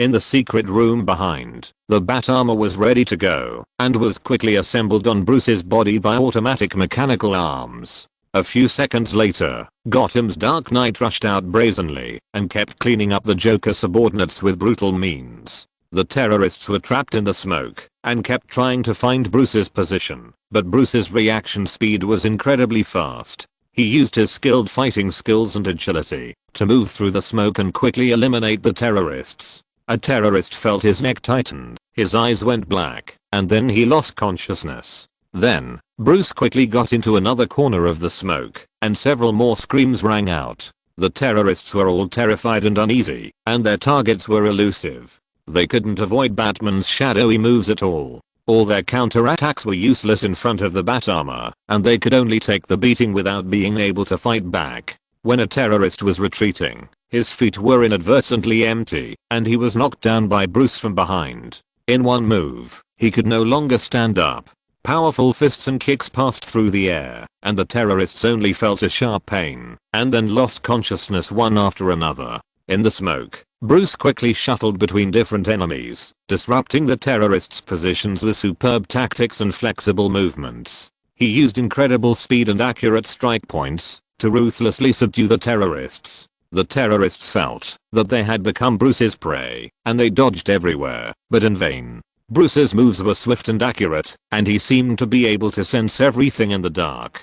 Seeing that the only remaining mastermind, the Joker, was still struggling, Bruce's eyes were determined, and he stepped forward step by step, forcing the Joker into a desperate situation. Oh, you win, bad boy, I surrender. Seeing that he was defeated, the Joker threw his gun away and raised his hands to surrender. Not long after, the police who arrived quickly suppressed the whole scene and took all the terrorists, including the Joker, into custody. No identity, no name. He is like a ghost that suddenly appeared. In the Gotham City Police Department, Gordon was very distressed when he looked at the documents in front of him. If you want to know these, you might as well ask him directly. A deep voice sounded behind him, which scared Gordon. You are always so elusive, Batman. Gordon jumped up from his chair suddenly and looked back helplessly. It was indeed Batman in black. Why are you here? I always felt something was wrong after I went back, Bruce said in a deep voice. I could guess that the Joker would take action at the charity dinner, and the Joker himself must know this. But he still came, which is a bit too easy. So I just went to investigate, and Harvey Dent did not go home. What did you say? ? Gordon's heart skipped a beat, and he immediately called his men to contact Harvey. However, there was no response. Harvey seemed to have completely disappeared from the face of the earth. Gordon's face darkened, and he rushed to the interrogation room angrily. Has he still nothing useful to say? Seeing his men nodded, Gordon pushed open the door of the interrogation room and walked in. Good evening, Mr. Chief. The Joker seemed polite. Harvey. What did you do to Harvey? Facing Gordon's straightforward answer, the Joker tilted his head. Me. I've been here. As he said that, the Joker showed the shackles on his hands. Why not ask yourself, who did you send him back? Your men? Of course, assuming they are still your men. Do you feel frustrated, Mr. Chief? It turns out that you have been fighting alone. Do you feel guilty about Harvey's current situation? Gordon didn't waste time talking to him. Where is Harvey? What time is it now? Asked the Joker. What does the time have to do with where Harvey is? Knowing what time it is now, I can know where he is being held now, or if he has become everywhere. Gordon's heart skipped a beat when he heard this. Obviously, Harvey is in a very dangerous situation now. He took a deep breath and walked out of the interrogation room in silence. But this does not mean that Gordon gives up. Bruce appeared from the shadows behind the Joker and slapped his head on the table. With a bang, the Joker's forehead was broken and bleeding, but he didn't care. Oh, I knew it. But don't start from the beginning, otherwise the victim will faint and feel nothing. Bruce was too lazy to pay attention to the Joker's on-the-spot teaching, and punched him hard again. The Joker shook but laughed. You see, it's just like me, right? You want to find me, so I came. Bruce interrupted his nonsense directly. Of course you are here, otherwise wouldn't this performance tonight be in vain? The Joker licked his lips and raised a finger. Guess a riddle, Batman. Under what circumstances are people most relaxed? Bruce's heart moved vaguely, and he saw the Joker asking and answering himself in laughter. That's right, when you think you have solved your biggest worry. Just like tonight. Ha ha ha ha ha ha. Bruce narrowed his eyes. He knew that he couldn't let the Joker control the rhythm of the conversation, so he didn't respond to him. Why do you want to kill me? Kill you? The Joker widened his eyes in surprise. No, no, no. Why would I want to kill you? What should I do without you? Robbing the gang's money? It seems that there are not many gangs in Gotham City now, right? Bruce said in a deep voice, but you have been targeting me. Do you think your words are convincing? The Joker shook his body. That's because you are Batman. A masked vigilante, doing justice in the dark. How special. This is not a reason. Bruce interrupted. Fang is also a masked vigilante. Why haven't I heard you mention him? The Joker shrugged and said, Fang? Ah, I remember. Isn't he just a boring dark hero? Not interesting at all. Only you are special, Batman. Your philosophy of not killing, that ridiculous persistence, everything makes you so special. So only you can make me more complete. The Joker said intoxicatedly. You are the freak in everyone's eyes, just like me. When they don't need you, they can't even hide from you desperately. Their moral values, their principles, are all a joke, and they don't care about anything when trouble comes. When times of prosperity and peace are natural, let me explain to you, once the crisis comes, these civilized people, they will kill each other. Bruce couldn't listen anymore, and grabbed the Joker by the collar. Where is Harvey Dent? The Joker chuckled fearlessly. Tonight, you will break your principles. There is not much time left. If you want to save one of them, you have to play my little game. Them? Bruce felt a chill on his back, and immediately heard the words he least wanted to hear from the Joker. Tonight, Ms. Rachel, who was supposed to be present, didn't seem to come. So you thought she was safe, and put too much thought on Mr. Harvey. Hearing this, Bruce understood everything. Rachel was also arrested. Bruce immediately became furious. He blocked the door of the interrogation room with a chair, and kept beating the Joker. Where are they? Seeing Batman become so out of control, even though he was beaten black and blue, the Joker still laughed wildly with pleasure and twisted. Ha ha ha ha. Killing is a choice. You can only choose to save one of the lives. There is no middle choice. If the on-site device detects that one person has been rescued, the other will immediately, bang. Harvey is at 250 52nd Street. Rachel is at Cicero X Street. Now, make your choice. However, after hearing this, Bruce suddenly became very calm and let go of the Joker. Then, he called Gory. Chapter 119 The Joker's Shock. While Bruce was calling Gory, he gestured to Gordon, signaling him to clear out all the other police officers. Gordon hesitated for a moment, but out of trust in Batman, he did as he was told and asked all his subordinates who didn't know what was going on to leave. Oh, it's too lonely without an audience. Are you going to resort to a more severe lynching? Haha. The Joker leaned against the wall, panting and laughing. However, Bruce just looked at him, his expression too calm, as if the rage just now was just pretending. The Joker vaguely felt that something was wrong in his heart, tilting his head and talking to himself. Do you have anything else to threaten me? No, no, you have nothing. No matter how strong you are, it's useless, not to mention that I have told you everything I know. But you see, this is the point. You have to choose which one to save, and the other will be killed because of your choice. Ha ha ha ha. Bruce said lightly, I choose to save both. He moved the chair against the door lock away, and Gordon rushed in anxiously. Batman, why don't you take action? Who are we going to save? He was also very confused, and had difficulty making a decision. Calm down, I'm taking action. Gordon's eyes widened. Your action is to make a phone call? Batman just nodded, and Gory answered the call. Hello. Before Gory could call out his name, Bruce spoke in a low voice. I need you to do me a favor. Hearing Bruce speaking in this Batman-specific smoky voice, Gory understood and did not reveal Bruce's identity. What favor? Just say it. I want you to help protect two people. One of them is at 250 52nd Street and the other is at Cicero X Street. Can you do it? If not, I'll find another way. No problem, leave it to me. Gory didn't even ask the other party what danger he was in, which highlighted his confidence. Of course, there was also trust in Bruce's judgment. Since Bruce asked him, he must have felt that Gory was capable of handling it. As soon as Gory agreed, Bruce immediately raised his hand and threw out a few bat darts, breaking all the surveillance cameras on the scene. Huh. It's that simple. Is he reliable? How can he protect Harvey and Rachel? Gordon was confused. Is this the end? There are no guarantees or plans. No one knows what the other party will do. Isn't this a joke? The Joker just said that, as long as one is rescued, the other will explode. Even I don't know how to protect both of them at the same time.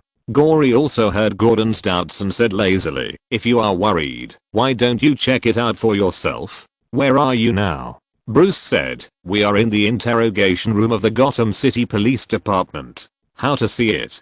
Gordon was stunned when he saw a huge magic circle appear out of thin air. Two familiars jumped out of it and projected two dark pictures in the air. There will be real-time images of those two places in a moment. I will use the connection magic circle to connect directly to them. Of course, spells can also be cast remotely in this way. Gao Li's explanation came directly from the two familiars. This time, not only Gordon was stunned, but even the Joker was stunned. Magic? Spell casting? There is such a thing in the world? Exclamation mark.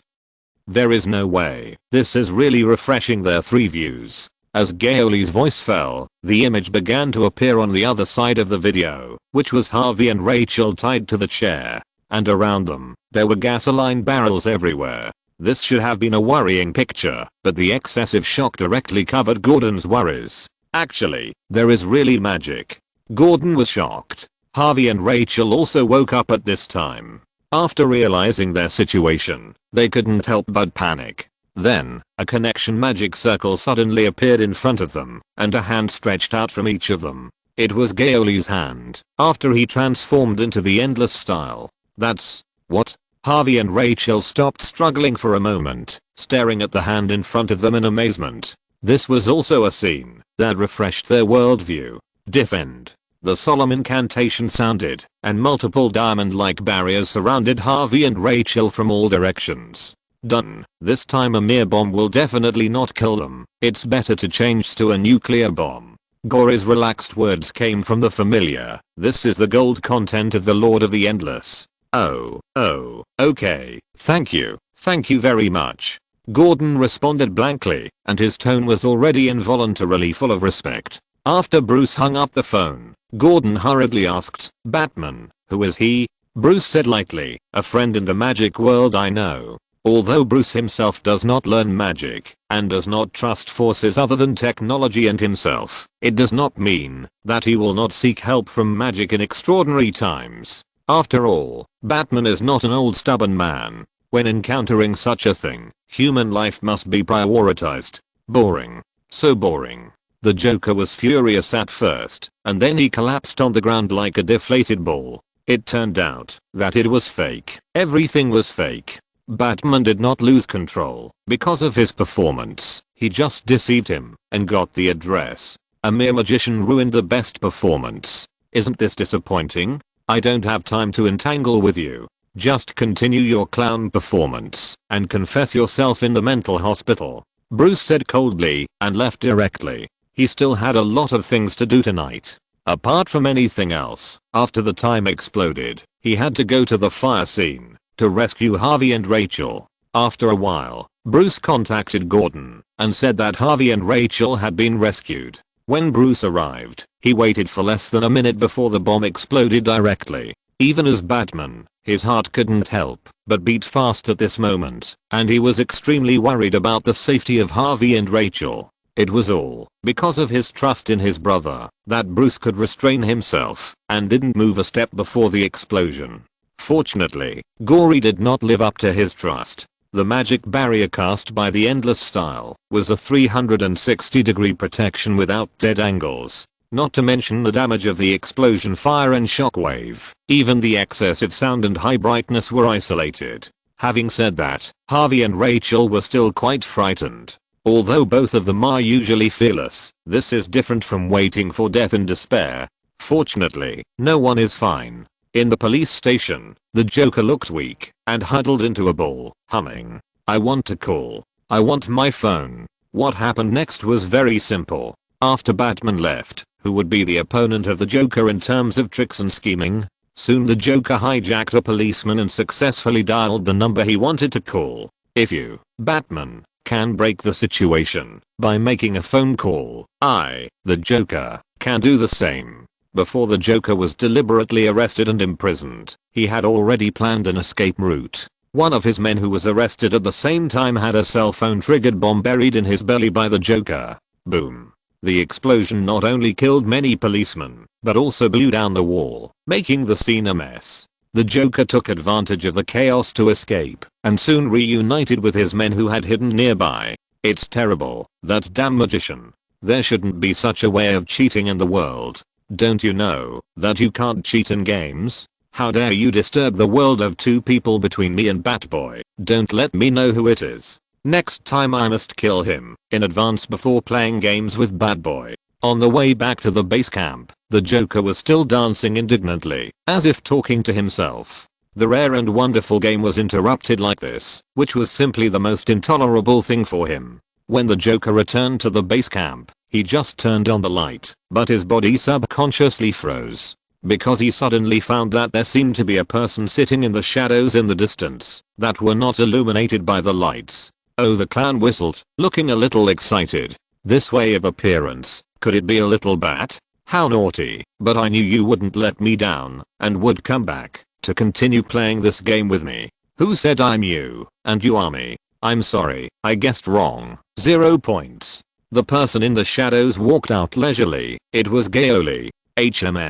You are. I remember. The Joker poked his temple with his fingers. You seem to be the kid from the Wayne family, right? Very low-key and not very famous. I almost forgot about you.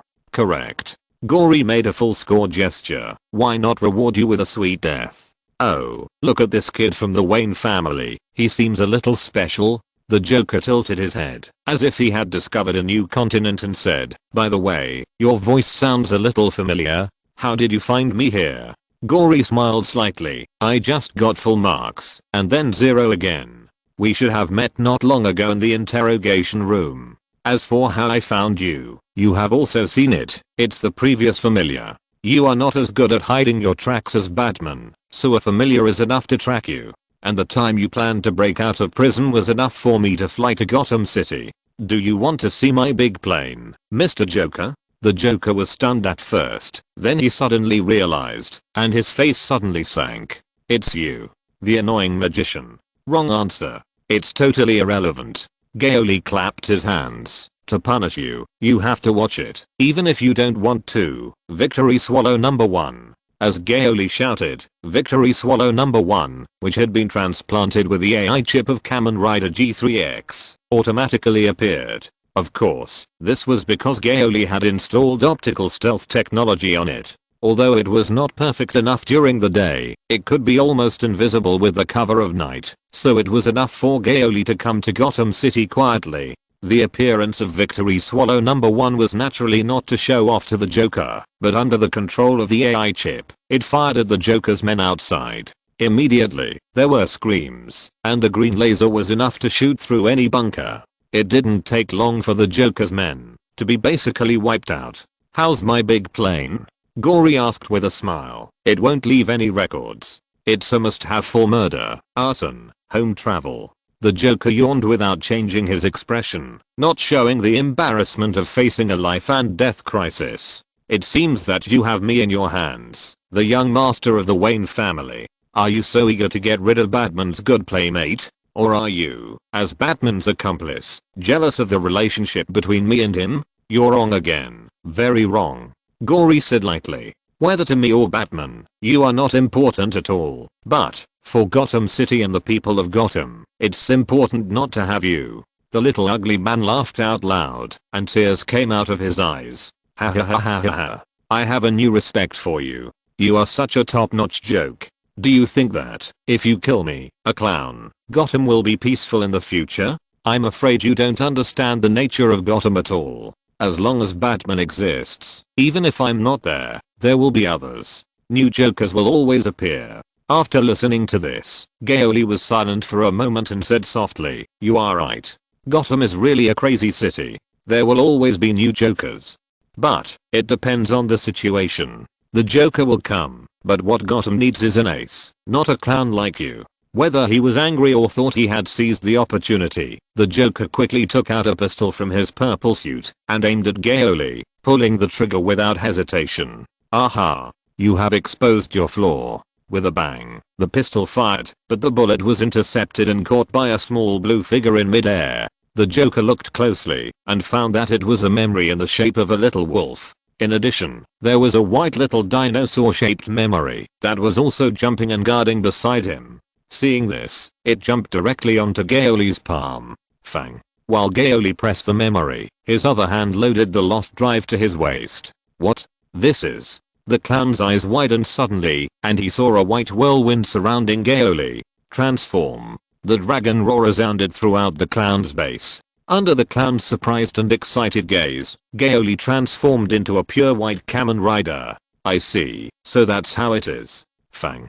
You are the Fang. Ha ha ha ha ha ha." The clown laughed wildly and twisted, and then was mercilessly cut into pieces by Gao Li in the spray of blood. At the moment of death, the clown seemed to feel no pain, and only used a weak voice to mutter to himself with great regret, "Since Fang is you, then you are more fun than I thought. If I had known this, I should have set you as the target of the game." Chapter 120 Extremely Perverted Habit. After hearing that the Joker had escaped from prison, there was no moment of mourning for the Joker's death.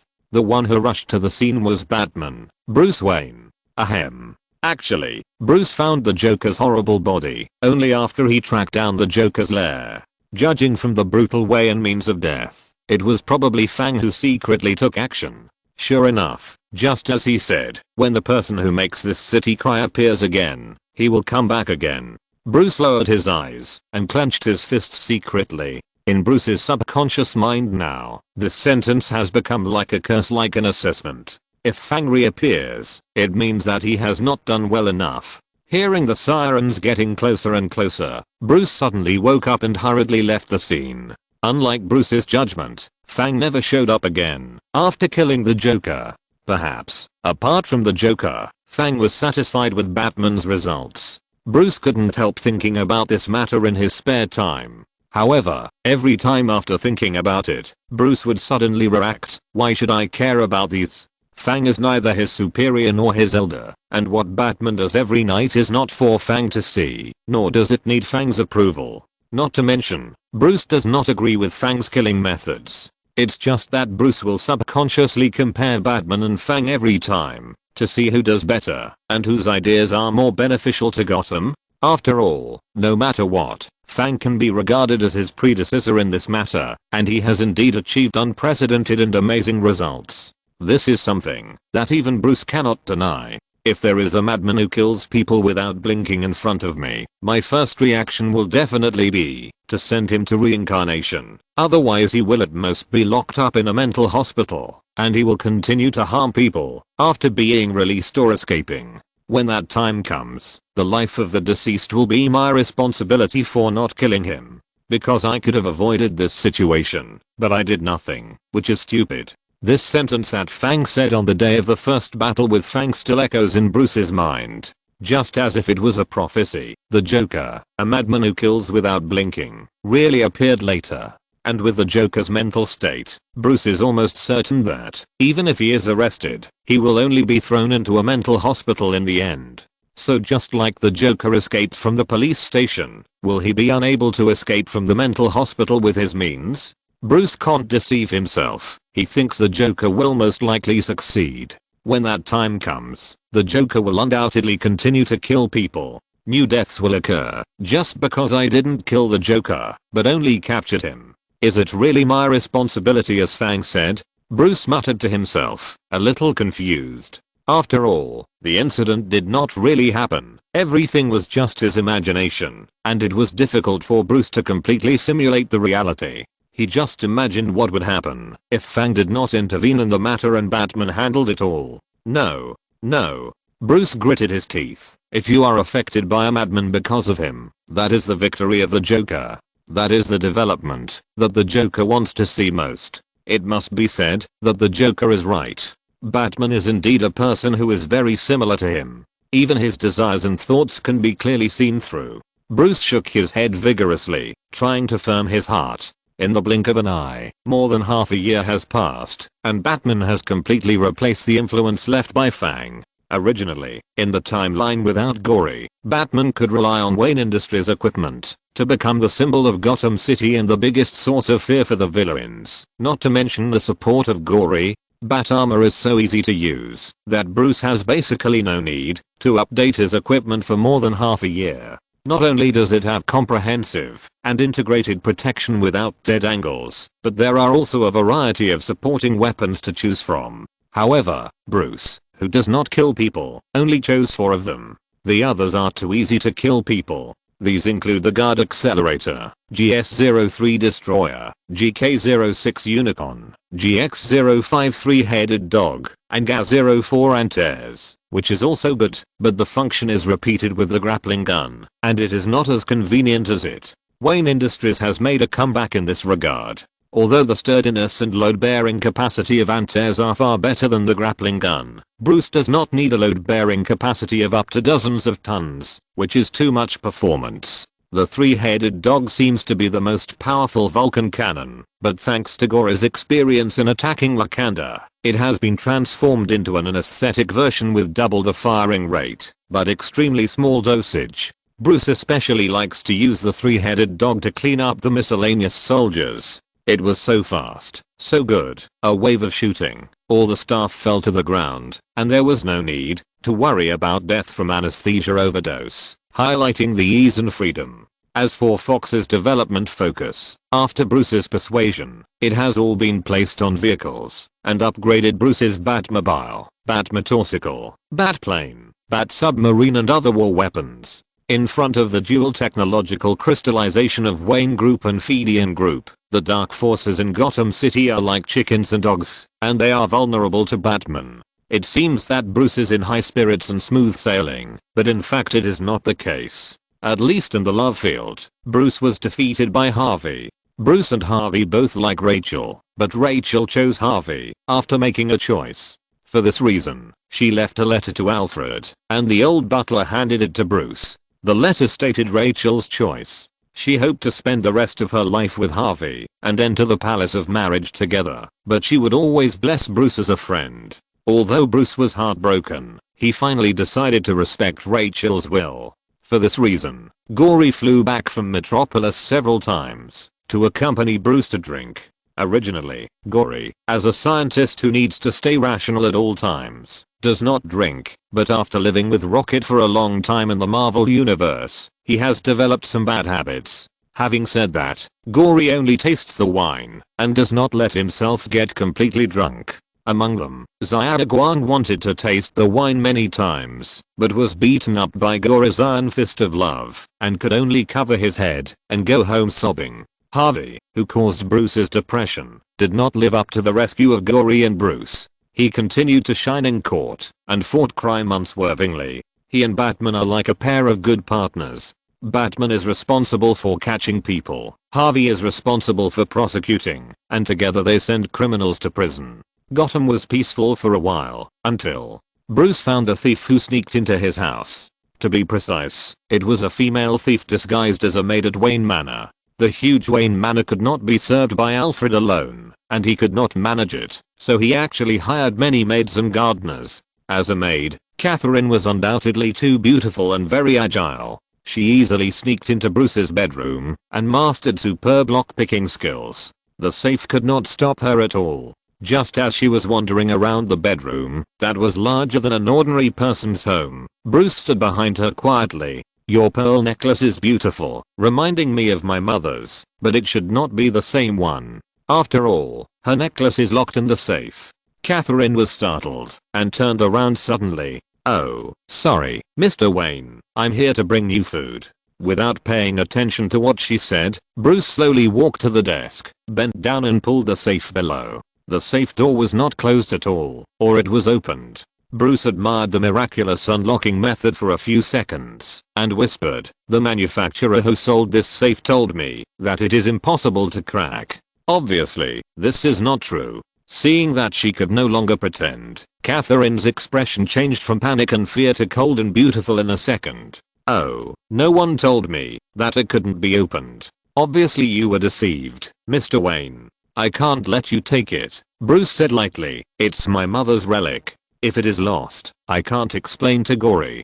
Catherine turned a deaf ear to him and walked to Bruce with a confident smile. "Listen, you shouldn't hit women, and I don't hit ordinary people either, but..." Just as she was about to say there are exceptions to everything and attack, Bruce took the first step before her. Bruce took the first step quickly, and his body pounced on Catherine like a beast.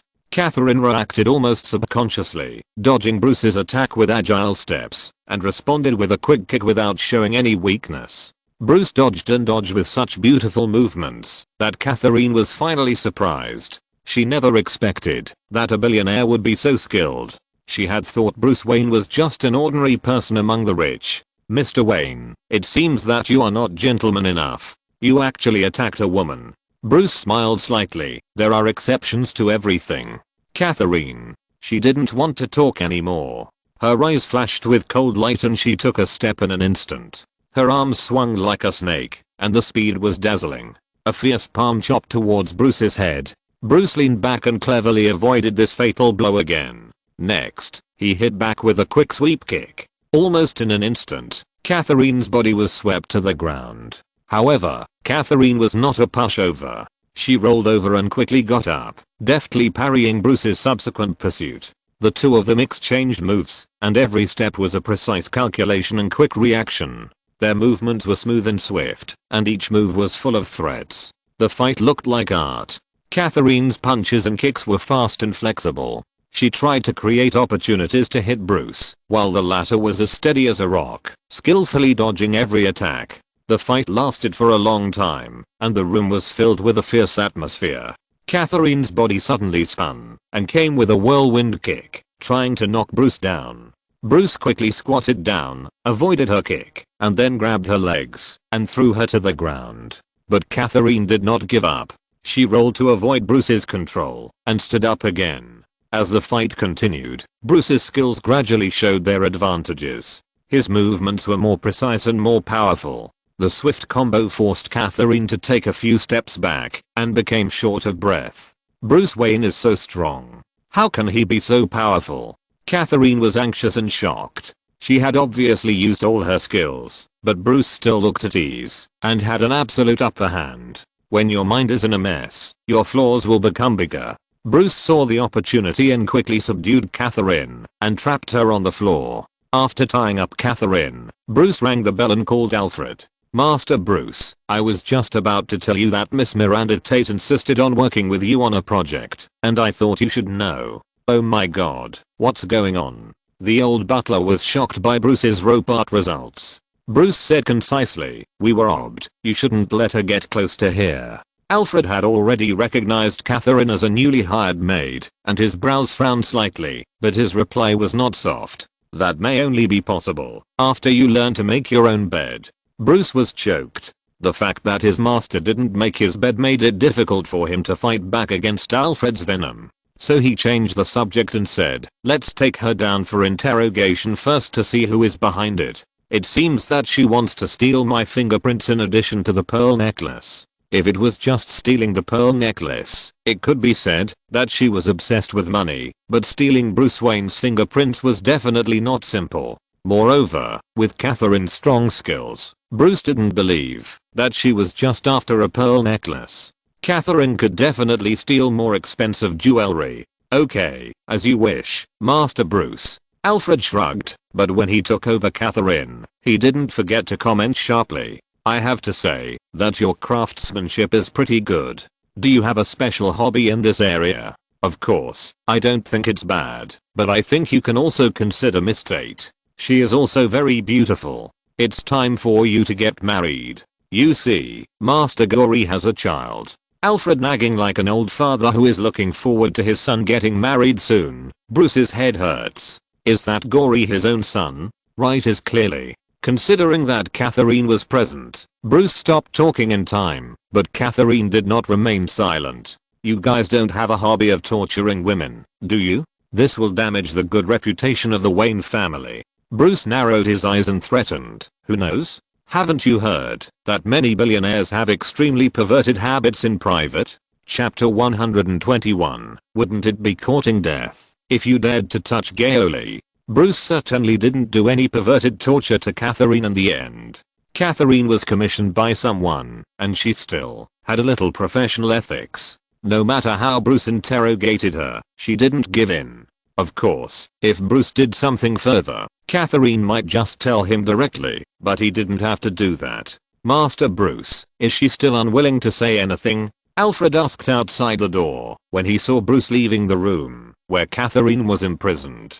Bruce smiled slightly. "Don't worry, her body will tell." Late at night, Wayne Manor was shrouded in quiet darkness, with only faint moonlight shining in the corner of the manor. Catherine sat in a dim room, her hands tied to a chair with ropes, her mouth sealed with tape, but Catherine was looking for an opportunity to escape. Catherine's heartbeat was very rapid, because she knew that time was running out. Bruce Wayne was unexpectedly so difficult. It was too mysterious. Who knew what means he would use to interrogate her tomorrow? Therefore, she must find a way to get out, otherwise she will undoubtedly fall into deeper danger. Fortunately, Bruce seemed to be too confident in his victory, and went back to sleep in the middle of the night, because he was too sleepy. The butler Alfred was an old man, and had no physical strength and energy to stay up all night. As for the other employees of Wayne Manor, there is no doubt that the scene of arresting and imprisoning a lady should not be known to outsiders, so it is likely that no one will be on guard. How could Catherine not notice this flaw? But Catherine also understood that this was her only chance. This Wayne, the binding technique is quite professional. Catherine tried to get rid of the rope tied around her wrist, using a special bone shrinking and muscle moving escape technique. Although the severe pain came from time to time, Catherine couldn't stop. Finally, Catherine successfully freed one hand from the rope, and then carefully removed the tape. Success. Catherine's face was happy, and she quickly untied the rope on her feet. Then Catherine quietly stood up, and began to study the escape route. After a long while, Catherine walked out of the room quietly, like an elegant black cat. She carefully bypassed all possible patrol routes. Even if the guards might not know about it, they would make a sound to attract Bruce Wayne, and then Catherine would be caught again. Boom. Boom. She could feel her heartbeat, and every step was like a life and death test. In the end, Catherine successfully passed through the maze-like corridors of Wayne Manor, and came to the gate. When she escaped from Wayne Manor, breathing the air of freedom, she felt unprecedented relief. "Bruce Wayne. Humph, I remember you." Catherine snorted behind her, and licked her lips. "Who is she?" "She is the famous Catwoman on the road. There is no reason to suffer losses without fighting back." Catherine did not just escape, but she was brave enough to re-extract Bruce's fingerprints on the way. The task she was entrusted with was Bruce Wayne's fingerprints, and she could still trade, as long as she took them. Of course, the commission also included Gary Wayne's fingerprints, but Gary was not in the manor, and seemed to be very low-key. The servants didn't even know which room Gary lived in. Before Catherine could search the castle like Wayne Mansion room by room, she was caught by Bruce. Now that she wanted to escape, it was impossible to spend a whole day looking for her. After Catherine left, Bruce, dressed as Batman, followed closely. On the display interface of his bat-armored helmet, a fast-moving red dot suddenly appeared. It was Catherine. With Bruce's level, how could he really reveal a flaw and let Catherine escape? Naturally, he quietly installed a tracker on Catherine with superb skills, intending to directly track down the mastermind behind it. Bruce crossed the roofs and dark alleys of the city, tracking Catherine's trail all the way. His black cloak fluttered in the wind, and his eyes looked for clues through the darkness. Catherine went back to her base camp for a short time, and then went out again. Soon, Bruce chased to a small bar. In this dim place, smoke filled the air and music played softly. Catherine entered the bar, and saw a mysterious man waiting for her. The complete fingerprint of Bruce Wayne's right hand.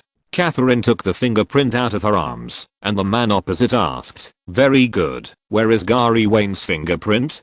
Don't rush to get Gary Wayne's fingerprint, handsome. I want to confirm what I need first. Yes. The man glanced at Catherine and was about to say something, but suddenly closed his mouth and listened attentively. Catherine then noticed that there was an earphone on his ear with a macro camera on it. Well, a clever cover-up method. The Macup technique is very good, but it's a pity that it can't be hidden from the eyes of my partners or professionals, and it was exposed in an instant. After only a few seconds, the man who listened to the conversation on the other end of the earphone sneered at Catherine. Your wrist has traces of having just broken free from restraints, right? After you are exposed, the Wayne family will certainly hire the most professional security team with their financial resources. I don't think you can get Gary Wayne's fingerprints anymore. As the man finished speaking, a large group of people stood up around him, and Catherine cursed inwardly. In such a dim bar, he could still see through the traces covered by her Macup.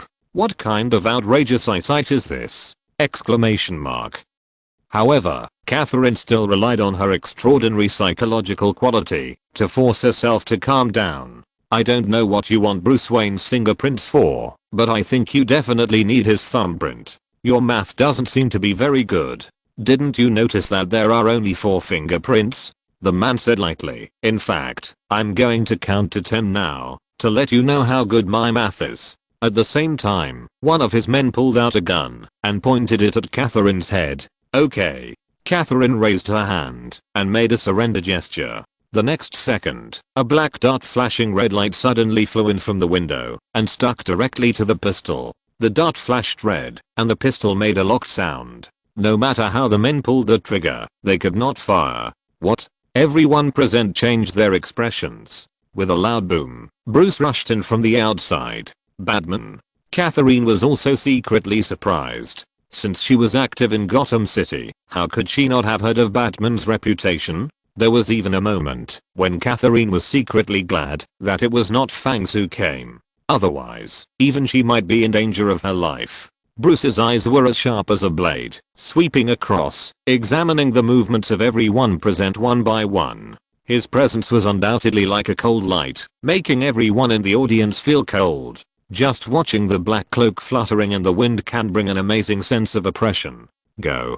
Finally unable to bear the fear, the men roared and rushed up. Bruce smiled coldly and welcomed the attacks from all directions. He mercilessly chopped down with his hand, and the leading man instantly lost consciousness and fell to the ground like a kite with a broken string. Bruce was like a ghost in the night, step by step approaching the next target. You. Before he could make a sound, Bruce's hand had slapped his throat quickly. The man let out a hoarse cry in his throat and fell down with his hands and feet dancing. Bang bang bang bang bang. From Catherine's perspective, Bruce's figure flashed quickly, passing through the crowd like a gust of wind. The battle should have changed rapidly, but the bat armor helped Bruce block all the attacks that came, almost eliminating all accidents. This made Bruce become at ease. Based on the principle of not killing people, he used exquisite fighting skills to knock down every enemy, but at the same time, avoided a fatal blow. How could this be? Is he invincible?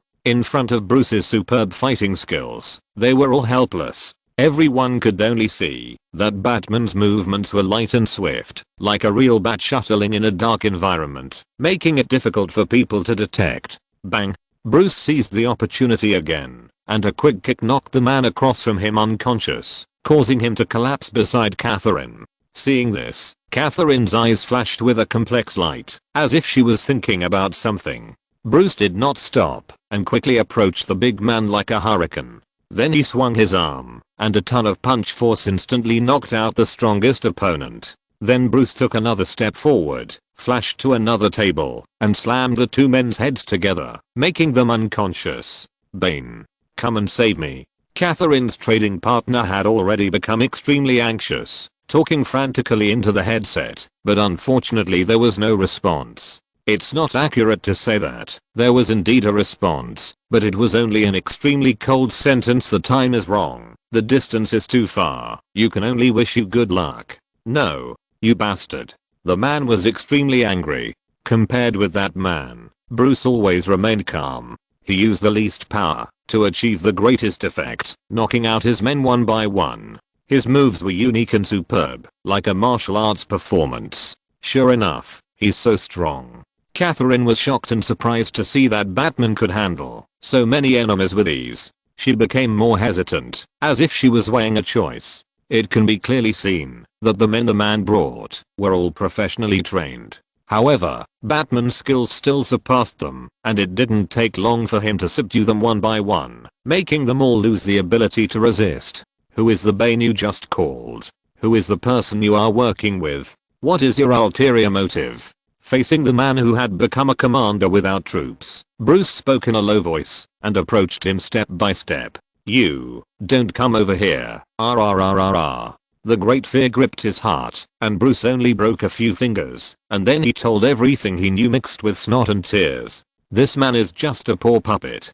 The real mastermind behind the scenes is John Daggett, a high-ranking official who often appears in high-class banquets, but Bruce is not familiar with him. Bruce, who has accomplished his goal, threw him away like throwing away garbage, and left in the darkness again. This time, Catherine took the initiative to chase him out. Batman. Wait. What's the matter?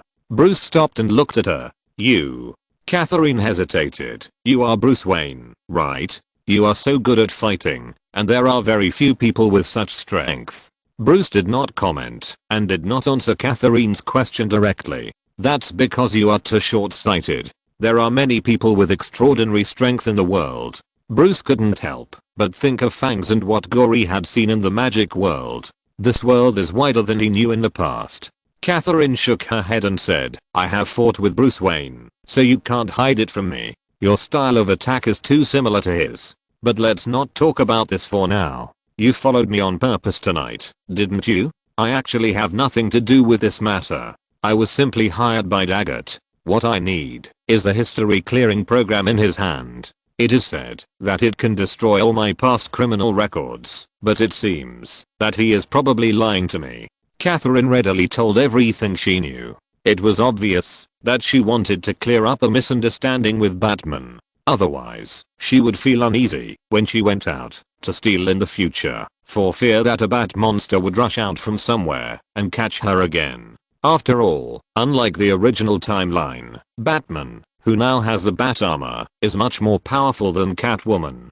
Catherine is not even qualified to deal with the fully armed Bruce. In response, Bruce just nodded gently, I know, and hand over Bruce Wayne's fingerprints. It doesn't belong to you, and it will involve too many things. I need to destroy the fingerprints. When Bruce chose Catherine as bait to set the trap, although he considered using fake fingerprints to disguise his real fingerprints, it was destined to be impossible to accomplish given that there were too many places where his fingerprints were left in Wayne Manor. Okay, Catherine took out the fingerprints. It can be regarded as returning the property to its original owner. Bruce did not reply, but just took the fingerprints handed over by Catherine and disappeared into the night. Catherine wanted to look for it again, but she couldn't even find a shadow. It's really strange. How could such a big person disappear out of thin air? Catherine was a little confused. Batman's hiding ability was too strong. Even she, or thief who was good at hiding, was ashamed of herself. On the other side, Bruce returned to Wayne Manor and told Alfred the intelligence in detail. Do we need to inform Master Gory? He is also one of the targets, and the enemy may attack him. Alfred asked. Bruce's expression became a little strange after hearing this. If the enemy really finds Gory, it would be like walking into a trap, right? Chapter 122 You are too extreme. The next day, Alfred found some information about Bane and gave it to Bruce. He is a mercenary with no other aliases. He and his men planned a coup in West Africa and won mining rights for our friend John Daggett. So now Daggett has brought them to Gotham? Bruce asked. It seems so, Alfred said, but I will continue to investigate. Okay. Just a few days later, Alfred was surprised to find Bruce again. I think there are some rumors about Bane that you need to know, Master Bruce. Bruce rarely saw Alfred so serious, especially after Gory developed the bat armor for him. There was almost no threat to his existence in Gotham City. Alfred, who was originally worried about him going out to be Batman every day, smiled more than before, all thanks to Gory's help. However, looking at Alfred now, he seems to think That Bane can threaten Batman with the bat armor? I'm all ears. There is a prison in an ancient corner of the world. People are thrown into that deep pit to suffer and wait for death, but some people rise from the darkness. Some people have been able to break out of purgatory. Is it Bane? Bruce immediately guessed who Alfred was referring to. Alfred nodded. Yes, he was born and raised in purgatory on Earth, and eventually escaped from that hell, and came to Gotham. He grew up in prison? Bruce asked. Then how did he escape? Unfortunately, no one knows how he escaped. People only know that after he escaped, he accepted training from your teacher, Lazio August. This time Bruce was finally moved. Is Bane a member of the Shadow Warrior League? He used to be, but later he was expelled from the league. Even Lazio Aug felt that he was too extreme and should not be taken lightly. Alfred's meaning was very simple. Lazio Aug himself was already very extreme. Even such an extreme person felt that the extreme Bane was unimaginably dangerous. Lazio Aug. Dukkada. Bruce fell into recollection. I never thought you would think I would underestimate the enemy. I never underestimate any enemy. The judgments I made were all based on the actual situation and were completely rational. Dukkada is dead. Even if he came back to life and stood in front of me, he could not be my opponent now. Not only that, even if there are 3 or 4 more Dukkadas, or should I say Lazio Aug, I'm fully capable of defeating them all. No matter how extreme Bane is, he can't be several times stronger than Dukkada, right? Alfred frowned and said, indeed, Master Gory's skills have helped you a lot. I'm still very grateful to Master Gory. He did what a family should do. But Bane is different from the past. Since all the enemies who have seen him take action have died at his hands, it is difficult for information about Bane's strength to leak out. We only know that he is extremely powerful. Infinitely powerful? Bruce also frowned. Is this the source of your worry? Are you worried that Bane is stronger than the enemies I have faced in the past, so strong that even the bat armor can't cope with it? However, infinite power is a very subtle adjective. It may be true, but it is more likely to be an exaggerated description. It is difficult to define how powerful infinite power is. If you insist, when I wear the bat armor, my single-handed punch can reach 1 ton, which is also considered infinite power for ordinary people. Alfred couldn't refute it. He was almost convinced by Bruce. Fortunately, Bruce was never blindly arrogant. Reason and sobriety were his biggest labels. He continued, I completely understand what you mean. Don't think too much, Alfred. It's better to be careful. It's always good to be cautious. I will pay more attention to guarding against Bane. Since he is also a disciple of the Ninja Master, I have a hunch that I will eventually have a decisive battle with him. Bruce's hunch soon came true. In just less than a week, Bane led his men to occupy the Gotham City Stock Exchange. This major case shocked the whole of Gotham. In this country of capital, there is no more serious event than this. Therefore, under the urging of capital from all sides, the Gotham police went out at an unprecedented speed and scale to surround the stock exchange, notify all police forces, patrol cars, patrol officers, and those who are off duty, call them all over. Gordon, as the director, led the team personally and led everyone to take action. Facing such a dangerous criminal gang, he dared not take it lightly and could only try to gather all his strength at the beginning. At the same time, in the Gotham Stock Exchange, a bald man over 2 meters tall was standing in front of a trembling trader. You can see that the giant is covered with muscles and wearing a mask. The inside of the mask is inlaid with pipes connected to some unknown potions. The trader mustered up the courage to say, This is the stock exchange. There is no cash for you to rob. Really? Then what are you doing here? Bane said lightly and slapped the trader casually, and suddenly he exploded into pieces of meat under the huge force. Screams resounded around, and everyone was shocked by the bloody scene. When have they ever seen such a scene? Since they were young. A good living person was smashed like jelly. How much strength does it take? Exclamation mark. Many hostages were sprayed with fragments of internal organs and broken bones, and vomited on the spot. Bane himself was not affected at all, and walked to the computer to ask his subordinates, as if nothing had happened. Is the program running? Is the fingerprint handed over by Deathstroke correct? The fingerprint is correct, but The subordinate replied tremblingly, "It will take some time to run the encrypted transaction program." Because Catherine was incompetent, she failed to successfully provide them with Bruce Wayne's fingerprints, but they would not put all their eggs in one basket and always make preparations for both. If Catwoman is a waste, then let Deathstroke, a well-known top mercenary in the mercenary world, do it. Sure enough, Deathstroke knew whether it was effective or not as soon as he made a move, and his professionalism was extraordinary. As a top master who can fight Batman head-on, he didn't even need to kill anyone this time. He just needed to find a way to get the fingerprints, which was too easy for Deathstroke. If it weren't for the failure to find the trace of Gary Wayne, Deathbull could have even completed both tasks. After all, Gary opened the Flying Electric Group in Metropolis using a false identity and appearance, so it was normal for Deathbull not to find him. It's better to say that this is the luck of Deathbull. If he wasn't lucky enough, he would have been killed by Gary's counterattack. Then find a way to speed up. We must try to make the Wayne Group fall into the abyss of bankruptcy today before we can continue the subsequent plan. Bane had just finished his instructions when a low voice sounded from the ceiling. That's probably impossible. As soon as the voice fell, the lights in the stock exchange went out immediately and the computers were directly powered off, causing the encrypted trading program to terminate directly. Batman is here. Did he cut off the backup power supply? And the laptop?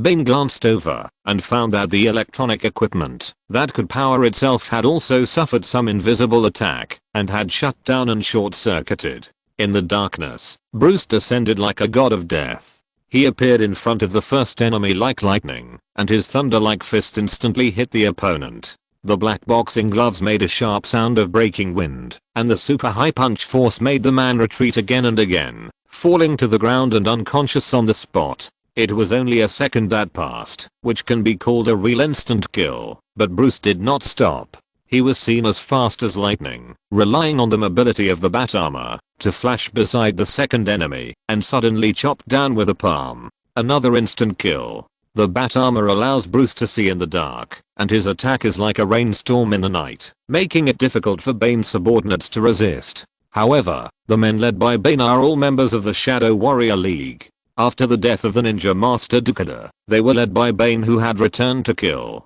Naturally, they are not vegetarians. They either waved daggers, trying to fight back, or fired shots, trying to aim at Batman. However, facing Bruce's superb martial arts and advanced armor, even the ninjas seemed powerless. Just as Gory predicted during the development, if equipped with bat armor, let Bruce fight Leizao Aogu and the Shadow Warrior Alliance again. Bruce alone will be enough to kill them all. Bang, bang, bang, bang, bang, bang, bang, bang. In the dark stock exchange, Bruce transformed into the Judge of the Night, using ruthless power to purge the evil in the darkness. At least, Bane has personally experienced this legend deeply, that is Batman, the Dark Knight of Gotham City, and also the nightmare of criminals. Not bad.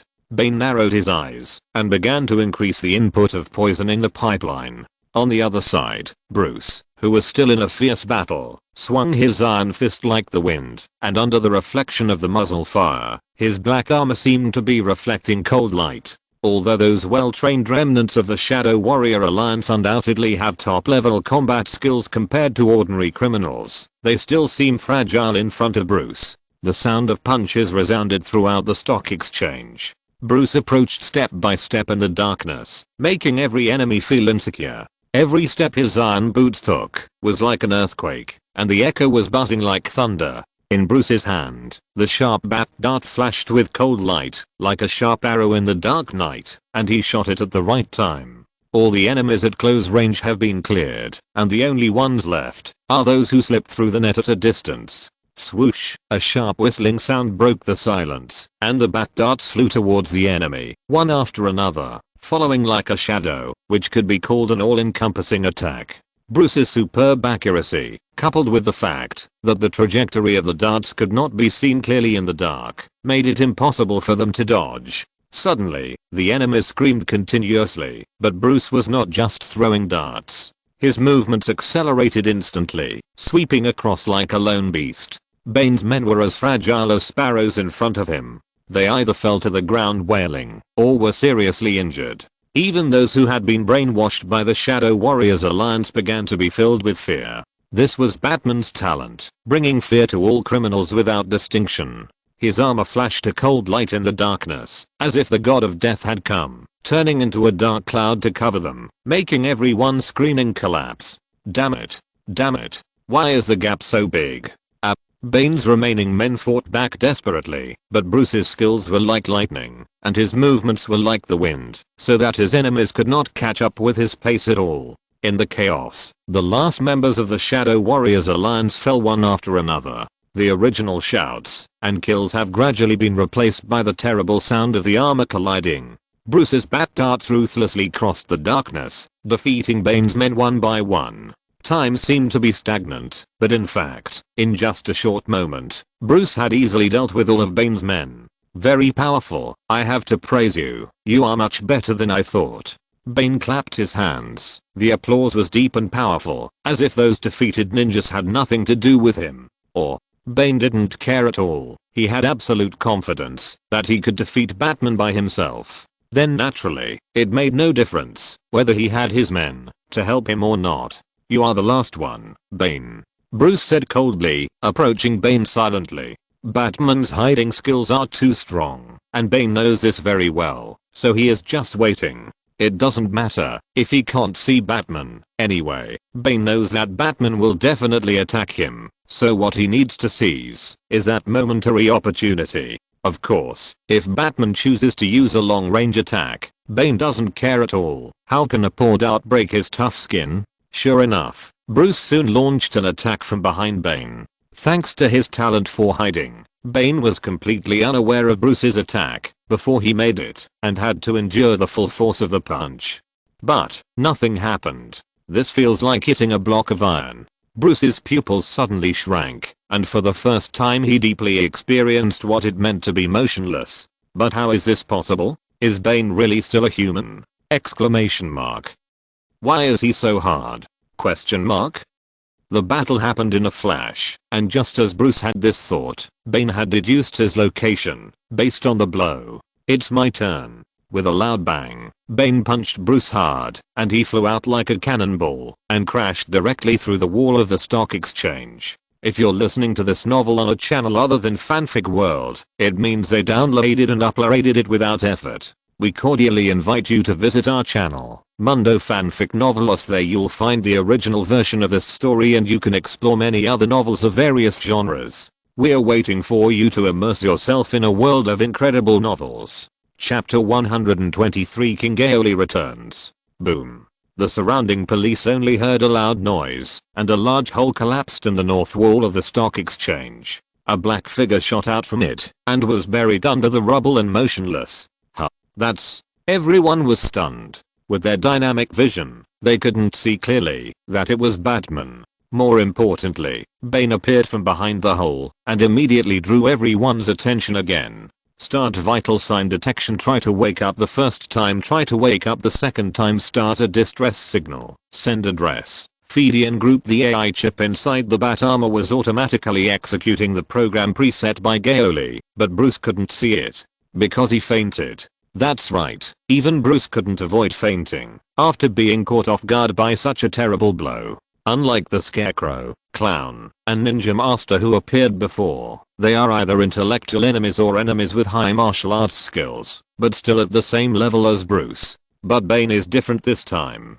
He is born with a special and amazing physique. He is almost the only person in the world who can tolerate enhanced venom. This poison is a well-known poison for ordinary people, but it can make Bane's body reach superhuman level of strength. After injecting the enhanced poison, Bane's physical fitness in all aspects has been greatly enhanced, including strength, speed, and strong endurance. Of course, this also depends on how much venom Bane injected himself at the time, but even if he is healthy, the enhanced poison can enhance him to the extent that he can lift 95 tons. Without considering health, Bane can even exceed this limit. The highest record is that he once lifted 120 tons of weight. Although doing so caused him to temporarily lose his mind and smash all the laboratories that were tested at the time. You know, this is already higher than the data of many Kamen Riders' final forms. This superhuman strength makes it easy for him to destroy walls, and it is even easier to throw a truck upstairs in an instant. Just now, Bane injected himself with the maximum amount of conventional venom and hit Bruce with a punch that was comparable to a trick. However, Bane is not just a loser who relies on drugs. Even without using enhanced venom, Bane's special physique is completely beyond Bruce. He has done incredible things such as breaking the steel cables that bind him, or removing an iron door from its hinges and deforming it. It can be said that he is the strongest enemy Bruce has ever encountered. Boom. Boom. Boom. Boom. Boom. Boom. Boom. Boom. Boom. Boom. There was a constant roar in his ears, and Bruce opened his eyes in a daze. What am I doing? He moved his body with great effort, and felt a stuffy pain in his chest. Bruce couldn't help but look down. The bat armor, which was extremely strong in the past, actually had a fist mark on the surface. Is that an attack from Bane? Bruce woke up instantly and recalled everything. By the way, he was attacked by Bane just now, and he was completely knocked away with just one punch. Just by looking at the slightly deformed bat armor, one can understand how powerful and terrifying Bane is. He could temporarily disable the dignified Batman with just one blow. Just thinking of this, Bruce was a little confused. Why didn't Bane chase him and give him a fatal blow? The answer was actually in the roar outside, but Bruce, who was buried in the rubble, couldn't see it. Just after Bane knocked Batman away, the hole allowed him to fight the police in close combat, and the confrontation between the two sides began immediately. Alarms sounded one after another, echoing between high-rise buildings. The city seemed to have become a battlefield, but at this moment it was Bane's stage. On the burning streets of the city, Bane stood proudly, with a cold light flashing in his eyes. His muscles bulged, and every muscle fiber was filled with infinite power. His skin was almost as hard as steel. Under his brown skin, it seemed that infinite power was flowing. With the addition of enhanced venom, Bane has become an invincible fortress. Don't be afraid. He's alone.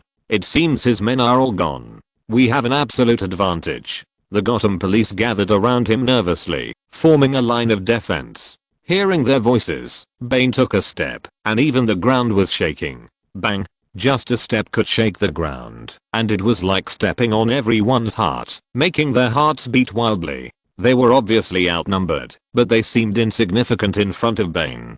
Don't get any closer. Squat down with your hands on your head immediately, otherwise we will.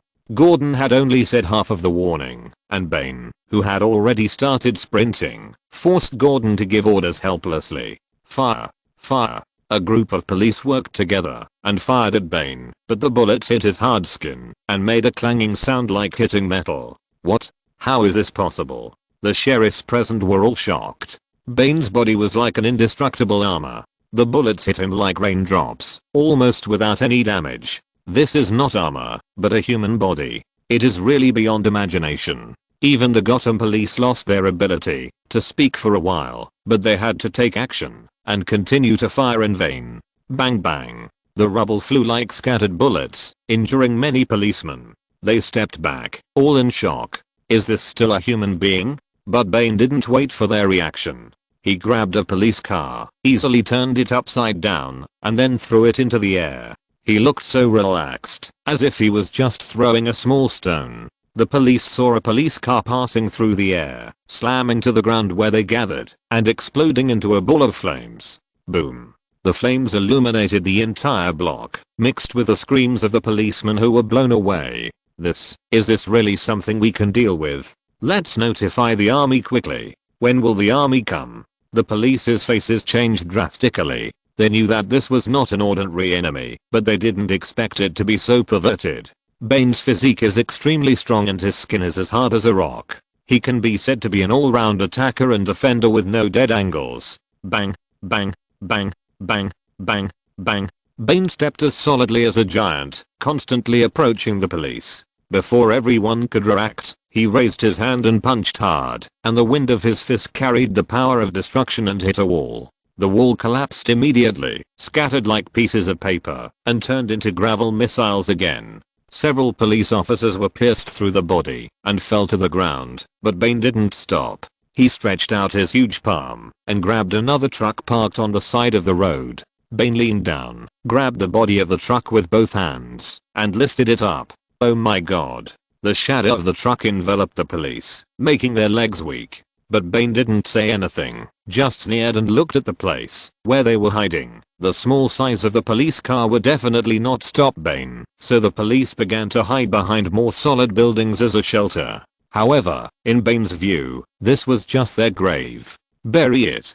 Bane shouted, and easily threw the truck at the building where the Gotham police were. With a loud boom, the huge impact force made the whole building shake and become shaky, with bricks and glass shattered. Run. Escape. The building is going to collapse. This scared everyone, and they evacuated one after another, trying to reorganize the offensive under the leadership of Gordon. But Bane did not give them a chance to breathe. He rushed towards the Gotham police, swinging his huge fist continuously, and each swing was accompanied by the power of a storm. The police were overwhelmed by his endless power, and their equipment, weapons and even vehicles were shattered under Bane's huge power. Damn it. We can't let him wreak havoc like this anymore. Gordon's eyes were red. He stood up and carried a rocket launcher. As Gordon pressed the launch button, the rocket hit the target accurately, and the terrifying explosion blew Bane back. Even with his physical fitness, it was difficult to resist the impact of the explosion at this moment, and he fell heavily to the ground. Did it succeed? The surviving police officers all looked over with trembling eyes, not knowing that they had said the most inappropriate words. Gordon's surprise attack was of course unsuccessful. Shameless little bugs, congratulations on angering me. Bane climbed up in a roar, and it seemed that he had no inconvenience in his movements. Even being hit by a rocket launcher did not cause him much damage. On the contrary, the rage also allowed Bane to inject more enhanced venom, increasing his strength to an unimaginable degree. Bane charged again, and he was like an angry beast, sweeping everything wantonly. Although the Gotham police fought bravely, they seemed small and powerless in the face of this overwhelming terrorist force. The only thing the Gotham police could do was to keep firing bullets or throwing grenades, and then continue to use rocket launchers to deal with Bane. But those ordinary projectiles would only scatter when they hit Bane's skin and could not cause any damage. The grenades could only delay Bane for a moment. As for the rocket launcher, that had made great achievements. It was impossible to aim at Bane, who was moving quickly. Even if it hit, it would only cause slight damage like before. It's over. Everything is over. Fear and despair enveloped everyone's heart. Almost all the police officers in Gotham City had gathered at the scene, but what they got in return was a miserable defeat. Even Gordon's heart was shrouded in endless shadows, and he couldn't help but think of the two masked vigilantes in Gotham City. Fangs hadn't appeared for a long time, and Batman. Could Batman deal with Bane? I'm afraid not. Even Fangs. Gordon bit his lip. Even so, the battle situation was so desperate that he had to pray for Fangs and Batman to appear. The gap in strength between the two sides was so great that it was enough to make anyone fall into despair. It had only been a short time since the battle started, and Bane had already gained an absolute upper hand. He stood on the streets of the city that had become ruins, looking around indifferently at the police, who were stunned with fear. Excessive fear made them subconsciously give up resistance, because resistance was useless anyway. The whole city fell under Bane's power, and Gotham had become his garden. At this moment, it seemed to declare a fact. Bane was the new ruler of this area. Bane. At this moment, the rubble in the distance was pushed away by Bruce. Everyone saw Batman staggering to his feet and unfolding the briefcase in his hand into a Vulcan cannon. So Batman has been here for a long time. Is that the Black Shadow that just flew out? Gordon immediately had a glimmer of hope. This time Bruce did not use the tranquilizer bullet mode. He had personally experienced Bane's strength, and he would not be so stupid as to think that the weakened tranquilizer bullet could break Bane's defense. The GX-053 headed dog in the live ammunition mode was almost Bruce's most powerful single soldier weapon. Bang bang bang bang bang bang bang bang. In just 1 second, 30 special armor piercing bullets bombarded Bane's body, and even Bruce was worried for a moment whether he would accidentally kill Bane. However, Bruce may not know that Bane's defense is so high that it cannot be penetrated by any ammunition other than .120 caliber. What is .120? That is the caliber of mortar. At least the special armor-piercing bullets of the GX-05 Cerberus cannot match the power of mortar in a single shot. Is this Batman? The means he uses are not very good, just like trash. Bane withstood all the bullets and did not even take a step back. He rushed to Bruce with all his kinetic energy and kicked him suddenly. Bruce was shocked. What if he was hit again? He hurriedly dealt with Bane with superb martial arts, but he could not avoid being hit several times in the life and death struggle, and even cracks began to appear on the surface of the bat armor. Batman is going to fail too. Everyone can see the decline of Bruce. It is too obvious. He is completely at a disadvantage. This made everyone's mentality sink back to the bottom of the valley like a roller coaster and fell into the abyss of despair. Where is Fang? Has Fang not come yet? Help quickly. As if hearing everyone's prayers, a white figure fell from the sky. Chapter 124 Fanged Batman's first collaboration. After the white figure stopped, everyone could see clearly. The whole body of the newcomer was wrapped in a set of white biological armor, covering his entire body. Each armor plate was like a hard scale, flashing cold light, as if it was a technological miracle from the future. There is no doubt that it was the long-lost Fang. Fang. It's Fang. Fang actually came to save us. We are saved. The Gotham police were all very excited, and many of them were even about to cry for joy, completely forgetting that they had wanted Fang in the past. But this is not a conflict, they are just following orders. The overwhelming despair when facing Bane just now was too terrible, and it directly crushed the psychological defenses of most people. That absolutely invincible power, that feeling of powerlessness without any resistance, no one wants to experience it again. Finally seeing Batman take action, just thought there was a glimmer of hope, but the scene in front of the eyes was that Batman was in danger and almost died at the hands of Bane many times. The only thing they could hope for was Fang, who was rumored to be stronger than Batman. Until then, everyone deeply realized the necessity of the existence of masked vigilantes like Fang. It was the last trump card that could turn the tide when an enemy they could not fight appeared. Could it be Bane? Gory squinted his eyes at Bane. He had been rushing to Gotham without stopping, since he received the distress signal from the bat armor. When he saw Fang's arrival, Bane temporarily gave up fighting with Batman, giving Bruce a chance to breathe. You are the Fang, right? The only two masked vigilantes in Gotham are here today. It's just right. I'll kill you all together. Bane smiled grimly. Gory did not reply, but ignored him, and looked at Bruce. Batman, are you okay? I'm fine. I can still fight. Bruce answered while panting. That's good. Gory nodded. But I heard you have a lot of heavy firepower, right? Hurry up and use it to deal with Bane. In the past, Batman had used weapons such as the Batmobile, Batbike, and Batplane to fight against Gotham's crimes, so Bruce was not surprised that Gory knew about it. In the past, when I used heavy firepower, I could load special tranquilizer bullets, but I'm afraid they are ineffective against Bane. If I use real bullets, it is very likely to kill Bane. Gory was speechless and felt that Bruce was really crazy. Is it time to consider non-killing now? Gory did not use the victory swallow, because the imperfect stealth mode can still be seen during the day, and Gory will need to use the victory swallow in the open in the future. If it is related to Fangs, it will be more troublesome. Bruce happened to have a substitute version of the Batplane, but who would have thought that Bruce would not use it, because it might cause Bane's death? Exclamation mark. I say, is there anything wrong with your brain? Even if you kill Bane, it doesn't matter. If you don't kill Bane, Bane will only kill more people. Gory said lightly, so even if it's for the lives of more innocent people, you shouldn't just consider Bane's life and death. Bruce clenched his fists, and then looked at the destruction caused by Bane around him. For a moment, he was a little convinced. First of all, Bruce met Gory when he debuted, so his ideas were greatly influenced by Gory, before they were firm and perfect. Secondly, Bruce didn't not use the Batfighter completely for the nonsense reason of not wanting to kill Bane. He really didn't have time to use it. After all, no matter how much Bruce insisted on not killing, he couldn't just watch Bane massacre a large number of people without taking action. The main reason was that Bruce was knocked unconscious before. When Bruce woke up, the Gotham police had been completely defeated, and Bane was chasing him relentlessly, so he had no time to summon the Bat Fighter. "Do you think I'm air, bastard?"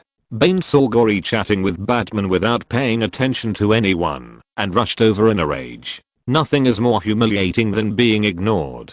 "Don't make noise, we are discussing a battle plan."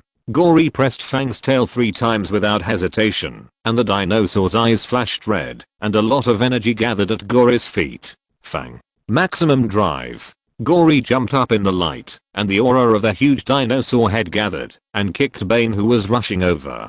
Bane immediately flew back at a faster speed than when he came, and crashed into the ruins, shaking up the sky with smoke and dust. "I understand. I will summon the Bat Fighter to try, and I will tell you whether it will kill people after the fight." Bruce had made a decision at this time.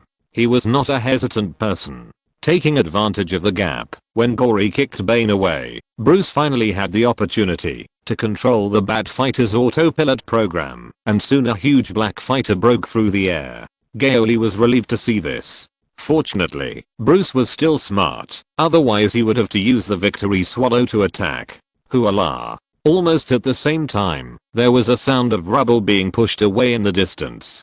Bane stood up covered in dust and spat out a mouthful of blood. "It's powerful, but how many times can you use it again? Who knows, maybe I can use dozens of combos to grind you to death." Although Gao Li said dirty words, he was actually saying it was a good guy. He was hit by the fangs in the face, but he just spat out blood lightly. This physical fitness is definitely comparable to many shower Kamen Riders. Question mark? Swoosh. At this time, the Bat Fighter rushed out, cut through the sky, and ignited a dazzling light. After the program automatically locked Bane, the Bat Fighter swooped down and fired a series of missiles. The missiles flew towards him at a rapid speed, and Bane reacted quickly and dodged at an amazing speed. The missiles exploded in the sky or hit the ground and buildings, but none of them could hit him. Bane's strength, agility and reaction speed all allowed him to escape the fatal attack at the critical moment. After all, for ordinary people, Bane is quite big, but for the Bat Fighter, that is attacking from a high altitude, Bane is just a small black dot with extremely high mobility and difficult to aim, and he is still running around. "Do you think this little toy can deal with me?" Bane laughed wildly and quickly fought back. He pulled up a street lamp pole and threw it at the Bat Fighter like a javelin. The street lamp pole broke the sound barrier in an instant under the huge force and hit the wing of the Bat Fighter fiercely, making a huge crash. Alarm! Alarm! The wing is damaged. The Bat Fighter was shaken by the shock, and the control gradually failed. The AI program was desperately trying to regain balance. However, Bane did not stop. He jumped up and threw himself into the air with great force. When he was about to fall, Bane would step on the wall of the building and jump. This would be repeated several times at a very fast speed, making him higher and higher, and he would pounce on the no longer flexible Bat Fighter. Bruce and Gory both released long-range attacks from behind to try to intercept Bane, but Bane's figure was quickly approaching the Bat Fighter, and almost no one could stop him. A loud boom sounded, and Bane punched out fiercely, hitting the fuselage of the Bat Fighter with a bang. It was obviously a flesh and blood body, but it made a metal collision sound when it hit the Bat Fighter. The Bat Fighter shook violently, and the control system completely failed. Even though Bruce took over remotely and tried to control the fighter, it was useless under Bane's fierce attack again. Bane punched the fighter again and again, and the terrifying power was raging. The Bat Fighter could not withstand such a powerful blow. After just a few punches from Bane, it made a creaking sound and began to fall to the ground. Everyone could only watch the Bat Fighter burning in the air. Their hearts were chilled. They didn't expect that even this epoch-making high-tech weapon would be no different from a paper airplane in front of Bane. It seems that, even if the army arrived, it would be useless. Heavy firepower is probably not suitable for dealing with such a small target with high mobility. Even the victory swallow is probably not very good. Gao Li frowned slightly and quickly simulated it in his mind. The biggest advantage of the victory swallow is that it has an attack capability far superior to that of the Bat Fighter, but it is useless if it can't hit it. Bane's single unit strength and flexibility are too strong. Flying objects thrown with such an outrageous force, whether it is a street lamp like just now, or a vehicle or gravel, will have a very high initial velocity, and the Bat Fighter and the Victory Swallow are two largest targets. In addition, the environment of high-rise buildings greatly limits the maneuverability of the aircraft, making them directly become targets that are particularly easy to hit. There's nothing I can do. Although I haven't had time to debug and test it yet, it's not bad to put it into actual combat for testing. Gory thought secretly, and Bane also landed from a high altitude, approaching him and Bruce like a demon. Batman, it seems that we have to join forces to fight the enemy for the first time, but don't die. Bruce replied concisely and dully, you too. Beast, come here. Gory shouted, and the memory in the shape of a little wolf ran and jumped into his hands. Judging from Fang's night kick, it is difficult for them to cause too much effective damage to Bane now. Even with Fang's attack power, it is difficult to deal with Bane. Gory did not intend to use power other than Javier's memory before he reached the point of exhaustion. At present, all he needed to do was to delay time. Then it would be just right to switch to the Beast memory with powerful recovery ability and equally amazing combat power. Beast. Gory pulled out the dinosaur memory and inserted the little wolf memory and immediately changed into a new form that was all blue. Bruce felt a faint pain in his body as he looked at this appearance. He recalled the kick he received in the initial battle with Fang. Are you ready to die? Bane's huge figure slowly approached Gory and Bruce, his eyes cold and ruthless. Bruce stood beside Gory and waited for his turn, knowing that only by joining forces could he have a chance.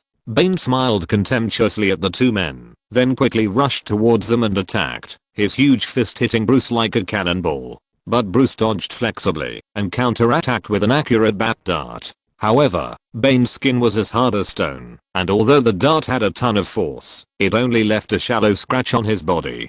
Bane rushed again, his fist like a hammer, hitting Bruce and Gory one after another. Bruce used his fighting skills and agility to dodge Bane's attacks, while Gory tried to use his strength to block the devastating attack.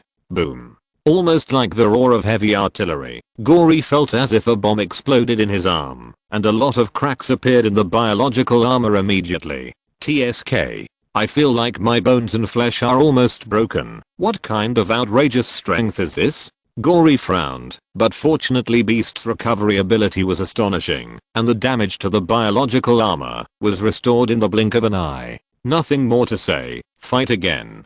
The surrounding Gotham police were all stunned. This battle was undoubtedly thrilling. Every collision between the three was accompanied by a huge crash. Batman and Fang sometimes separated, and sometimes worked together, to try to find Bane's weakness. Gory's agility allowed him to quickly dodge Bane's attack, and then launch a counterattack again. The continuous punches were like a hammer, and each blow brought a huge impact. It's a pity that Bane's skin was as hard as a rock, and it seemed that he was not hurt at all, only his anger was deepened. No use, no use, no use, no use, no use. Bane fought back fiercely, and every punch was accompanied by the sound of wind. Gory and Bruce had to focus on dodging and defense. Especially Bruce. The bat armor is not as good as the Beast armor, and it has become tattered after being beaten. Swish. Bruce quickly avoided Bane's attack, revealing Gory behind him, with a blue light flashing on his fist. Beast. Maximum drive. Gory hit Bane's waist hard with a knight's fist. This earth-shaking blow only earned Bane a muffled groan, and was forced to take a few steps back. Haha, you are still quite capable. A trace of blood flowed from Bane's mouth and nose, and he was obviously injured internally, but he just wiped it off, and continued to rush forward like a berserker. This battle lasted for a long time, and every conflict was like an earthquake. Bang! Suddenly, Bane's huge fist smashed towards Gory. Gory couldn't dodge in time, and was knocked out, and fell far away. Bruce saw this, and rushed towards Bane with the destroyer, trying to distract him. Die.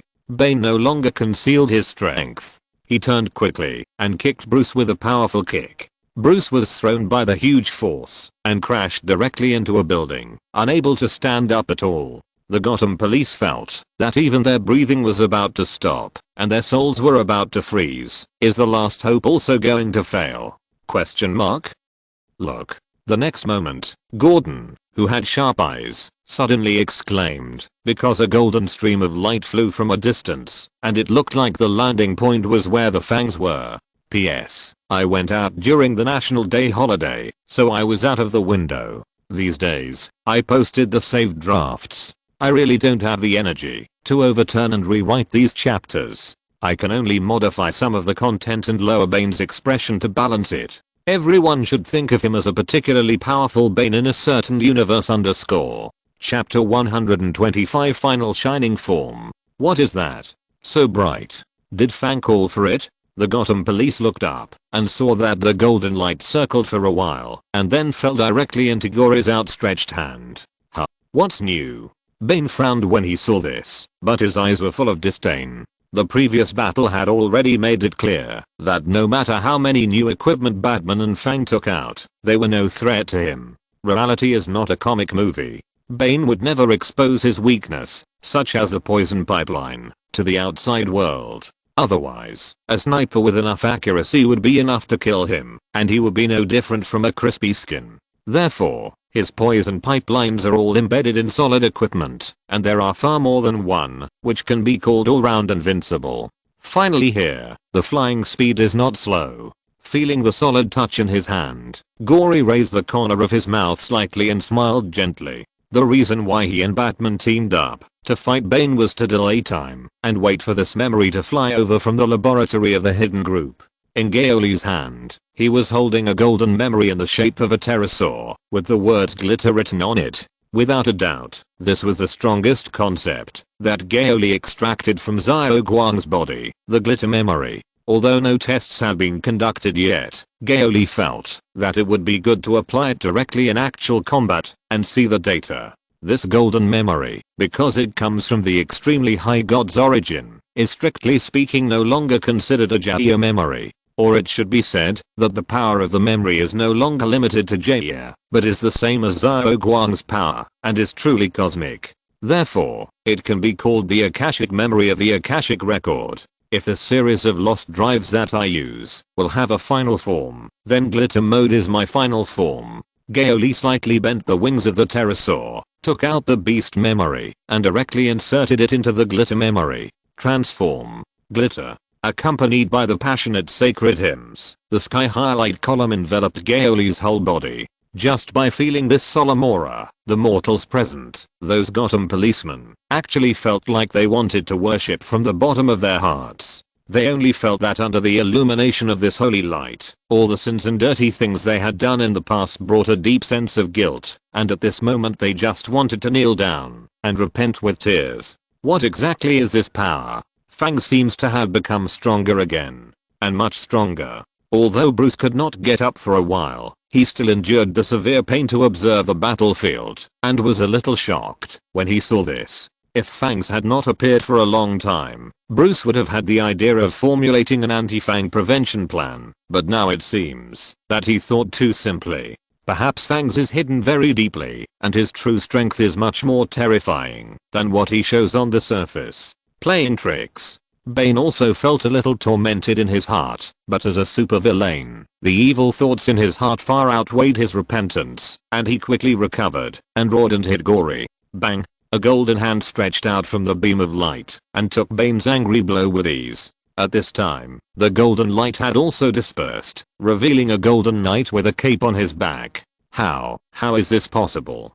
Bane was stunned, his face full of disbelief. Originally, with his exaggerated and outrageous punching power, neither Batman nor Fangs could be his opponent. As long as they were hit head on, they would be seriously injured. But now his invincible violence was caught like this? Exclamation mark.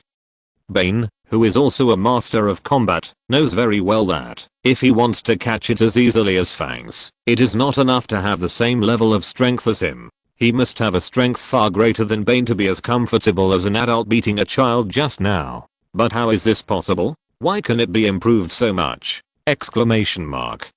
Impossible. Absolutely impossible. Bane roared in anger and kicked again. The power of legs and feet is much greater than that of fists and arms. Even if Fang is stronger than him, there is no way he can take it unscathed. Dang. This time, Gao Li didn't even bother to block it. He seemed to have obtained the answer he wanted from the first attack, and he completely understood the effect of the flash memory. Therefore, Gao Li gave up defense and let Bane kick him, which made a sound of metal clashing. Damn, it hurts. Bane was shocked and took a few steps back. He only felt pain in his toes, as if he kicked on some metal plate that was absolutely indestructible. Looking at Fang, who was still standing there, he didn't even move. Are you done? Gao Li hooked his finger at him. I want more test data. Come again. You can't have only this trick. Don't be too proud. Fang. This provocation made Bane's face red with anger, and he immediately increased the input of enhanced venom. Enhanced poison. Maximum output. Without losing his mind, Bane has reached the limit of the enhanced poison, and his fists and kicks hit Gory like a violent storm. However, Gory just stood there, proudly motionless, like an indestructible mountain. It's impossible that there is no effect at all. Bane roared deafeningly, his fists hit Gory like cannonballs, and his kicks were like hammers, with each blow accompanied by a storm-like impact. In the eyes of everyone, Fang faced this violent storm head-on. Although he was shorter and thinner than Bane, he was as solid as a rock. Boom.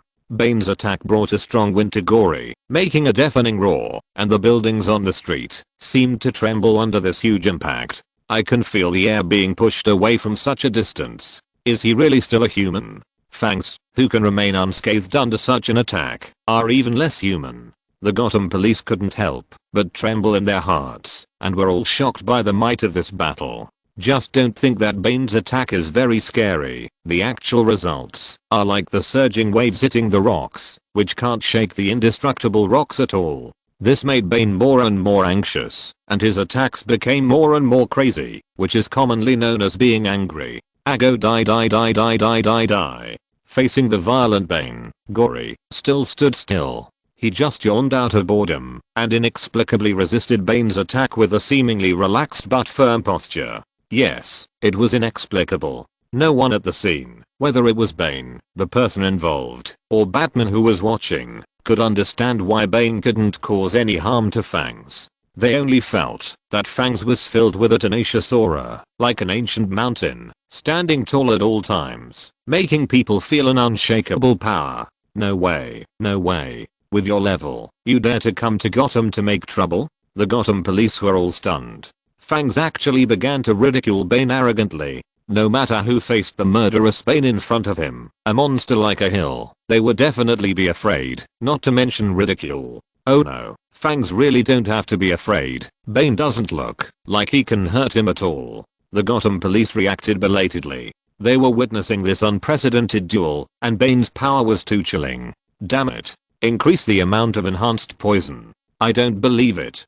Bane was not to be outdone, and began to control the input of enhanced poison beyond the limit into his body. Previously, Bane's health and sanity were guaranteed, but he actually still had a desperate trick, although before today, Bane never thought he would need to use it. That was to give up safety and sanity as a price, and let a larger amount of enhanced poison surpass the limit to enhance Bane. In this state, any ordinary attack of Bane has extremely amazing power. For Bane in desperate mode, tanks, planes and other modern war weapons are basically like paper, and can be easily torn apart with a touch. In order to defeat Fang today, he went all out.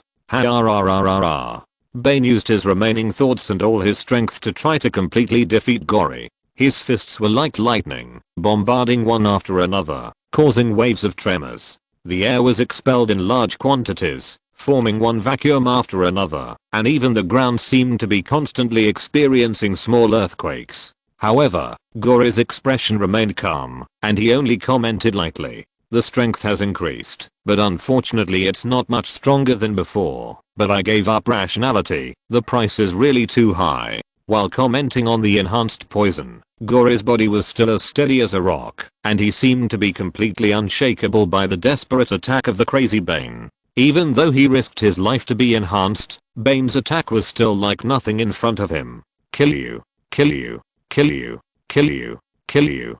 Bane didn't have much IQ left, and only this thought remained in his mind. His violence and Gory's tenacity collided with each other, making the whole city tremble in this battle, and Batman was infinitely shocked. You know, even before the enhancement, if Bane was hit by him head on, Bruce thought it would be difficult to get away with it, let alone after the enhancement. But now the fangs are completely beyond his cognition, and they look too hard.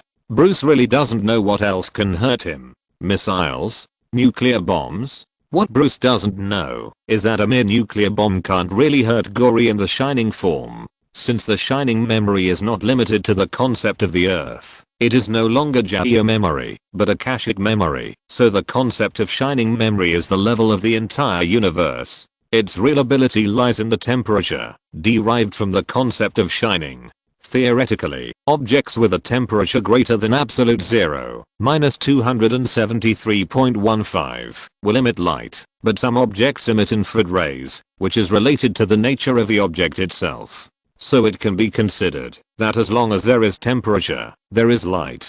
Gao Li previously guessed that the Shining memory would not turn into Shining Tigger. Although it did not really turn into Ultraman later, the power of the Shining form is similar to Shining Tigger's special skill Shining Ring Shield. As long as it is not higher than the highest temperature in the universe, or lower than the lowest temperature in the universe, all attacks in this range will be invalidated by the Shining form. It is simply the ultimate physical attack immunity. According to current human observations, the lowest temperature area in the universe is near the Boomerang Nebula, which is about -272 degrees. The hottest area in the universe is in quasars, supermassive black holes, with a temperature of 10 trillion degrees Kelvin, that is, 99,999,900,000,000 degrees Celsius. The highest and lowest temperatures in the universe are even more terrifying than what humans can observe now, ranging from -273 degrees to 10 trillion degrees Celsius.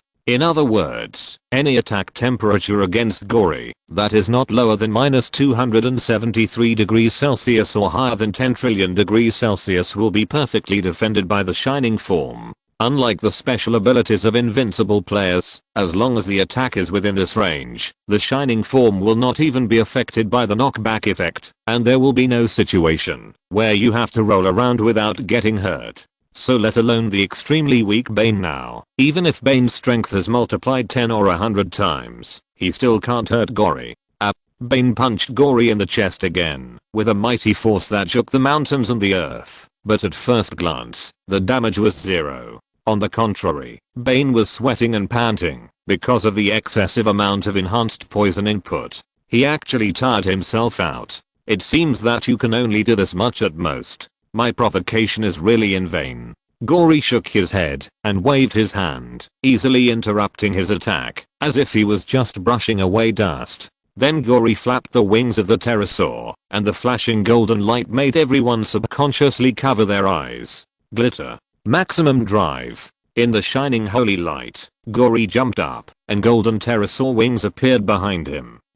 As the pterosaur wings flapped, Gory's body quickly accelerated, turning into a stream of light and suddenly piercing Bane. The terrifying explosion soared into the sky, and the flames dyed half of Gotham's sky like a burning cloud. As for Bane himself, of course, there was nothing left. It's over. It's finally over. We survived. The police officers in Gotham City were stunned for a long time, and then they cheered loudly. They had experienced this thrilling battle, and they felt so lucky to have survived. Long live Fang. It was Fang who saved us. Bruce could see that people's eyes were full of joy and gratitude, and he couldn't help but feel confused.